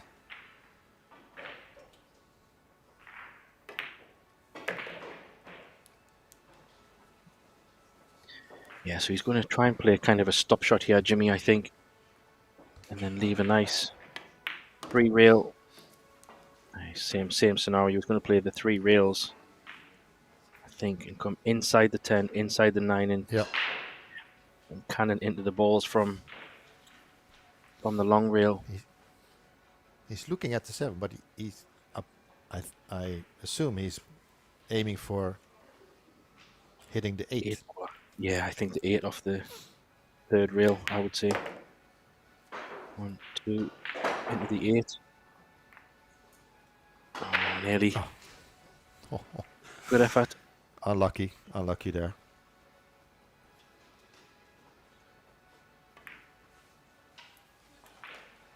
But again, Niels comes to the table in a bit of trouble. Doesn't have the up and down, so Pretty tired of this. yeah. Pretty. Yeah, it's a fair point. He's had nothing but kicks and jumps, and nice that Niels could have a joke in such an important moment in a match. But that shows you that the state of his mind at the moment. Like, not much I can do at the moment. And he's admitting that. Hitting a hope a little bit. And there you see. Chance for Joshua to close this match.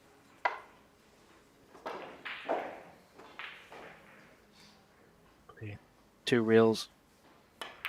Come inside the 9. Just want to be on the rail. I have to dig down a little bit. Not ideal. I don't think he can drop it in either, so he might have to dig down on this. Plays it well. Yeah, he's okay. He's left-handed as well, so makes this extra comfortable.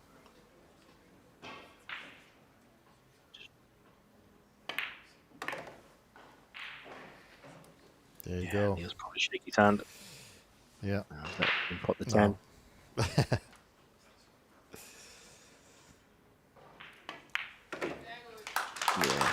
Well played, Joshua. Tough luck for Niels there. It was tough school. It was a tough match. I feel I kept him tight when he missed. And he did really shoot the lights out, did Joshua. But 10-3 moves into the final against fellow German, Stefan Kasper. We'll be back for the final shortly, Jimmy. That will be the plan. Yeah, just a short break. Give Joshua a little bit time. A nice hug from his wife Pia. Probably a sip of water. Then Stefan will enter the arena and we're gonna prepare ourselves for the final. So stay tuned. It's gonna be a great final as well. And we'll be right back after this. Thank you.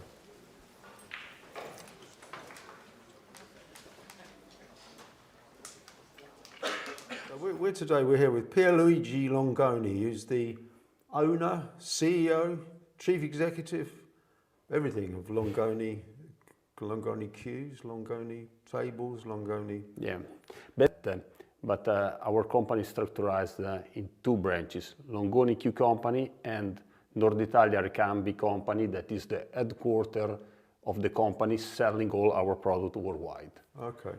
And now, and this is a special year for you this year, isn't it? It's 80 years since the company started. Yes, the company was founded in 1945, so this year we're celebrating 80 years of history of the brand. And since that time, we're still in the same place, in Mariano Comense, in the extreme north of Italy. And how big is your premises? Do you manufacture there?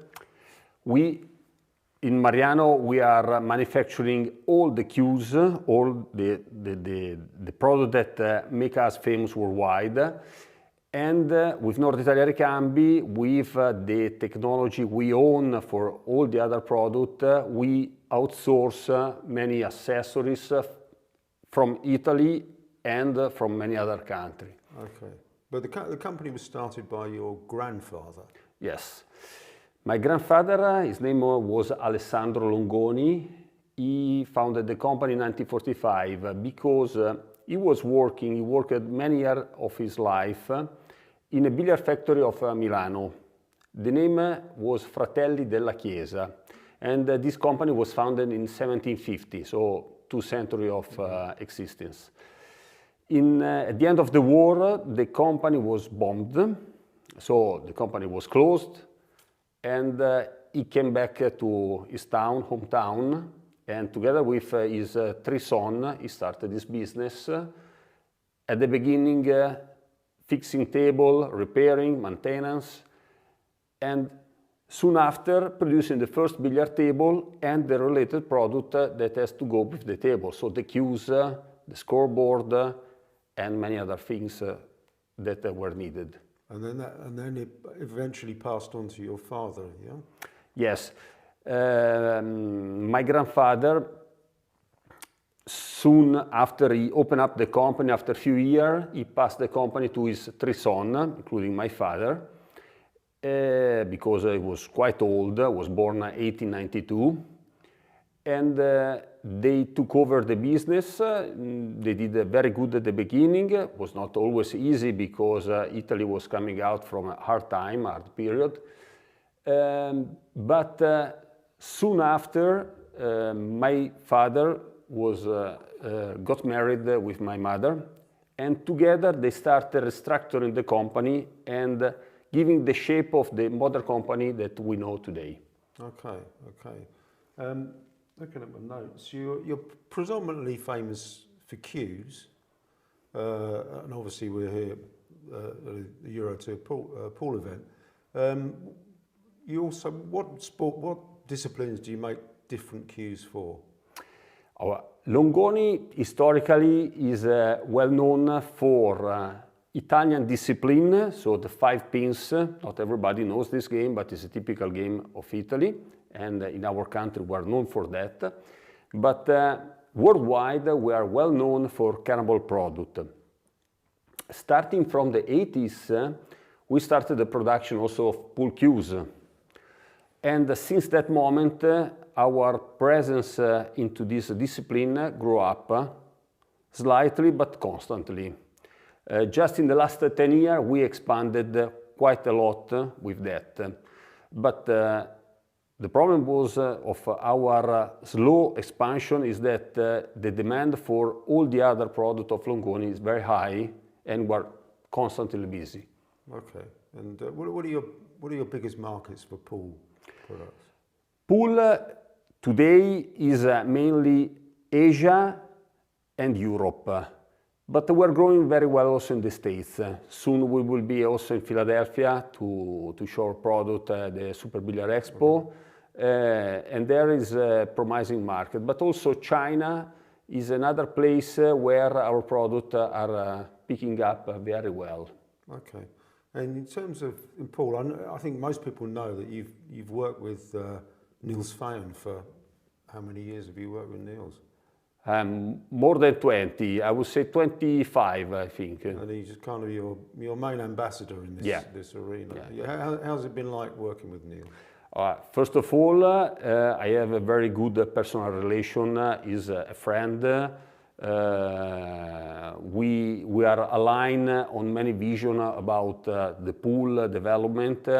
Whenever we develop something, he's part of the story because we like to listen his opinion that is determinant for the success or not of a product. And also is helping us understanding the different dynamics of the sport worldwide because he's present in tournaments all over the world. So he's a player, but he's also a consultant, he's a friend, and we're very happy of having him in our team. Okay. And you make tables? We distribute the table. We are not manufacturing ourselves table, but thanks to our knowledge and the team of our player, we are able also to provide to the market very good product, reliable product also for that. Okay. So Nils is also the ambassador of the Pro Star table, that is the main pool table we have in our range. Okay, okay. And obviously we're here in Treviso at the first Euro Tour event of the year, which is the Longoni Italian Open. How proud are you to be sponsoring the Euro Tour in your home country? We're very proud. This year we decided to make this collaboration because it's the 8th year of our brand, and this is one of the several events that we're going to make this year for that. We're proud of collaborating together with Predator and the PBF for the success of this event, and we are confident that will give a lot of visibility to our brand and to our presence into the European market. Okay, and what does the future hold for Longoni? The future? Yeah, what are your plans over the next, say, I don't know, 5 years, 10 years? My goal it will be to see our presence into the billiard growing. Of course, every company would like to grow in a certain market, but we would like to see our share of pool larger compared to what it is today in relation with carom.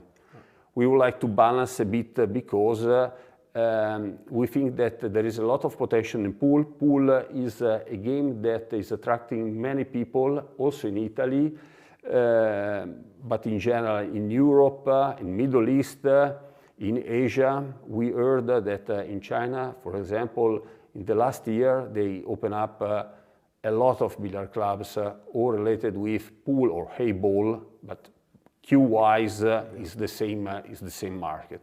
So we would like to grow in that, but we have not expectation of growing up too much because for many decades we always loved to have the Longoni production for the cues kept in Italy, where we are located since many years. So everything's Italian built? The cues, yes. The cues is definitely all made in Mariano Comense, that is a small town north of Milano, not far away from Switzerland, and where everybody can come and also to visit, because many people during the year are asking to come and visit the factory, and normally we accept this possibility. Okay. Well, one final question. You were born into Longoni and the billiard business. You ever thought what you might have done if that wasn't the case? What other work you would pursue? Good question.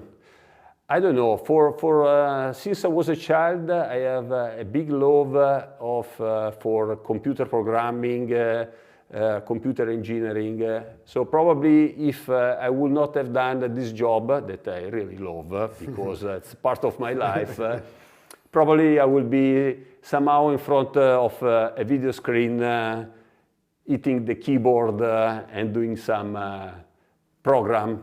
That probably would be my B plan. Your B plan. All right. Well, Pierluigi, thank you very much for taking the time to talk to us. Thanks to you and congratulations to everybody. Thank you.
Good evening, everyone.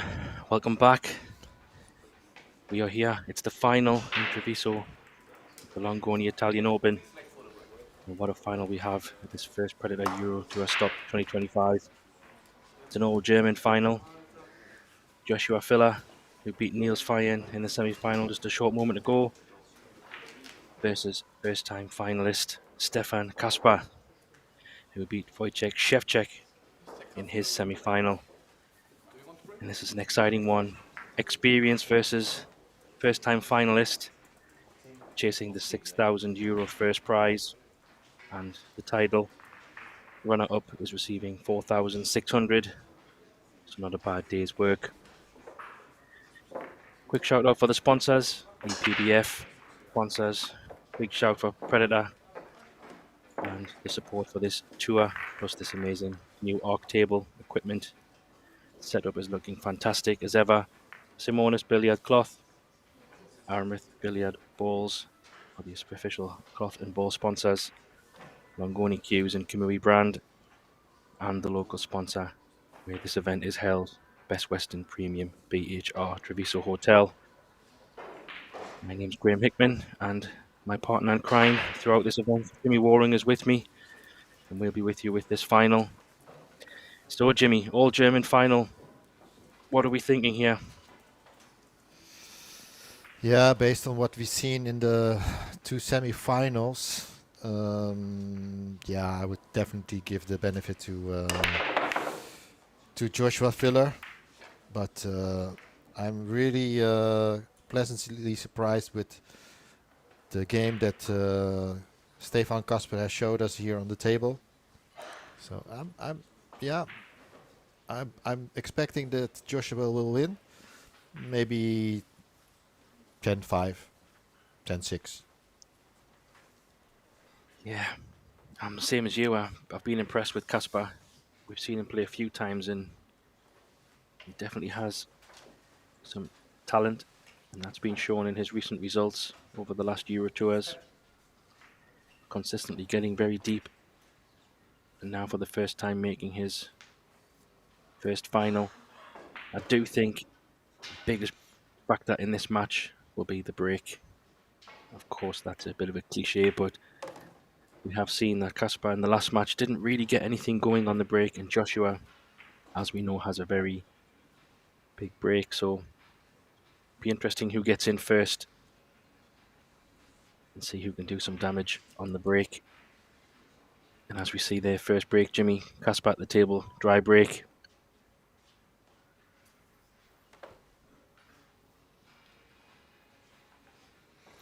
Yeah, we've seen in his semi-final match that he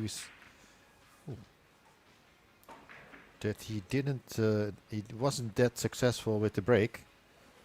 We were both hoping that he would practice something in his time that he had up until the final, but he was still implementing the same break, what I've seen so far. Yeah, I agree. It was exactly the same setup, maybe a little bit more pace, but didn't look like he had changed anything. Let's see if he does evolve that through this final.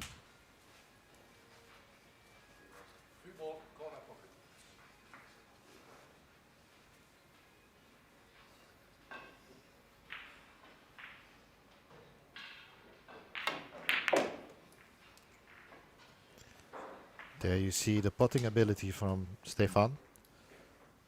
A few times mentioned already here. Has a snooker background. German champion in 2010 for snooker. Gives him a really good, solid, basic technique.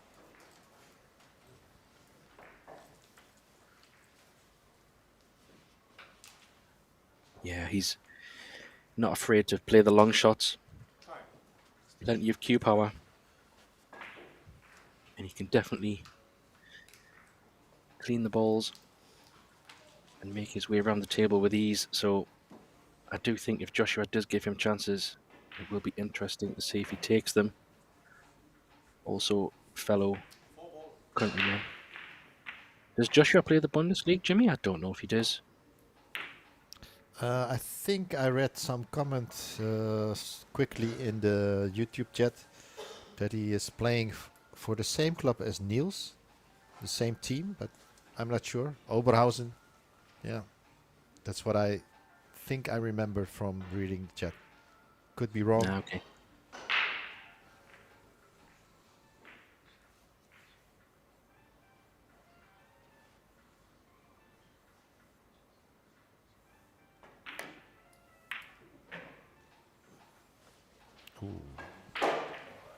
Or is he playing the safety all along? Yeah, possibly. Awkward queuing here.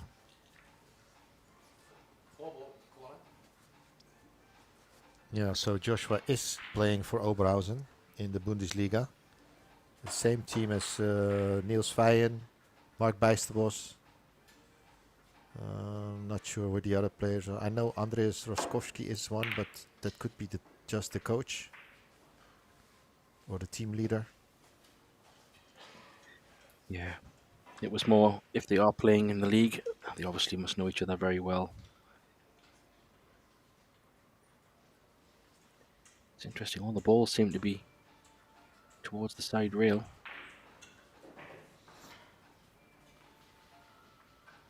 All on this left side of the table.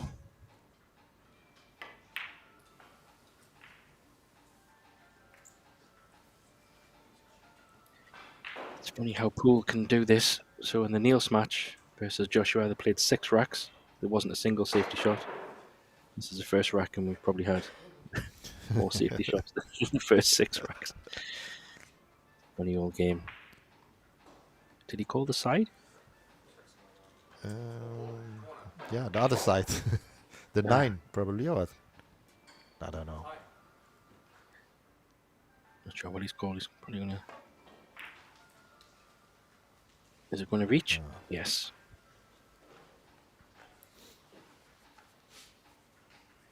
But good opportunity to stick the cue ball behind the 8, I feel.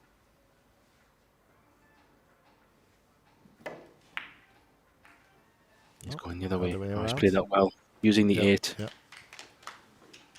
And the 9, and the 6, and the 5, and the 7. Yeah. There's a lot of helping balls there. It's such a crazy layout. This is also quite tricky to do something with. He might play a very slow side, long rail, short rail. Yeah. Just try to reach it. Not If much you else he play can that, do, I think. you know, yeah, if you play that shot, what you just mentioned, then you're probably going to be facing the same position. But no, Yeah. he's left this. The But 5 look at the layout. might just drag this in. Dead weight. Safety? Oh, another safety. Yeah. The 5 did go down the rail, but the 7 is not good, and yeah, he's just biding his time. I'm not sure. I don't think so. No, I was doubting if the 7 passes the 8 now. But look at the cue ball. It doesn't pass. So easy to judge. That was a good hit. Yeah. We might 10 ball could help him. Maybe not. No. Still I a good think hit though. this is gonna be the longest rack for this match. Yeah.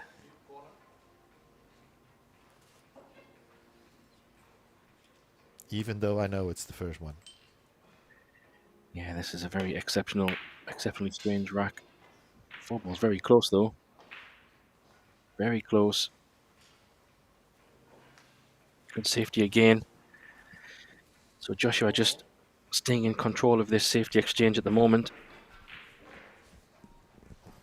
But even with ball in hand, Jimmy, you know, is he going to run them out? I don't think so. Missed it. We'll find out now.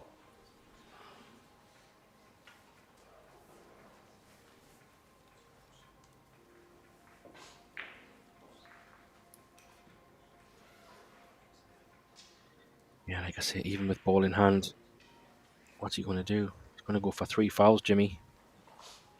Yeah. That's what I think he's looking at. But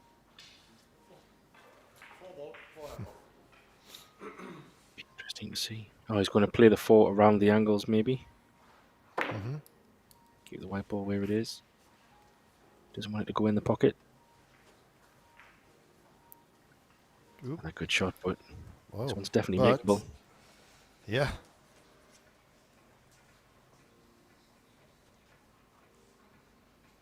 Needs to make sure he pots it in such a way to not be hooked on the 5. Oh, he's missed that again. Whee. Wow. Didn't Wow. expect that.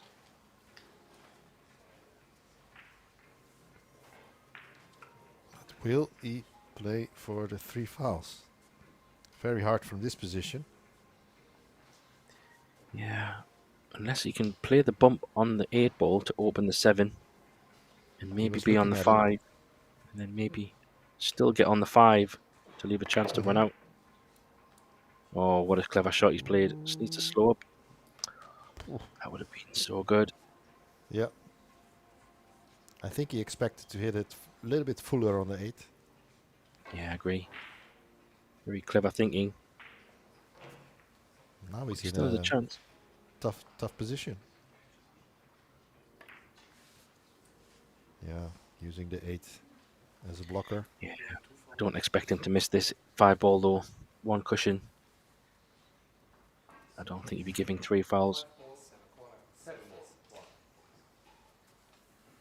7 ball in the corner, but he's also on 3 fouls. He's just trying to get Just 5. to, yeah. But he has left it. Yeah. So now a chance. Eventually.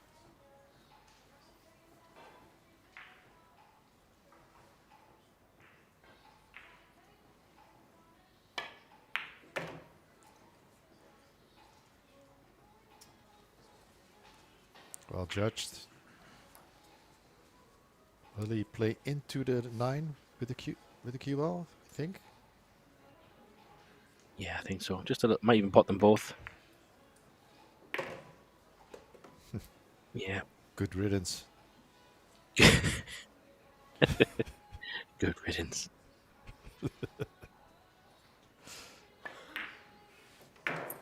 Oh, Oof. it's a bit thick. Still okay though. Yeah.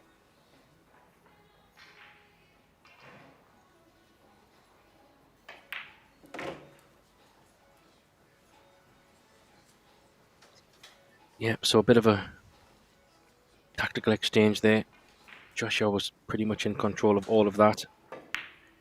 Waiting for the right time. Eventually got his chance and took the balls to a 1-0 lead. Casper has a second break. Let's see if he does make a change. I have a feeling he won't, but let's see.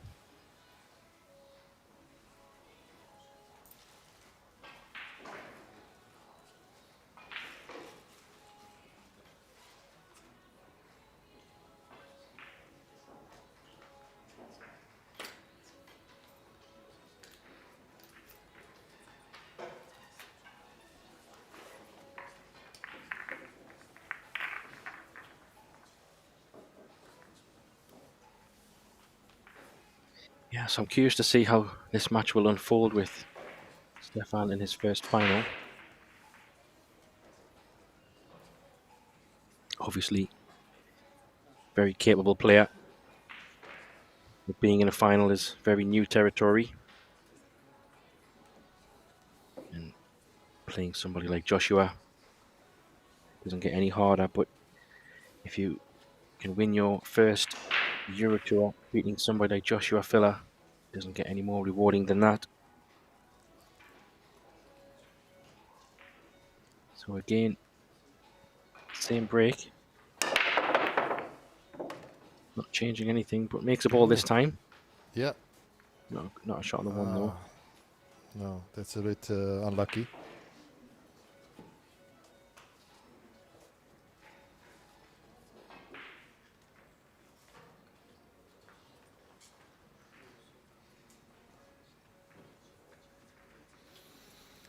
The referee holding his stopwatch there to implement the shot clock. So it's 35 regular time and in case you call the extension, you get another 25 seconds. It's the German, it's all German final because it's the two German players and the German referee, Danilo Hebestreit. Wow, what are the odds? Yeah.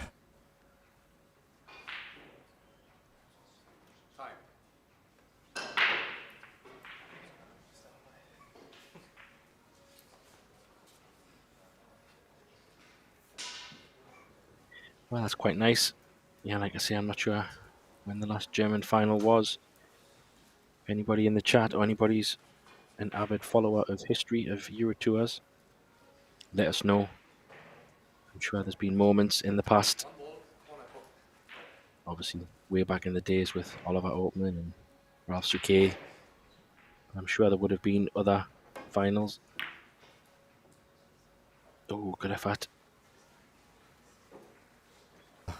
Okay, we have Yeah, there was a messy time when Ortmann and Souquet were two of the top dogs in this field. So I'm pretty sure that that there were some German finals in that era as well. Don't forget Thomas Engert, great player as well. Yeah, some very big talent from Germany. To be fair, all across Europe they have quite a good collection of. Oh, what a great shot he's played here!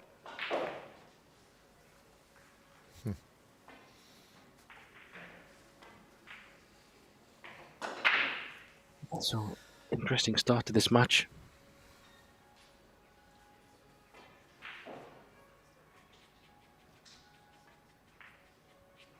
Yeah, and I'm just looking how he could reach this one ball. One ball, 5 pocket. Minimum 3 or 4 rails needed, I think. Ah, it's going that way. Has to watch out for the scratch though. No. Yeah, a little bit of work to do here. Not sure if he can do something creative here with this 2-10-5 situation.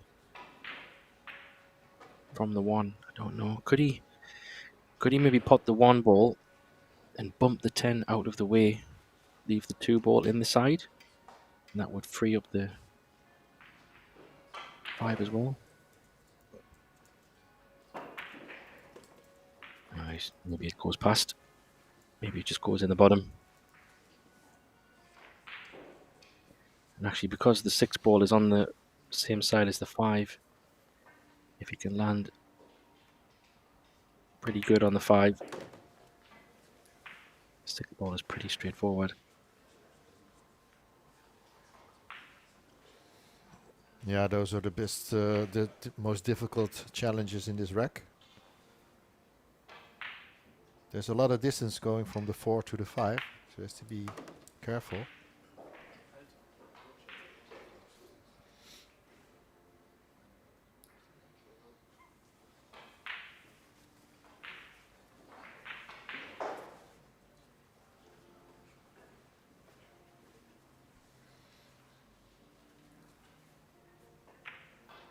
Yeah, this has to be accurate to get on the 5. He's not there. Definitely not there. So it's safety coming up. Sticking the cue ball behind the 10. Does he Yeah, if he see can enough of see the it. 5?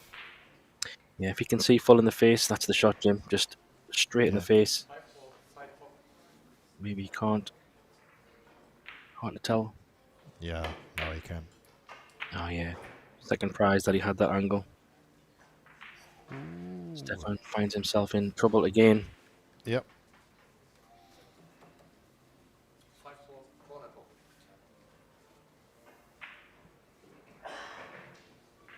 Maybe he might make a comment again, like Niels did at the end of the last match. Getting sick of this. It's been a lot of snookers already, and it's only the second rack. Yeah.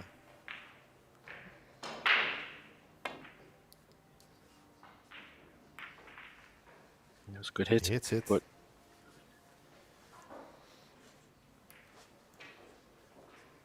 that will do for Joshua.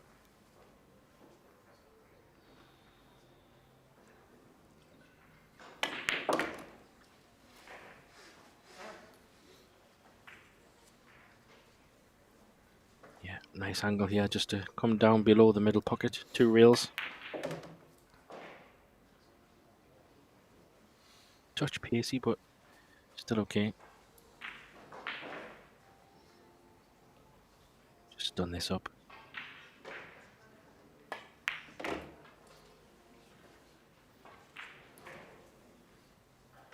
Maybe a touch straight, so just draw it back a little bit. No, he had a little bit angle, even better. So he comes out on top again with the safety battle. And he's weathered both of Kaspar's breaks. Now we get to see Joshua's 2 breaks. I'm sure he'll be hoping for a nice open table to avoid another safety battle.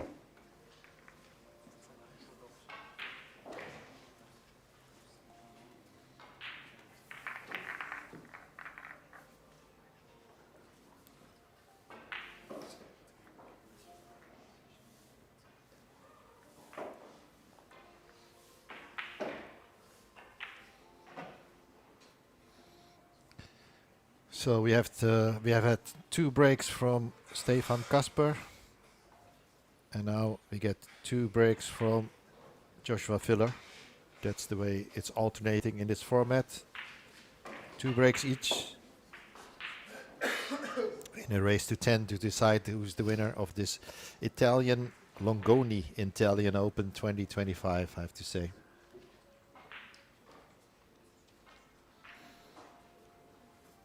Yeah, and Joshua going back to his break at the front of the box instead of the back where he was breaking for earlier. Gets the ball. 1 ball's coming up. 2 ball over the side. I think it's still okay.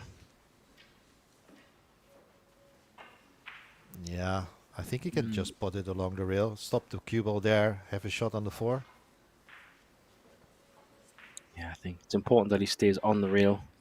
He doesn't want to have too much angle where the middle pocket comes into play. Just okay.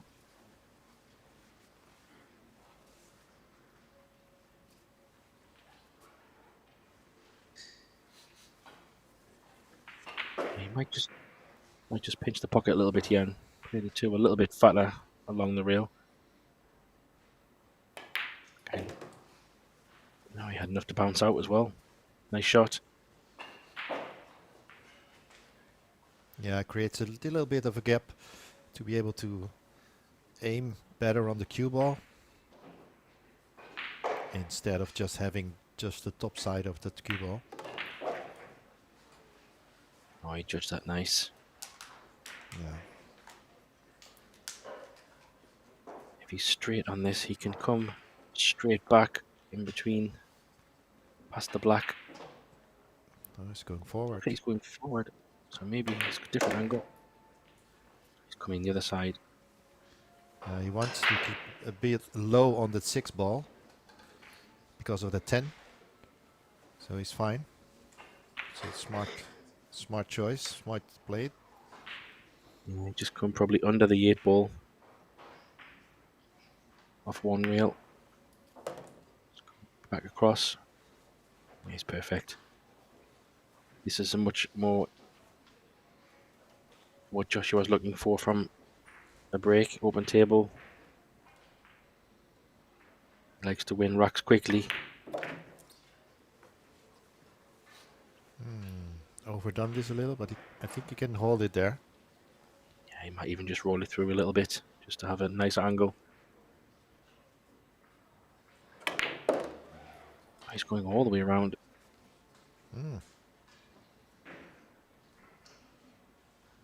Maybe the camera angle from this view is a little bit deceiving. Probably had a bit too much angle. But nonetheless, Joshua being as clinical as ever when the balls are there. In this 10 ball for a 3-0 lead.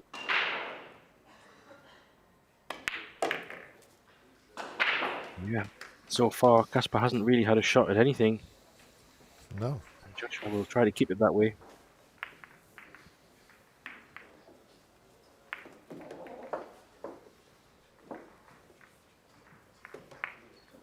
So for Joshua, one break and run so far. Exactly. He'll be looking to do that again.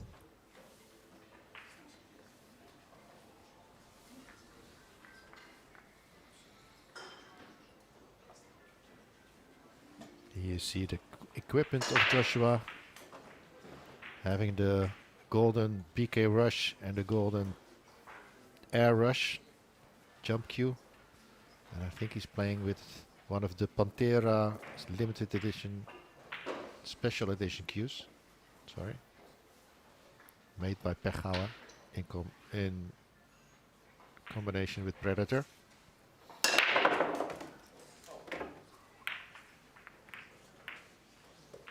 Yeah, so first real chance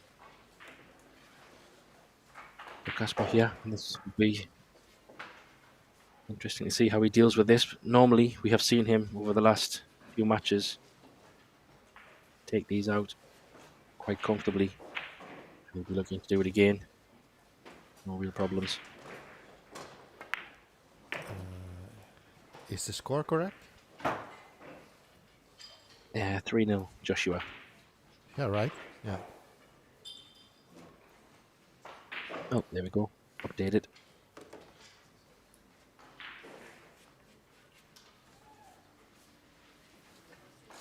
Yeah, so Stefan's not hanging around.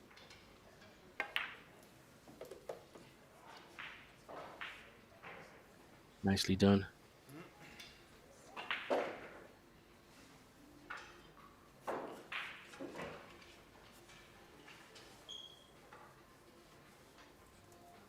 Seven ball's a little bit in the way, but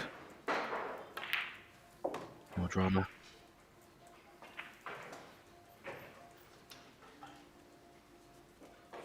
A little bit straighter than he would have liked. I think you can probably punch this off the side rail and back across for the 8. It's a bit short here. Ooh. Yeah. Yeah, Did he trying play to for come that down. side or the other side? Yeah, he tried to play for the other side, for the Yeah. this side he was playing, but Other he just corner. didn't get into it. Yeah. Slide, how's the fortune? Yeah, lost the cue ball a bit okay. there. Yeah. Still able to pot this 9, I expect. But the cue ball will be flying in much. No.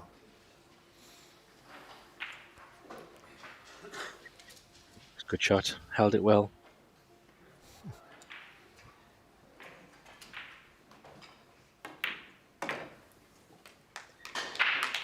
Go. That's what he needs to do.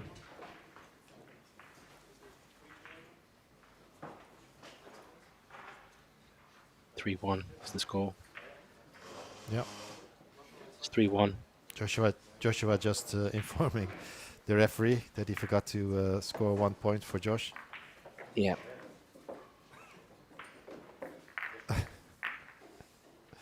Stefan also knows the score.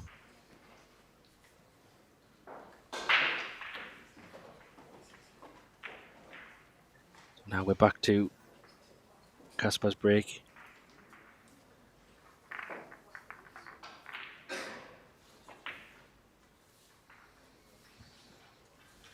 I really do feel he has to change something on this break, Jimmy. Keeps doing the same break. Yeah. Without success. I would at least try the other side of the table. You know? Or put a different speed on it, or draw the ball, or, you know? Yeah. Yeah. Do something different. Didn't he make a ball in the first rack? No, the second rack I think he did. Oh.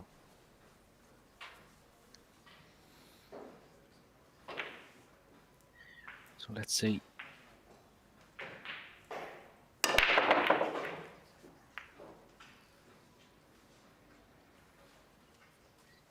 Yeah. I'm half wondering if it's the open bridge. I don't know. I don't see many players breaking with an open bridge. Yeah. Just been picky, obviously, just because the results on the break just don't seem to be working for him. But if you have a snooker background, a loop bridge, not normally something you're using very often, so Well, I know another player who's implementing the open bridge break very well. Fellow countryman Nick Vandenberg is using the open bridge very often with 8-ball as well. So it is a good break. It's different, but it's good. yeah. Yeah, I think with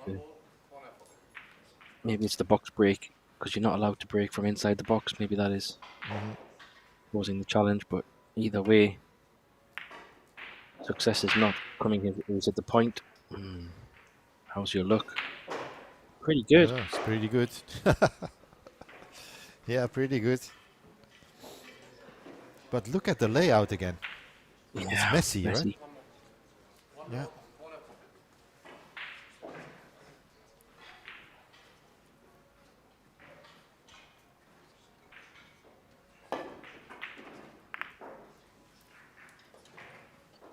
He makes contact, but not leaving anything really. Other than a bank.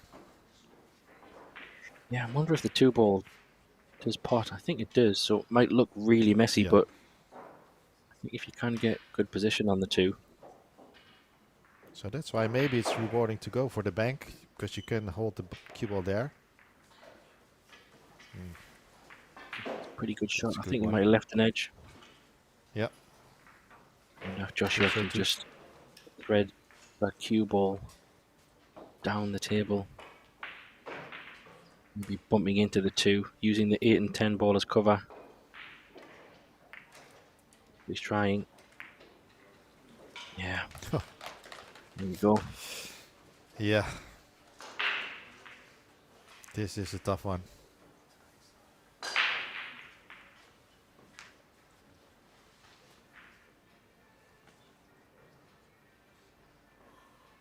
Yeah, this is really tough. Wondering if he might try to mess something up, push the 2-ball up the rail onto the 7 maybe, but no, he's trying to.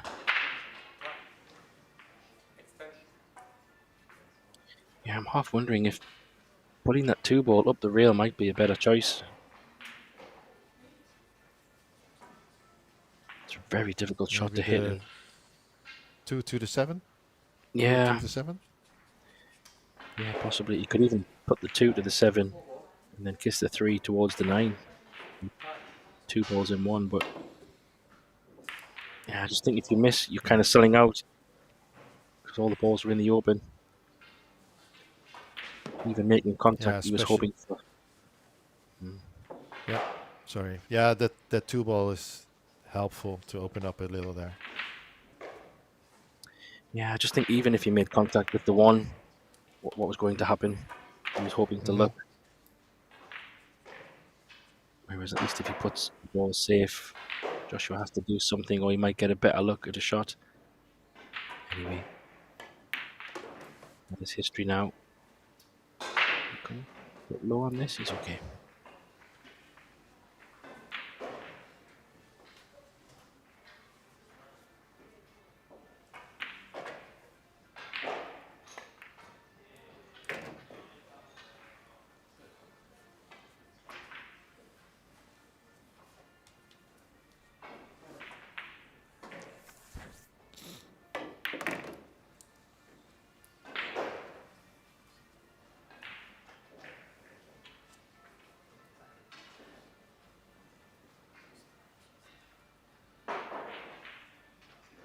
Yeah, it goes through just one rail up and down.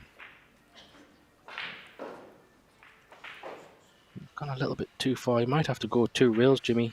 Don't know if he can. Yeah, I think he has to go around. It's pretty easy. Just means he's going Feels to be natural higher. to go that way. Just like that. Yeah, he's judged it so well. He's got the base of this table down from his semi-final.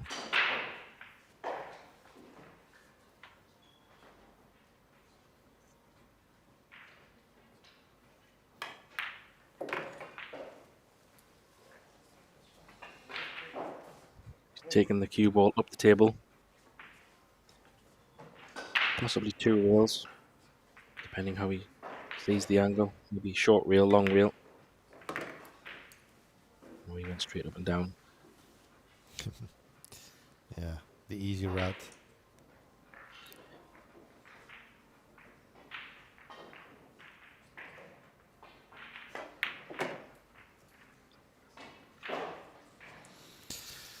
Yep, nicely And that done. puts fourth on the rack, fourth rack on the board.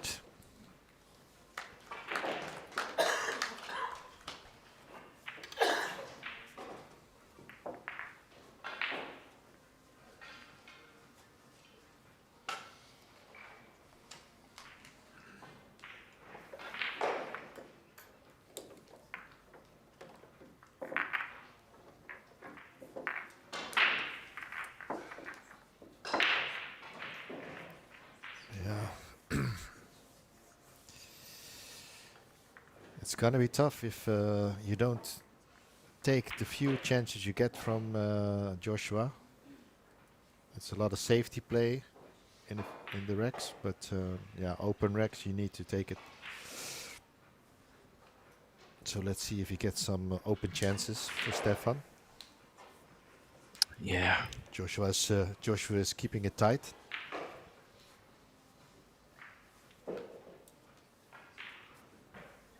So let's see. Same side, same break. Hit him a little bit on the other side. Gets the 4 reeler this time. Okay, gets a ball. Something's happening. Under one on the And side, maybe. there's a shot. Yep. Yeah. No, it's a shot on the one in the corner. Yeah, you got one in the side as well. Another ball. No, you got one ball in the corner, the bottom corner. 6. Yeah. So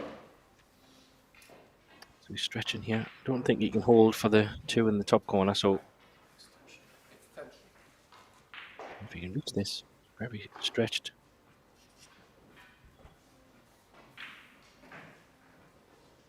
Is he playing the 2 in the side? Maybe. I think that's what he was trying. Yeah. A little bit astray here. Position. Ooh. Might have to go for the top left corner. In Yeah, this depends how- picture, the top right. Yeah, it depends how aggressive he wants to be. He could play probably pretty okay safety. Yeah, he's going to play the 2 ball into the 10. Try and draw cue ball behind the 7. It's a pretty good shot. Oh, the 10 nearly went in. Yep. That wouldn't have been what he wanted. Well, yeah. Yeah, exactly. Because if that happens, your opponent has the choice to give you the table back. So if you unintentionally pot the ball. Yeah, but he did call the 10. So if the 10 did go in, he would have had to play from there. Sorry. So he would have been in a bit of trouble. So is he jumping in? Yeah. Calling the side. He- Thought he had called the side pocket, but oh goodness me, straight into the 7. Yeah. So a good safety choice by Kasper there, gives him a ball in hand chance.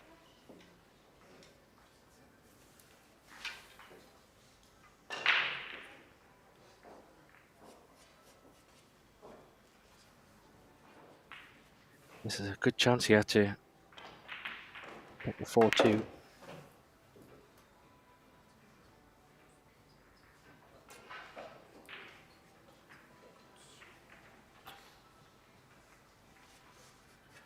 Yeah, 4-5 needs a little bit of care, just because 5-6, sorry, 5-7 is a little bit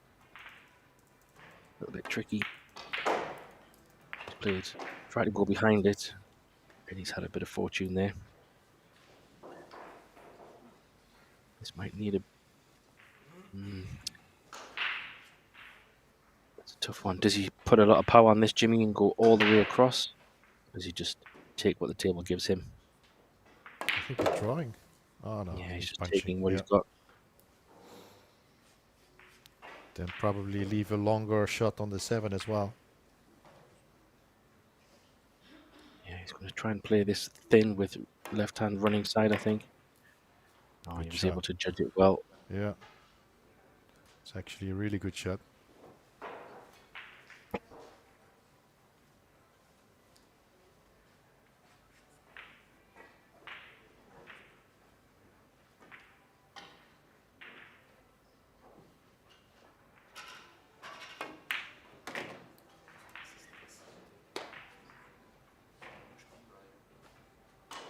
Yeah, he hit that very hard.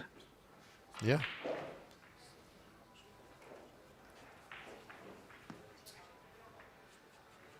Not sure what he's complaining about, but he shot it pretty hard, in my opinion. Yeah, he did. He played it. He obviously had to come across a couple of cushions, but he did play that pretty pacey. Missed this. Ooh. Good recovery shot on the 8 ball there. Mm-hmm.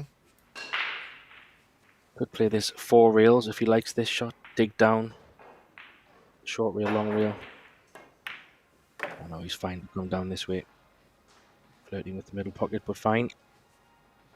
Smiling. Likes to show his emotions, does Stefan. But nonetheless, it was a good clearance there. After some tricky shots to get back to 4-2.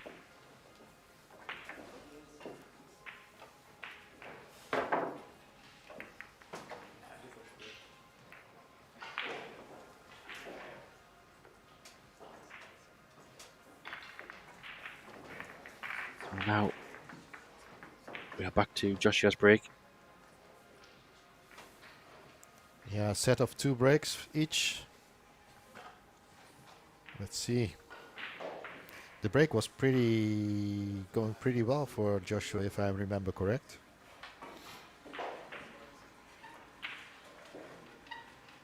Better than the one for Stefan. So there's also breaking from the other side. Not sure if that's the only reason, but could be that simple. Yeah, possibly. But he's not changing anything. Casper, you mean? Yeah. Joshua. Not sure what he's doing. Cleaning the white, maybe? Mm-hmm.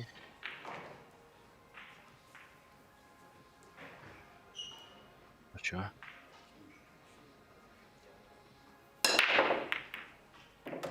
Good cue ball. Straight Ball in in the the top. corner. Oh, nice kiss on the Ooh. 1 as well. Again, a messy table. Yeah. Don't know if that's a 5-8 combo, possibly. Looks like it's close, at least. First Yeah, play the where the- 1-7 combo. Yeah, and where the 4 ball is, 4 to 5 could be inviting for a 5-8 combo, and there's a bit of a gap, so he could make the combo if he lands good position. But definitely starting off with the 1-7 combo.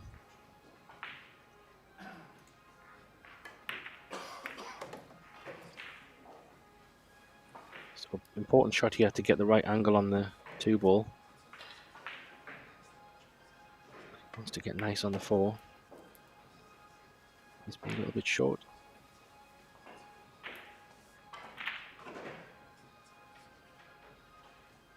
He's looking. Well, maybe the shot he's looking here, Jimmy. I think he's going to stop shot the 2. He's going to play off the 4 ball and roll up to the 5 and lock him up between the 10 and the 5. I think that's what he was looking at. He's a bit high on this one. Yeah, he's gone too far. Yeah. But he's still going to play the same shot, I think. A lot of draw. Yeah. And Yeah, he leaves the gap.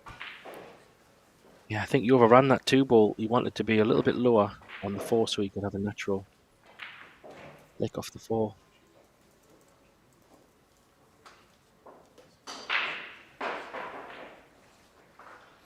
He's left the gap, but yeah, he has to bridge over that 8-ball.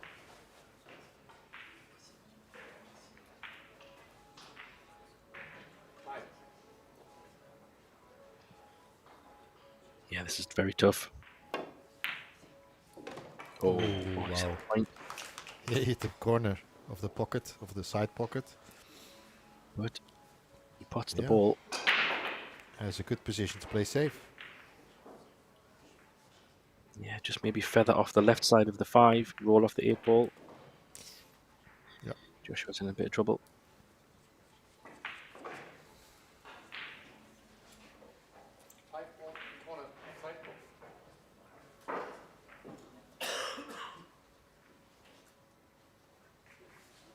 Yeah, I expect Joshua to hit this, but where it will end up, a bit of a guess.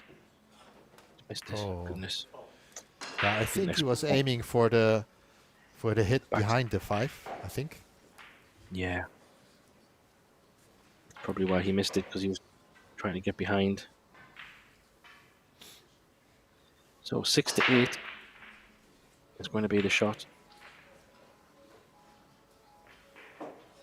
So let's see how he plays position for the 6th ball. So it looks like he's going to draw back to the rail, I think, Jimmy, judging by the angle. Or come 2 rails. Oh, I'm going to see him stop shot, maybe. That might be a better option. Yeah, just leave the... Ah, don't think he can play the stop shot. Has to Just roll run it through. all. Yeah. Makes the 8-ball a little bit more of a cut shot. Probably have to draw this. Not sure if he can run this off a couple of rails or not, judging by the angle. Just can. It's short though. Yeah. Tester now. I mean, can he even pot a 9 and hold it on that side? Is he He might taking the end other up. side? Yeah, he's taking the far The side, right so he corner. can come. Yeah. Probably 3 rails.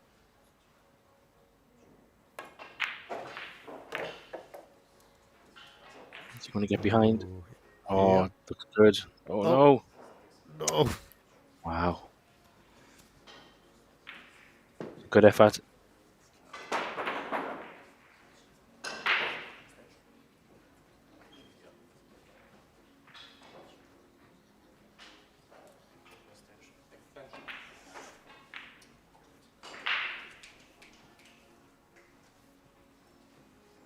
He's trying to get to the center pocket.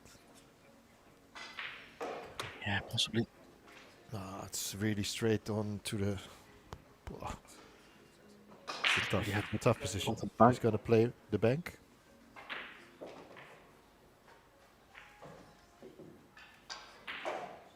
It's also a tough shot, either way.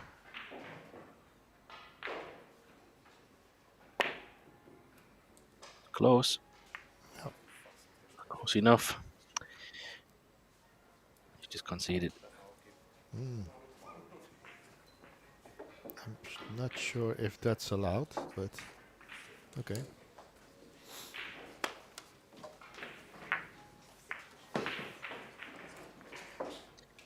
Missed opportunity. He's taking the time out. Taking time out.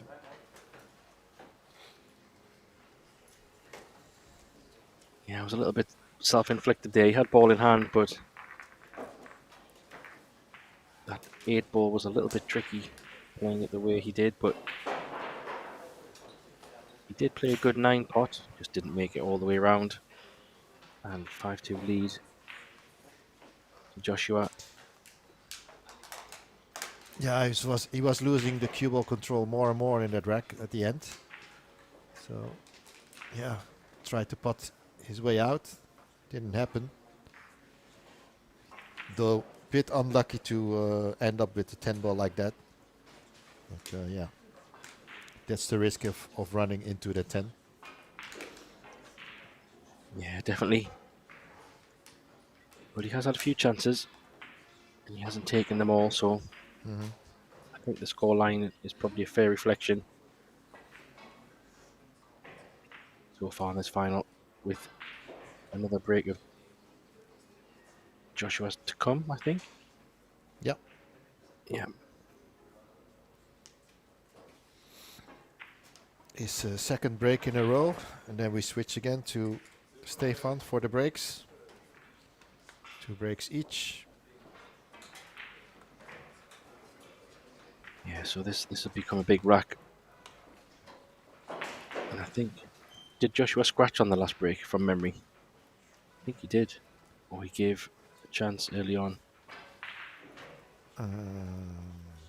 No, Joshua had a chance. He played the 1-7 combination, but he couldn't run out. He tried to play the safe on the 4, I remember.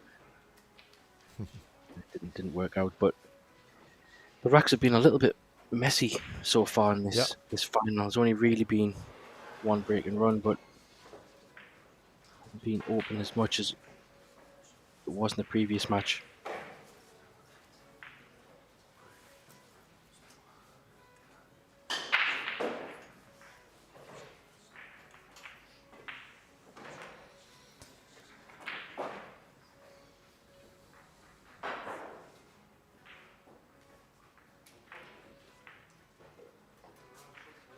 So let us know in the comments, everyone watching, do we think Kasper has it in him to claw back his lead from Filler and win his first Euro Tour? Or do we feel Killer Filler is a little bit too strong and will continue to dominate this one?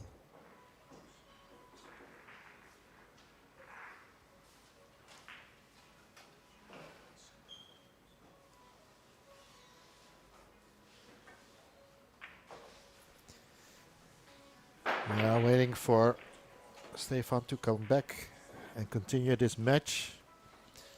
We also have the women's event running from today.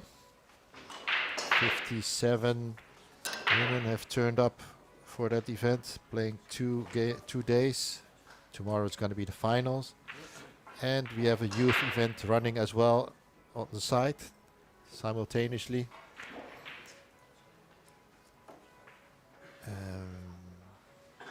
Just checking how many players there were.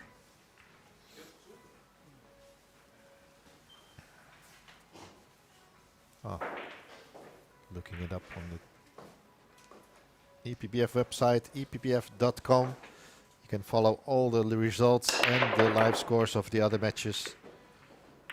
10 ball on the break, but no early 10s in this format. Yeah, but again, a little bit of a messy break in terms of a couple of problems to try to work through.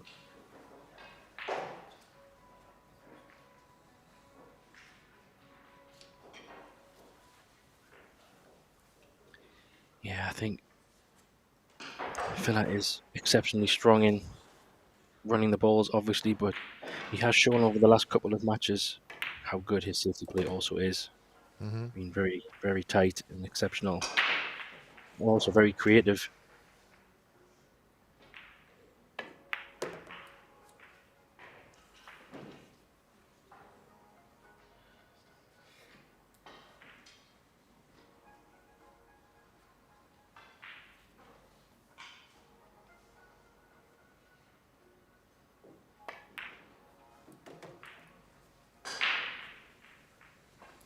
Yeah, so I wonder if we have a similar scenario here. Is he going to pot the 4 and then play safe? I don't think he's going to try to move these. The combo doesn't really look like an option either, so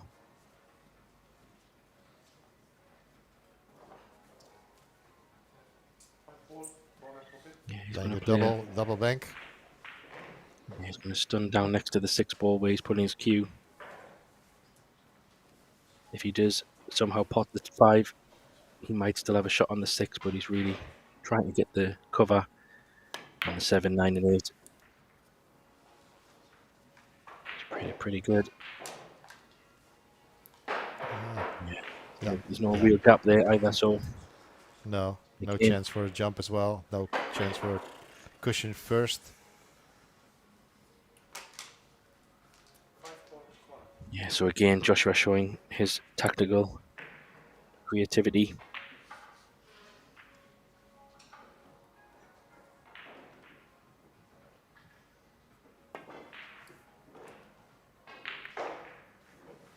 It's a very good hit. Yeah. Has he actually covered it though? No, I he's think left he's left it. But the 7 is in a tough spot, especially with that 6 ball over there. He's already trying to figure out a way to reach that. Yeah, I'm wondering if he leaves it a little bit short and goes 3 rails in the gap. Yeah, yeah. He's putting his cue. So he's going to be close to that corner pocket, I think. Yeah. It's heading up towards the 9 and 7. How is it going to finish? Could have been worse. It's a very good shot. Will he take on the 8 in the side or in the corner?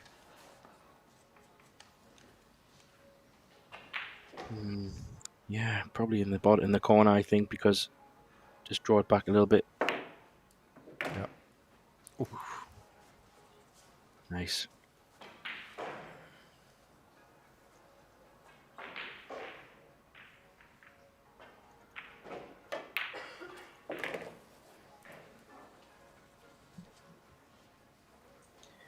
Yeah, but that just shows how much Joshua can think ahead of the game and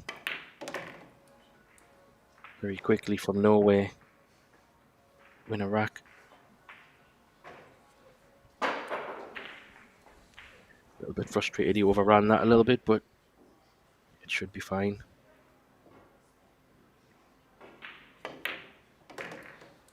Oof, yes.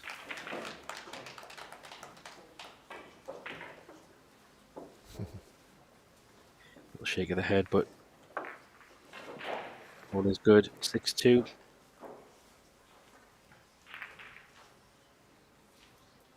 That was a nice creative finish from where they were. It was a good kick by Kasper, but just managed to stick the 5 ball out.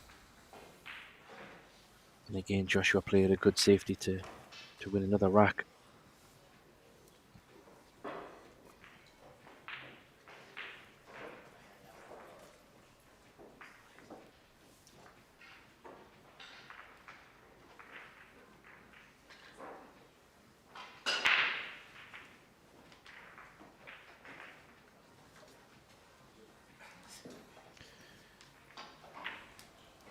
So, let's see. Yep. Back to the breaks of Stefan. He's doing the same thing. Sticking Maybe with it. different. Yeah. Another dry break. And a chance for Joshua, open table. And this one looks a lot more appetizing. Yeah.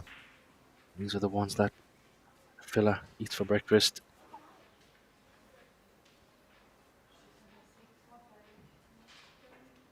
Just a couple of shots to manage in the early part of this, I think. 1 to 2 to 3. Oh, he's getting Is up it a slow early. down? Oh. Getting up on the shot. It's a thin cut on the 2-all. I thought he was going to play that with the inside spin. You know, potting that one, but... Yeah. Maybe he didn't like the angle, but he's going to try and cut this in between the 6 and the 10 with side.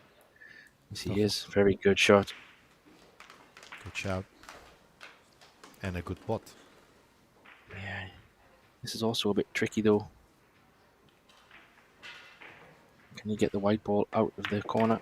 Oh, cushion first again. Nice shot. Just to Very get the clever. cube off from the rail.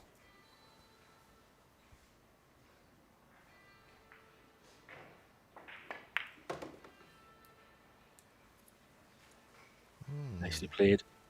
He's Yeah. okay. Got a choice.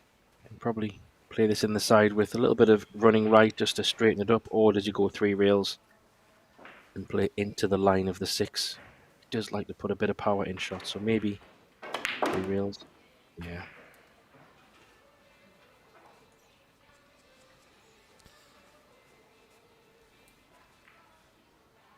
And that's the hard work done.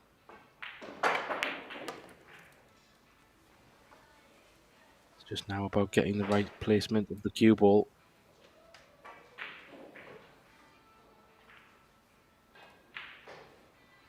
Just deciding what he prefers. Does he come for the middle or the corner? Decided on the corner.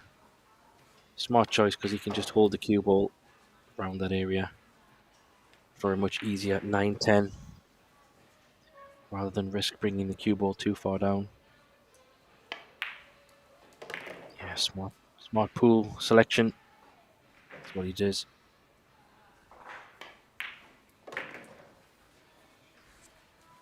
Yeah, he's looking very good, Jim. I have to say. I'm not even trying to comment on this. Just got to sit and enjoy Yeah, what he can do. just let the man go. When he's in full flow, there's not much players better to watch than Joshua Filler. I think you said it before, and to repeat it again, he just makes the game look so easy. Yeah, there's some shots that he takes on that we think, wow, this is a really tough shot, but he makes it look so easy. The way he plays, it's amazing. But Yeah, that's it's not just only attacking shots. Defense has also been a great side of his game as well. Absolutely. Definitely over these last few matches, we've seen that. And to be honest, he's had Kasper in a lot of trouble in this game.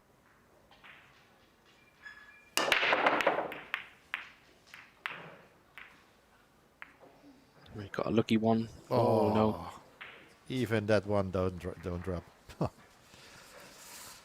Yeah. That's pretty tough.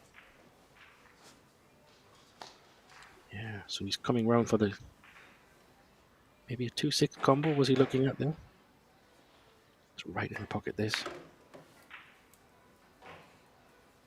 maybe it's not there.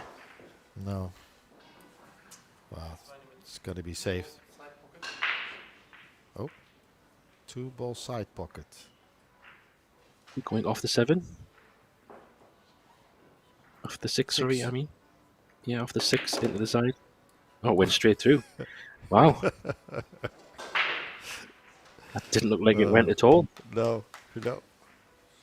Wow. But he proved otherwise. Yeah. He pots balls that don't even go. No, there's a very fine gap between the 6 and the 7 there.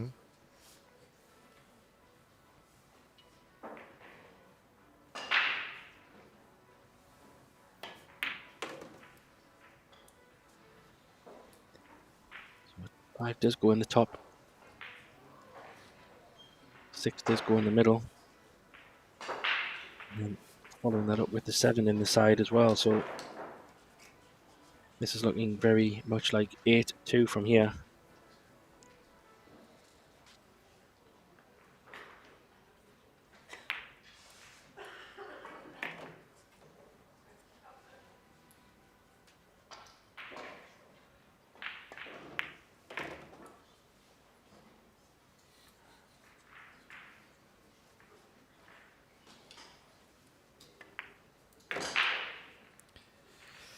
Yeah, it's all pretty straightforward. Not much to say. Just sit and enjoy. This man clear the tables. Yeah, fully agree, Jimmy. I think people in the comments say the same. What can you do other than enjoy watching a master at work?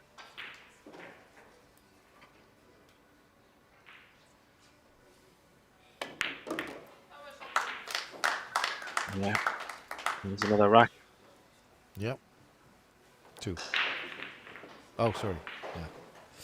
So, switching 8-2. to Joshua's breaks, we could say he's breaking for the match. Yeah, we'd be looking to capitalize on both these breaks if possible. We'd love to get 2 break and runs and put this game to bed. That would be the perfect ending. Probably a fitting ending for how well he's played.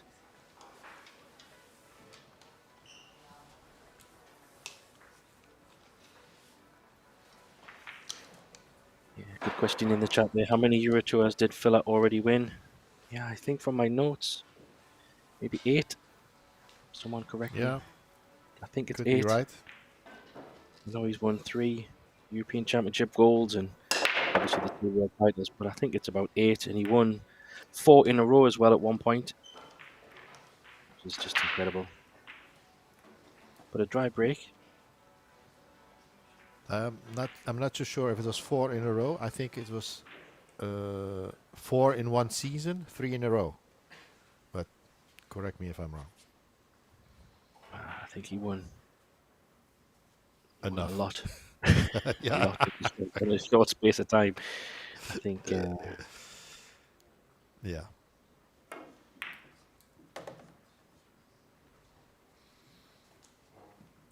But I'm pretty sure Stefan is not giving up without a fight. No, absolutely not. The 4 is in a tough position.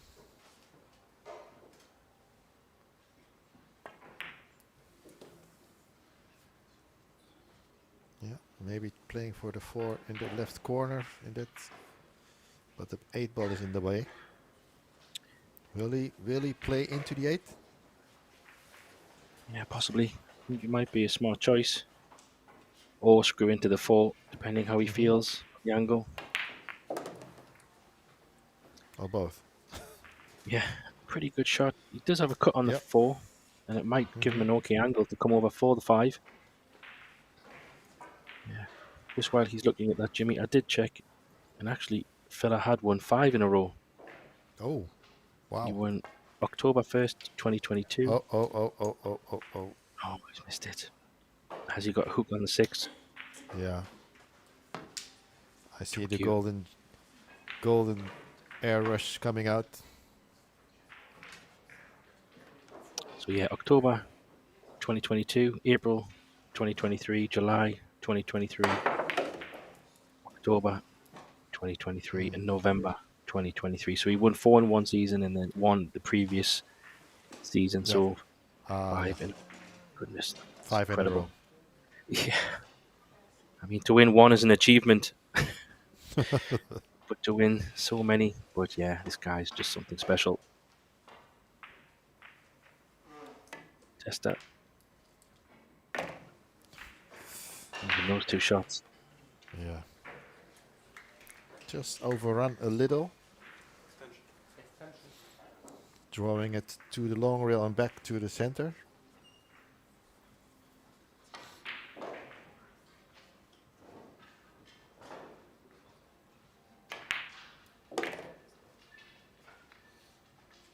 Just like that.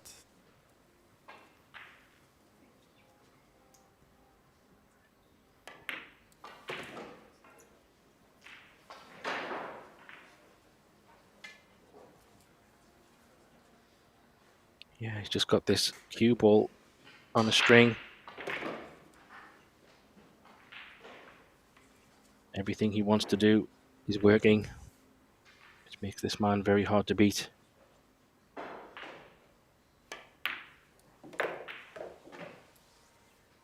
And this 10 ball to get him on the hill. There we go.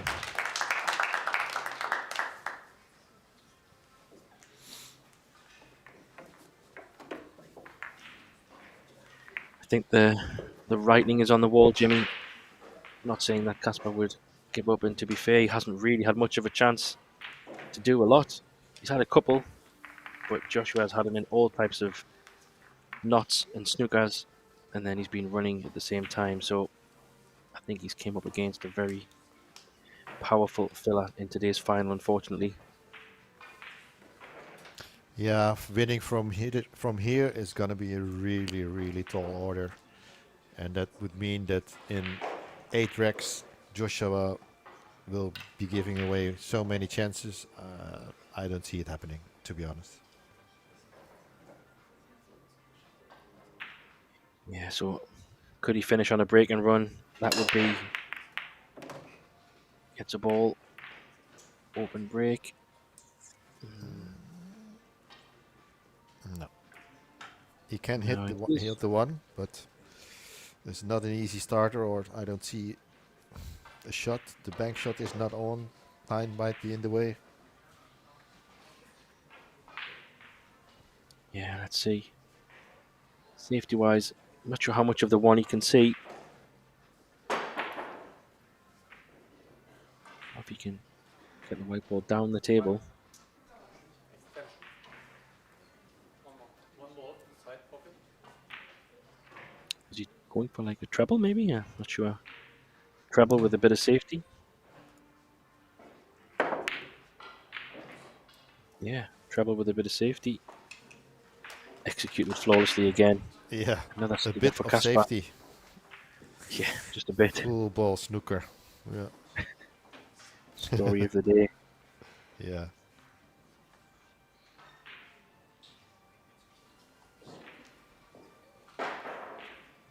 Little smile from Kasper.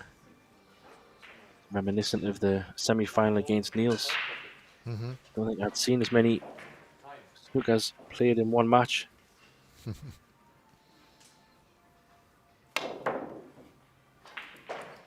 Never hit and hope. Yeah. Feel like he's resided to the outcome here.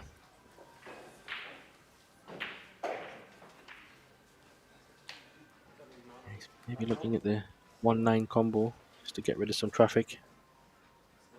Yeah, I think that opens up the path to the 7. That's why he possibly plays that. The 10 is in the way otherwise. So it's a smart opening shot from Joshua. Yeah, I still think still a little bit of work in this. Still think the 7 to 8 needs a little bit of care, but because the 8 is so close to the pocket and Oh, the he 6, ran over the position here on the 3. yeah, still think he's okay. But because the 6 is close to the 7 and the 8 is over the pocket, you can just play a gentle 7 in the side and still have a good shot on the 8 ball. You could also play the 7 in the top corner if he feels like that. Centre pocket is a bit tight.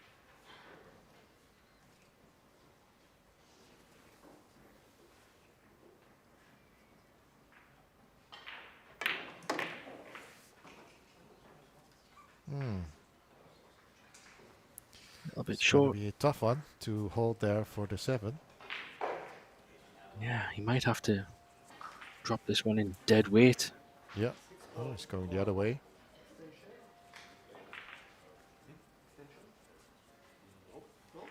No, he's used his extension at the Huh? beginning.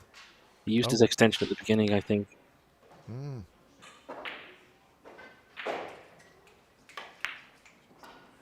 No. Lifeline. He is human. He does miss from time to time. But yeah, he did use his extension at the beginning, I think, on that one safety from memory. He was just asking the ref if he had an extension.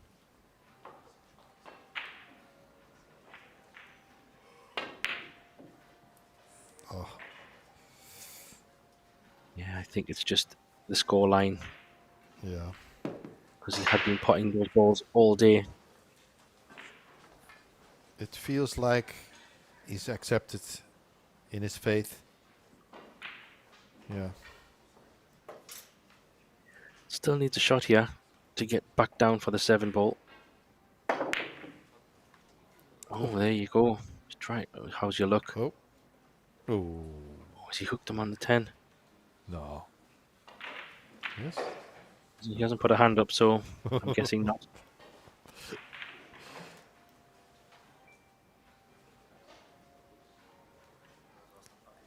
So Looks two tight. questions. Yeah, 2 questions. Can he hit it? And can he hit the... Oh, no. Probably not. He's going over the 10. Bounce over the coffin.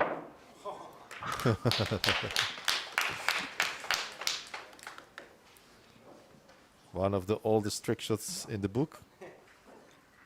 But Yeah. yeah, you can see it could help you in some cases. Well executed, by the way. Yeah, very clever. And also a big bit of roll there from Joshua to leave him hooked. Mm-hmm. Joshua also not taking any chances. And again, putting him in a bit of trouble. Yeah, Story of the day. he can hit the 6, but that's about it. What can you do?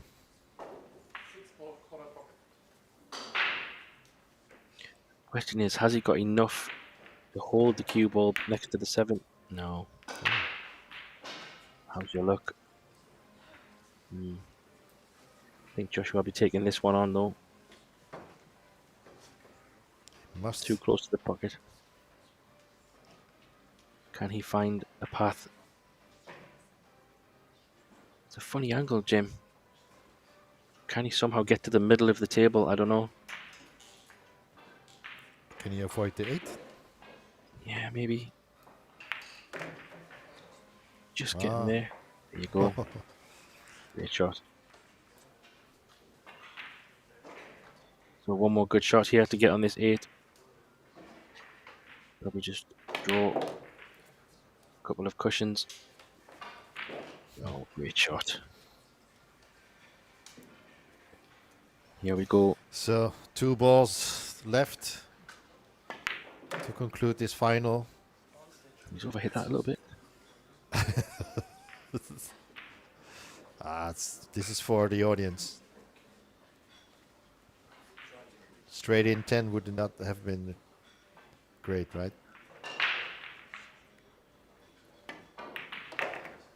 Here we go. Yeah.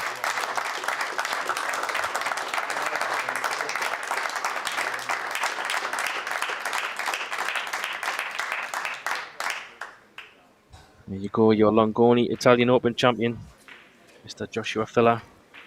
Well deserved, Jimmy. Yeah, nothing to say about that. Look at the cool graphics on the score, on the LED boarding.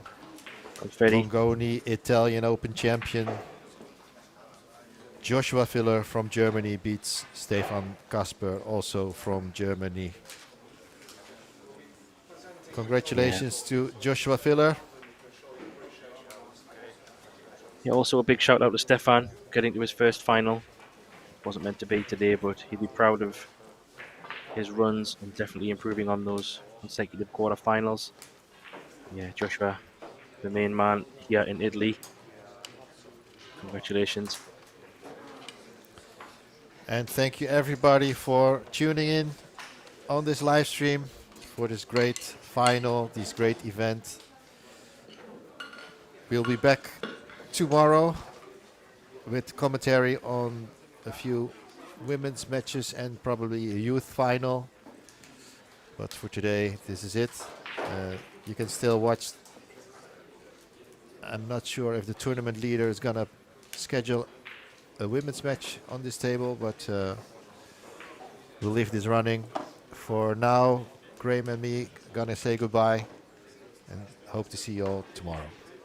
Thanks all. Thanks, Jimmy. See you tomorrow. Bye-bye.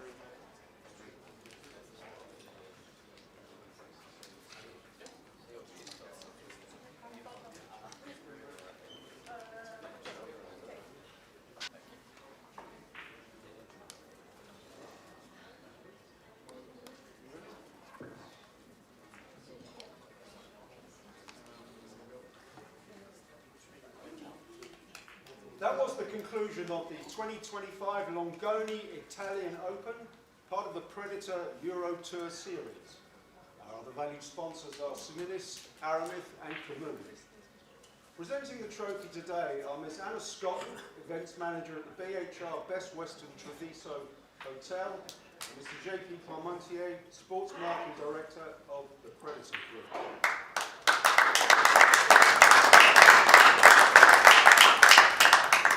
Firstly, a big hand for our runner-up, Stefan Kasper.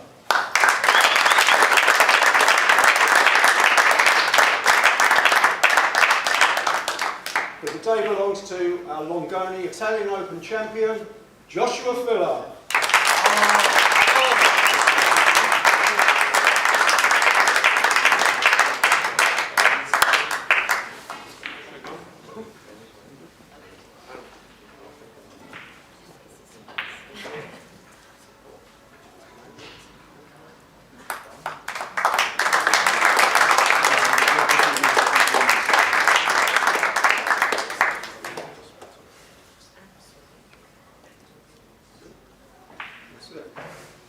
Congratulations to Joshua Filler.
Yeah. 300, yeah, I know. I only did 200 to get the 300. 3 years.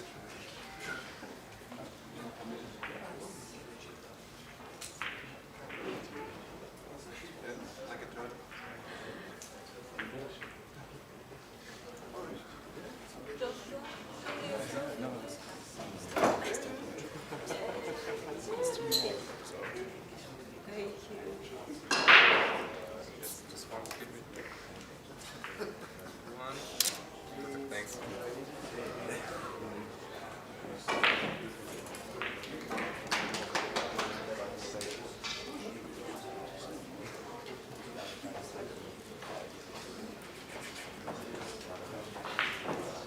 Sorry, man. Just 2 questions.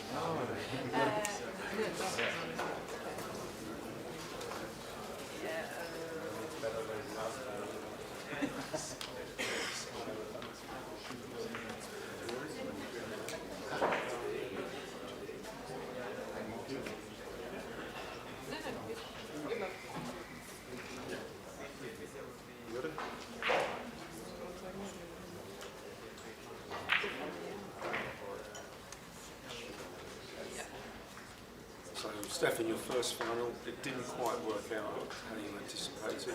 What are your thoughts?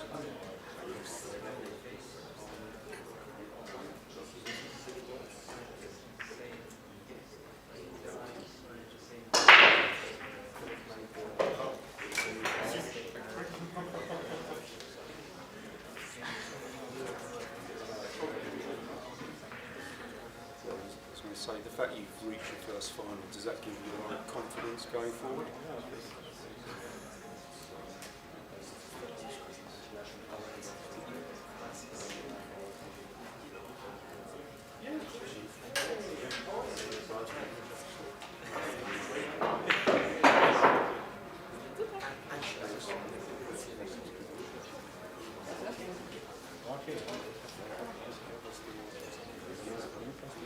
Yeah.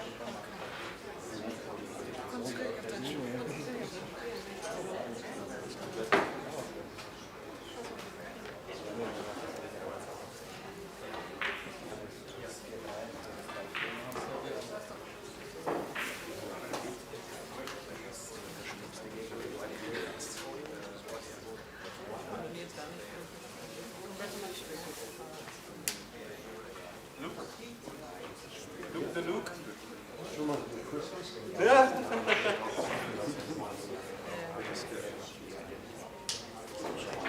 Straff dich.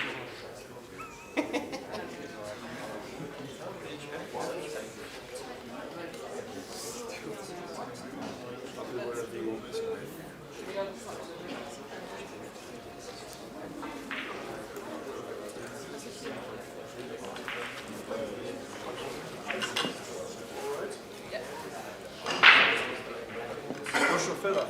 Another Euro tour, another win. How's that? Feels good. One of the only people that except one match I mean, pretty good.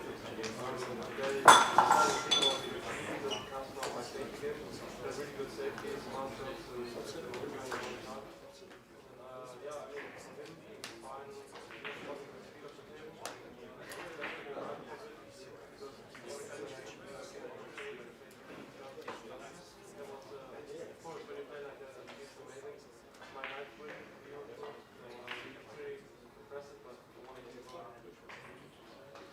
Yesterday you looked to be really kind of suffering from jet lag.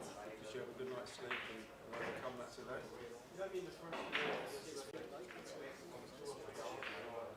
felt exhausted because you play all day. But today was my first time I slept like probably 6 hours.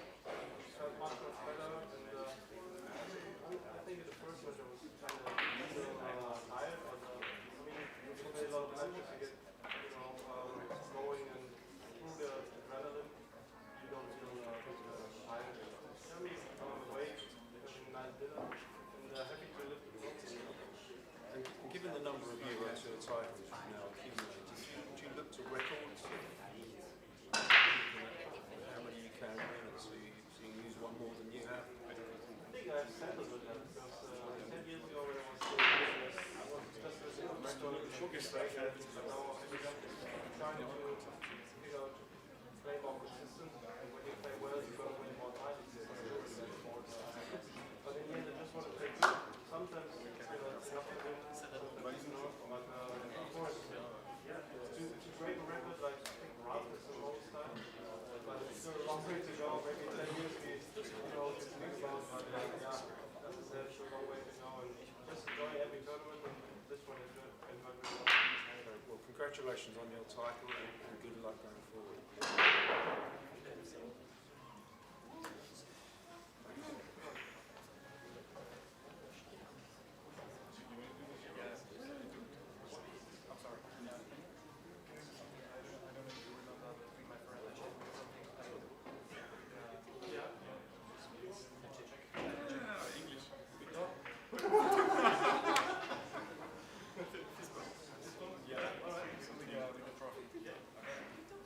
Tell me when you're ready.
This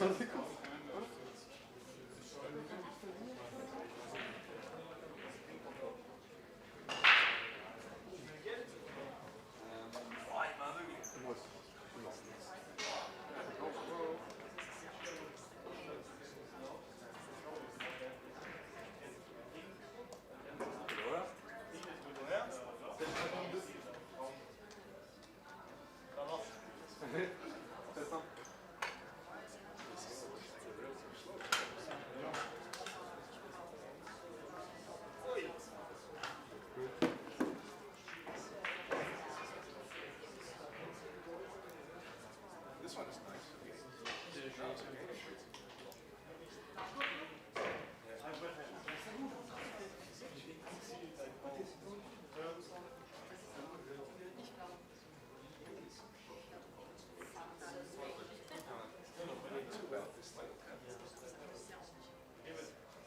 Yeah, yeah.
So that's why you had this position on the tempo. You want to take that knife?